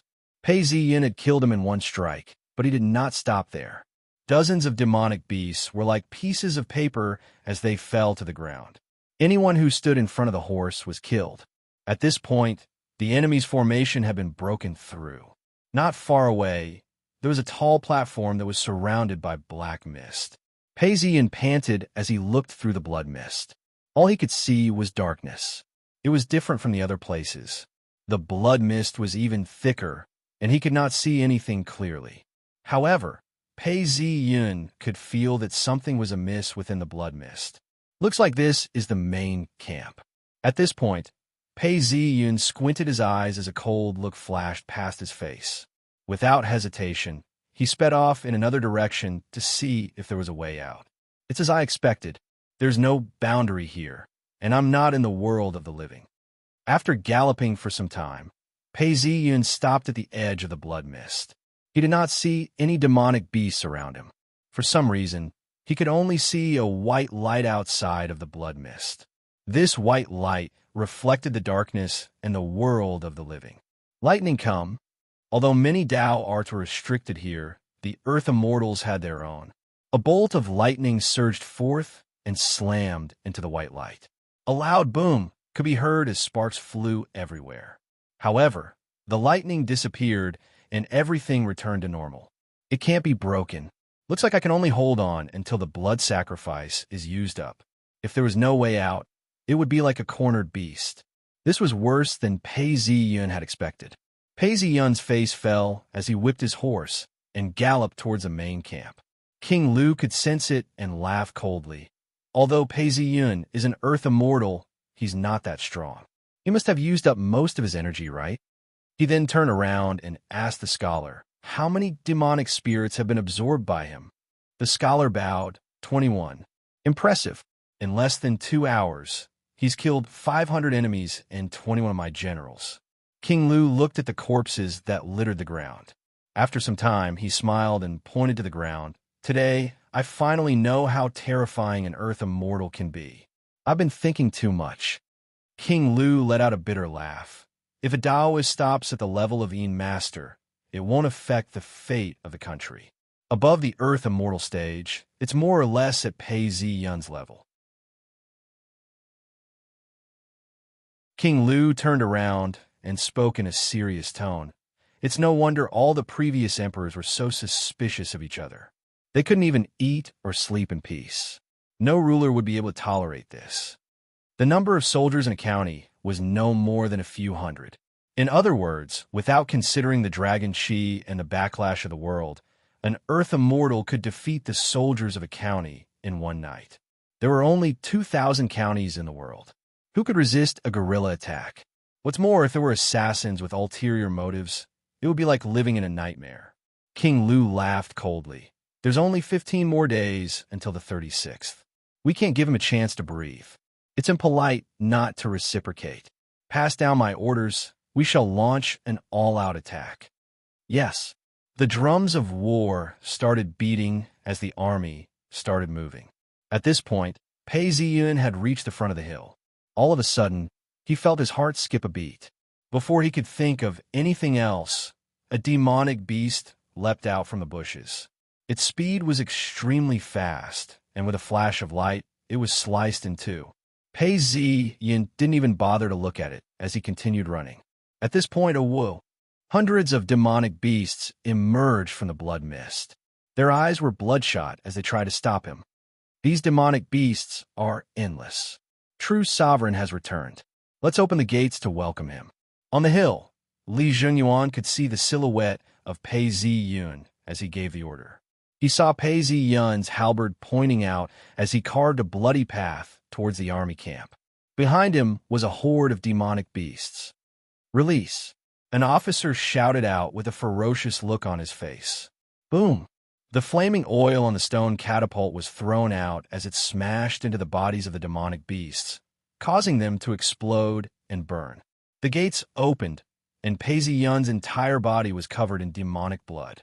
He led his horse and charged into the camp. The soldiers rushed forward and cheered. Long live true sovereign! Long live true sovereign! Shoot! Arrows rained down on the demonic beasts that were charging towards him. A series of screams could be heard as the demonic beasts retreated. Pei Ziyun had just dismounted from his horse when a war horse neighed once before it died. It had been fighting back and forth within the array and had exhausted its life force. Now it was dead. Officer Li, Officer Chun entered the tent. Pei Ziyun had just landed on the ground when he gave the order. The both of them looked at each other. They had come up with a plan before this. Yes. The both of them entered the tent one after another. Inside the tent, there was a pot of ginseng soup. As the fire burned, steam billowed out from the soup. Pei Ziyun sat down and received the bowl of ginseng soup. He didn't feel that it was hot at all. He drank the whole cup and wiped his hands. When he saw Li Zhenyuan and Colonel Chen walking in, he said, "What information do you have? Tell me quickly." He then ordered, "Bring me some meat." Immediately, someone brought out some roasted meat. The roasted meat had some oil on it and was extremely fragrant. Pei Ziyun didn't care about his appearance as he wolfed down the meat. Officer Chun then said, "I've just tested the waters. The demonic beasts aren't very intelligent, but their bravery has increased tremendously. One of them can fight against 3 armored soldiers. True sovereign, the demonic beasts have mutated since the forest. Although they're all wild beasts, there are still differences between them. I think the tiger demons would require at least 7 people to kill them, and the bear men would require even more. However, there aren't many of them. The werewolf men are the most powerful and can fight against 3 men. As for the monkey men, it would be 1 against 1, and the goat men are very weak. Even so, we are still in a passive position. Li Jingyuan's face was pale as he spoke. That's right, true sovereign. We really don't know how big this place is. If it's very big, and there are many demonic beasts here, I'm afraid we won't be able to last until tomorrow morning. Officer Chen said, Don't worry. With the ginseng soup and roasted meat, Pei Ziyun regained some of his energy. He then pointed at the map and laughed coldly. It's all because you don't know. There's more to this than meets the eye. What do you think I went out for? I killed my way to the edge of the camp, but it's less than 3 miles away. This place is at least 10 miles wide. If it weren't for the blood mist, I would have been able to see everything clearly. I suspect that this place is somewhere between the world of light and the underworld. In other words, it's between the real and the unreal. The size of the area depends on the strength of the beasts. There are at most a few thousand beasts in this area. If I'm right, the enemy has elites. I can feel my heart palpitating and don't dare to get close. Pei Ziyun said as he drew a circle on the map. There must be a secret behind this thick blood mist. Pei Ziyun's eyes were cold. This area is too small. We can't escape, and we can't engage in guerrilla warfare. The only way out is to defend the camp and continue to wear them down. We can even attack the enemy camp. When Li Jingyuan heard this, his face was dark and gloomy. He had hoped that they could escape, or that there would be a chance. Even if the enemy camp was breached, they would still have a chance. He let out a long sigh and looked at the map. Based on what true sovereign has said, the only way is to defend the camp and wear them down. Even if we kill all the demonic beasts, we will be able to pass this stage safely. As he said this, Li Jingyuan's face darkened. We have to lay a trap and kill all the demonic beasts around us. Only then will we be able to fight the enemy to the death. How much gunpowder do we have? Pei Ziyun thought about his plan and asked. Li Jingyuan thought for a moment before replying. True sovereign, in order to prevent the traitors from escaping into the cave, we have to prepare 100 pounds of gunpowder. That should be enough to blow up half the mountain. All right, that's our secret weapon. It's just that we don't have much gunpowder. We have to use it at a critical moment. It's best to use it on the enemy's main force. As for the demonic beasts, although they are strong individually, they aren't suited for battle. We can use the terrain to kill them, and that should be enough to kill them off. What true sovereign means is that we should arrange for our soldiers to guard the walls and fences. We should use our crossbows and oil to kill the demonic beasts. We should be able to kill as many of them as possible. When Chen Xiaowei heard this, he understood the crux of the matter. Yes, true sovereign. I understand. I shall choose some men to kill the demonic beasts. There are 2 layers of defense. Bury the gunpowder on the first layer. Once we can't hold on any longer, retreat to the second layer and detonate it. Pei Ziyun instructed. All of a sudden, a horn sounded from outside. Everyone within the tent paused in shock. Someone then rushed in and shouted, Not good. There's King Lu's flag outside, and it's the king's flag. What? The few of them were shocked as they hurried out. The mountain slope had already been fortified with fences and fences. Looking down from above, they could see a thick fog covering the entire area. A loud roar could be heard. Long live the emperor! Long live the emperor! Amidst the thunderous roars of the crowd, a yellow dragon umbrella was raised high up in the air as it advanced. King Lu was clad in armor and was escorted by his personal guards. He then shouted out, I am the son of the emperor, the second emperor of the dynasty. You are the subjects of the dynasty. Why aren't you kneeling down and greeting the emperor? Although they were enemies, the emperor's authority was deeply ingrained in everyone's hearts. Seeing this figure, everyone revealed looks of fear. Chun Xiaowei shouted out. That's impossible. King Lu is in the capital of Jin Prefecture. He's hundreds of miles away.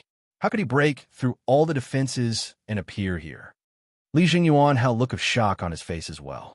He then turned around and asked, True Sovereign, didn't you sense anything earlier? The fog was too thick, and I couldn't see anyone more than 10 meters away. All I knew was that the enemy's camp was here, but I didn't know that it was King Lu himself. Pei Ziyin saw that the morale of his troops had plummeted, and his face turned solemn. He then shouted out, According to the Emperor's orders, King Lu has committed treason and is stripped of his title. He is now a criminal. Whoever kills him will be promoted by 3 ranks and be conferred the title of Earl. At first, it wasn't too bad. Being promoted by 3 ranks and being conferred the title of Earl was actually a fake imperial edict. But at this point, there was a buzz sound as the Emperor's sword and the imperial edict lit up. The imperial chi swept across the entire battlefield. Pei Ziyin had the imperial chi to back him up, and his heart trembled. He then looked at the soldiers. Soldiers, we've fallen into the demon's trap. However, this won't last long. As long as we kill the demonic beasts and hold on for a day and a night, we will be victorious. Capturing and killing King Lu would be a great merit, and the imperial court would not be stingy with its rewards. Are you willing to follow me and fight for this great merit and be conferred the title of King Lu's wife and son?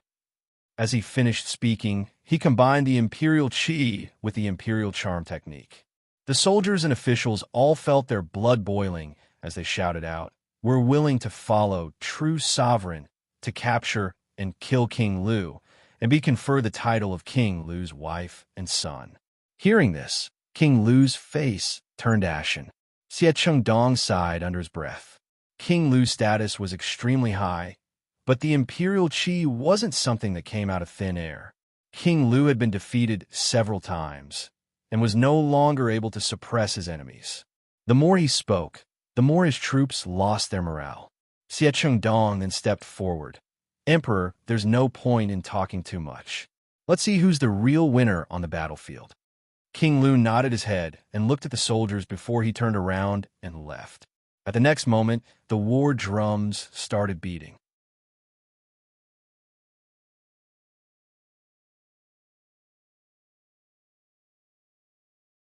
Chapter 460. The sky was dark, and dark clouds covered the sky. There was a tinge of red in the sky, and under the illumination of the flames, groups of demonic beasts could be seen. As the war drums beat, the demonic beasts started to move. However, the ground was still burning with oil. The demonic beasts instinctively felt fear and didn't dare to move forward. As the war drums beat, their hearts were filled with the desire for human flesh and blood, and their minds were filled with commands. Go! Kill them all. Instincts and commands were fighting. However, as the war drums beat faster and faster, the demonic beasts started to gather. Their eyes were filled with greed and ferocity. Kill! King Lu sensed all of this and stood up. He then gave an order to all the demonic beasts around the camp. Citizens of the demon race, for the sake of our great cause, kill them all. Oh, in a split second, the demonic beasts that were hesitating charged forward. Several demon generals charged forward as well, hiding their chi and energy. They were waiting for the right moment to strike. Don't panic, get ready. Pei Ziyin looked up and saw hundreds of demonic beasts. No, it was 1,000 to 2,000 demonic beasts, with tens of demon generals hidden among them. They charged forward like a wave. Wait a little longer. The demonic beasts are about to enter the area filled with firewood. Pei Ziyin tried to calm them down. Below them, there were trees that had been cut down and were covered with oil. As he calmed them down, the officials and soldiers who were in a panic regained their composure. This was especially so for the soldiers who had been through hundreds of battles. Their panic was due to fear of the unknown. 200 meters, 100 meters, 70 meters. The demonic beasts got closer and closer as they opened their jaws. Sharp teeth could be seen as if they were about to tear the people in front of them into pieces. Pung, pung, pung. Pei Ziyun could hear the hearts of the people around him beating rapidly. He raised his hand and looked at the demonic beast before waving his hand. Release. The flaming oil had been prepared for a long time. At that moment, it was tossed out. Boom! The flaming oil landed on the firewood, causing it to burst into flames. Oh, whoa! The demonic beast rolled on the ground as the oil exploded. The flames burned the demonic beasts as they screamed in agony. Shoot! As soon as the order was given, the sound of arrows raining down was heard. However, the effect of the arrows wasn't great. The demonic beasts had scales, fur, and weapons. Some had sharp teeth and claws. All of them roared as they advanced. Pierce. In the army, their martial arts were ordinary, but everyone was skilled in teamwork. Their tacit understanding could be said to be deep in their bones. At this moment, with a command, dozens of spears pierced through the gaps in the fence. Pu-pu-pu. The demonic beast that pounced towards the fence immediately let out miserable cries. A bare demonic beast that had pounced too close was focused fire, and several spears pierced deep into its body. The demonic bear let out a deafening roar and slammed its paw on the fence, causing it to shake. Then, poo-poo-poo. Another 3 long spears pierced through the demonic bear's fur and pierced deeply into its body. The bear demon couldn't take it anymore and fell down, fresh blood flowing out continuously. Kill. At this moment, several demon generals among the demonic beasts leapt up and leapt onto the fence. There was even an eagle demon descending from the sky, its sharp claws rapidly descending. With a flash of blood, 2 soldiers who were resisting let out blood-curdling screams as half of their skulls were clawed off, their brains splattering everywhere. As expected, without Dao techniques, the demon race is truly terrifying. Of course, this is the Mirage realm. It's not easy to become a demon in the real world, let alone so many of them. In the blink of an eye, all around him, he was in a predicament. Feeling the danger, Pei Ziyun laughed out. Good lightning! Boom! The eagle demon, who was descending from the sky, was struck by the lightning. It screamed in pain as blood splattered everywhere. A cold light flashed, and a demon general leapt into the fray. On the wall that was originally illuminated by the burning flames, the cold gleam of the halberd suddenly filled the air. A kind of fear struck its heart. The person in front of it did not seem to be immortal, but rather a demonic god that could suppress everything. The demon general was instantly restrained. With a roar, it struggled to break free from the nightmare, but it was already too late. Its body turned cold, and its head flew off. Pei Ziyun then grabbed a long spear die. The long spear pierced through the air, and the eagle demon was still struggling. However, the light of the spear flashed, and the long spear pierced through the eagle demon. The eagle demon fell heavily to the ground and disappeared in a flash. In the blink of an eye, he had killed 2 demon generals. Taking advantage of the gap, several demonic beasts leapt over and attacked Pei Ziyun. Pei Ziyun did not dodge. He watched as weapons, claws, and fangs landed on his body. Some of them were blocked by his armor, while others pierced through his armor, causing sparks to fly off his skin. He then spun his halberd around his body, and a cold light flashed.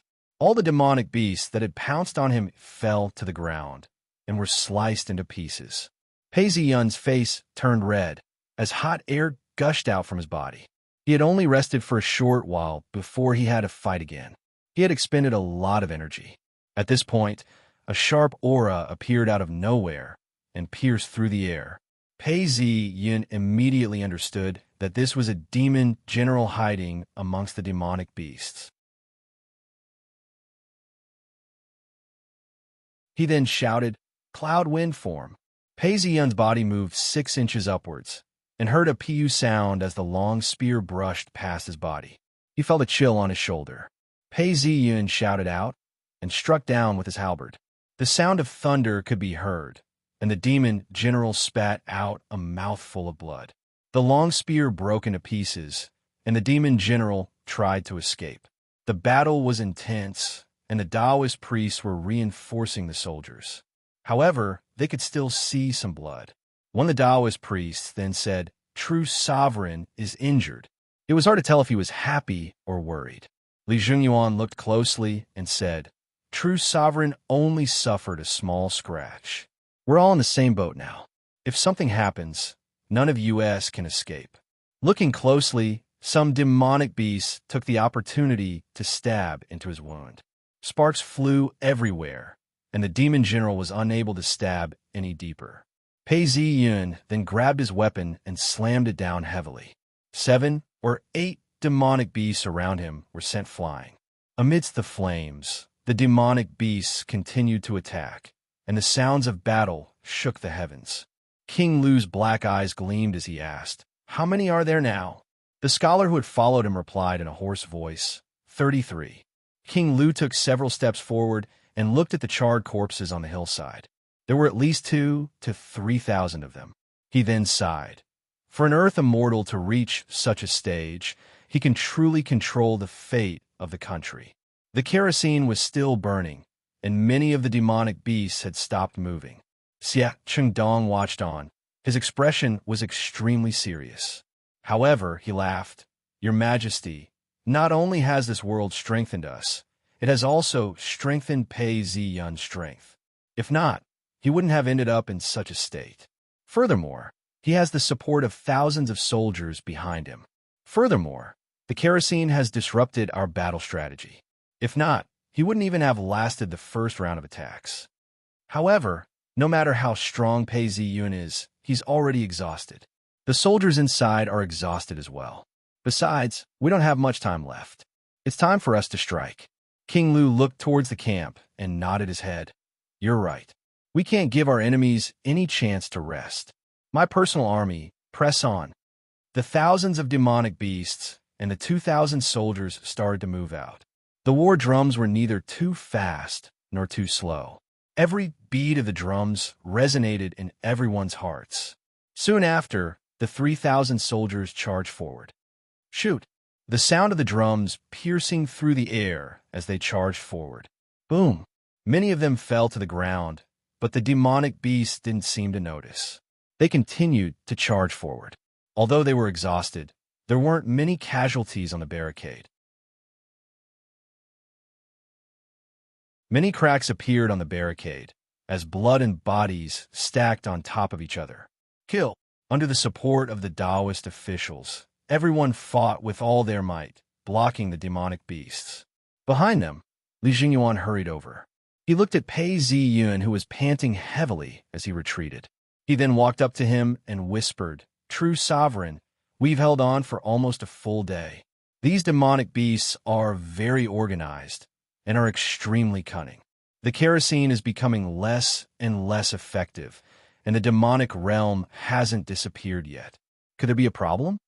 Pei Ziyun panted heavily as he looked at Li Jungyuan. "That can't be. To maintain such an enchantment, the consumption of energy is too great. The sky-stealing technique wouldn't be able to last till the second day. If it could really trap us here, wouldn't that be the power of a true immortal? No, it would require the power of a true immortal." Pei Ziyun spoke coldly. Li Jingyuan opened his mouth. Logically, he knew that Pei Ziyun was right. It was just that the situation was getting more and more dangerous. "Give me a minute, and I'll be able to recover and fight again." Pei Ziyun gulped down the ginseng soup and closed his eyes, ignoring Li Jingyuan. Li Jingyuan opened his mouth, but didn't say anything. Pei Ziyun's position was the highest, and he was the one who gave the orders. Furthermore, he had killed hundreds of corpses just now. It was only natural for him to rest. However, humans are like that. The more effort they put in, the more they would be treated as a matter of course. Now that they had retreated, Li Jingyuan knew that his emotions weren't right, but he still felt a tinge of resentment. He shook his head to get rid of these emotions and took a deep breath. "Everyone hold on. Do your best to kill the enemies." The soldiers were shouting and fighting, and the sounds of battle rang out. Fortunately, the hill was narrow, and the waves of attacks were repelled. Amidst the cries of pain, large amounts of flesh and blood rolled down the hill. Blood flowed down like a river. Pei Zi turned a blind eye to all of this as he sank into the void. Just like before, everything around him disappeared. All that was left was darkness as his primordial spirit descended. In the blink of an eye, he saw a patch of white light, and a dimension appeared. This dimension seemed to be bigger than before, and there were golden nails on the door. It looked extremely majestic, and there weren't many changes to the dimension. There were 30-odd statues. All of them had ferocious looks on their faces, as though they were struggling to break free. However, they were all imprisoned and could not move. Demonic chi emanated from their bodies, turning into spiritual chi. Without thinking, he shouted, "System!" A plum blossom appeared in front of his eyes as it grew bigger and became a translucent information interface. It floated in front of his eyes, and numbers appeared before his eyes. Earth Immortal, 7th level, 53. 1%. Pei Ziyan glanced at it and thought, 53%. I've already passed the tribulations. As long as I have enough spiritual chi, I should be able to level up. 30-odd statues should be enough. However, there's a process of extracting spiritual chi. If I have 10 days, no, 5 days, I should be able to level up. Just as he was thinking about this, his heart skipped a beat, and he regained his senses. He realized that he was no longer in front of them, and that there was no more fuel. Although the soldiers were fighting with all their might, they still couldn't hold on. A loud boom sound could be heard. The fences were made at the last minute, and were pushed by several demonic bears. As the fences fell, the remaining demonic beasts broke through the defense line. The soldiers in front of them were torn to shreds. Behind them, the Imperial bodyguards shouted and rushed in like a tidal wave.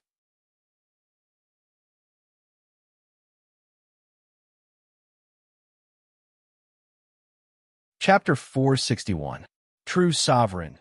The demon soldiers are killing their way in. Li Jingyuan's face was pale as he followed behind several Taoists. Their bodies were stained with the blood of demons. What are you panicking for? Retreat to the inner fortress. Pei Zi ordered as he leapt into the air. With a twist of his halberd, several guards were sliced in half as they spat out a mouthful of blood. One of the captains roared out in anger as he tried to block the attack. However, a dang sound was heard as his blade broke. A line of blood appeared between his eyebrows as half of his body fell to the ground. Following that, Pei Zi continued charging forward. Everywhere he went, the demonic beasts and guards were all killed. The chaos was like ripples on the surface of the water, spreading out in circles. Eventually, the guard behind him slowed down and stopped. The strength of an earth immortal indeed lives up to its name. King Lu watched from behind as he spoke out. Guards, whoever dares to retreat shall be killed without mercy. Under the heavy pressure, the hundreds of guards had no choice but to continue charging forward. Pei Ziyan saw that most of them had already retreated into the inner fortress. His halberd danced in the air as fresh blood splattered everywhere. Within moments, more than 10 guards had fallen to the ground. When he reached the side of the fortress wall, Pei Zi leapt into the inner fortress. Within such a short period of time, half of the 3,000 men had been killed. There were only 1,000 left. Pei Ziyan landed on the ground and saw thousands of men rushing into the outer fortress. He then shouted out, "Ignite the fire!"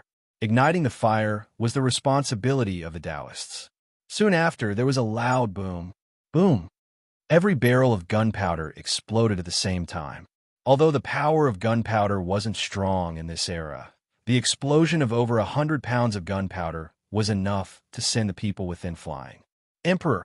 At the moment of the explosion, several of King Lu's Imperial guards pressed down on him.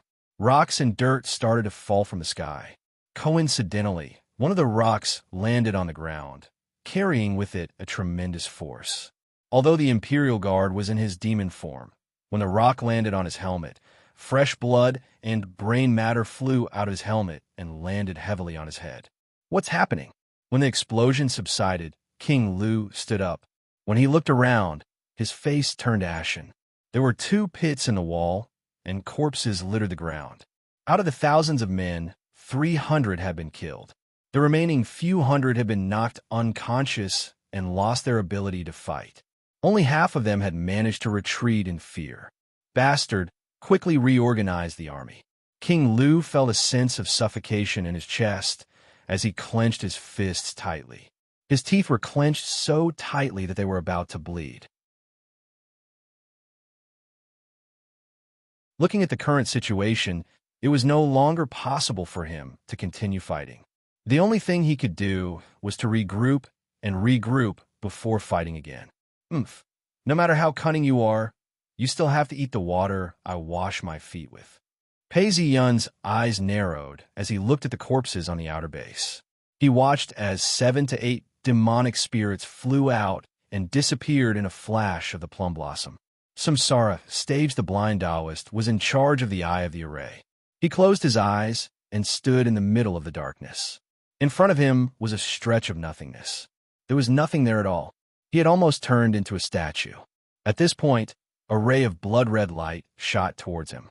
He didn't even have the time to take a breath before it landed on the reincarnation platform, following which a faint light flashed and a nebula appeared. Dong, dong, dong. The blind Taoist opened his eyes. I've caught him again. This time, I shall head over personally. I shall not rest until I die. The blind Taoist could feel the resonance of the statue, as well as the space around him. His hands reached deep into the nebula, as though he was fishing. Found it. The blind Taoist's hand stopped, as though he had caught a huge fish. He let out a sinister smile as his hands grabbed onto the nebula, ready to rip it apart. Ka! A crack appeared in the nebula as the blind Taoist used some unknown demonic technique. His entire body transformed into a ball of fire as he shot towards the nebula. In a flash, he disappeared into the nebula. Pei Ziyun watched as the demonic soldiers retreated and was about to rest. All of a sudden, he heard a dull thud. Pei Ziyun felt something, and his heart skipped a beat. His face fell as blood trickled down from his nose. He then shouted, "Not good. The space around me is vibrating. Someone has barged into my space." Pei Ziyun's expression turned ugly as he realized what had happened. He then said, "Prepare the defenses within the inner base. If there's another attack, give me some time to recover." Li Jingyuan paused before replying, "Yes, true sovereign." As soon as Pei Ziyun finished speaking, he entered the tent and closed his eyes. Li Jingyuan then shouted out orders for the Dao officials and soldiers to be deployed. Colonel Chun listened to Li Jingyuan's orders. "What's going on?" "True sovereign needs to recover," and ordered me to protect the inner base. Colonel Chun immediately replied, "Yes, follow me and protect the inner base." Li Jingyuan wasn't at ease. He gritted his teeth and paced around, as if he was thinking of something. Before he could make a decision, he heard a loud shout from below as a large number of demonic soldiers charged up. After all, the guards below had all transformed into demons. Although hundreds of them were killed or injured, they reorganized themselves and regained their ferocity. They then charged up, not giving anyone a chance to catch their breath. The enemy is too aggressive and won't give us any chance to catch our breath. I have no choice but to use this. Li Jingyuan made up his mind as he reached into his robes. It was an insignia similar to the one Regal Propria had. There were dragon carvings on it, and it was made out of pure gold. Set up the array, Li Jingyuan instructed. Without hesitation, the Dao officials formed an array.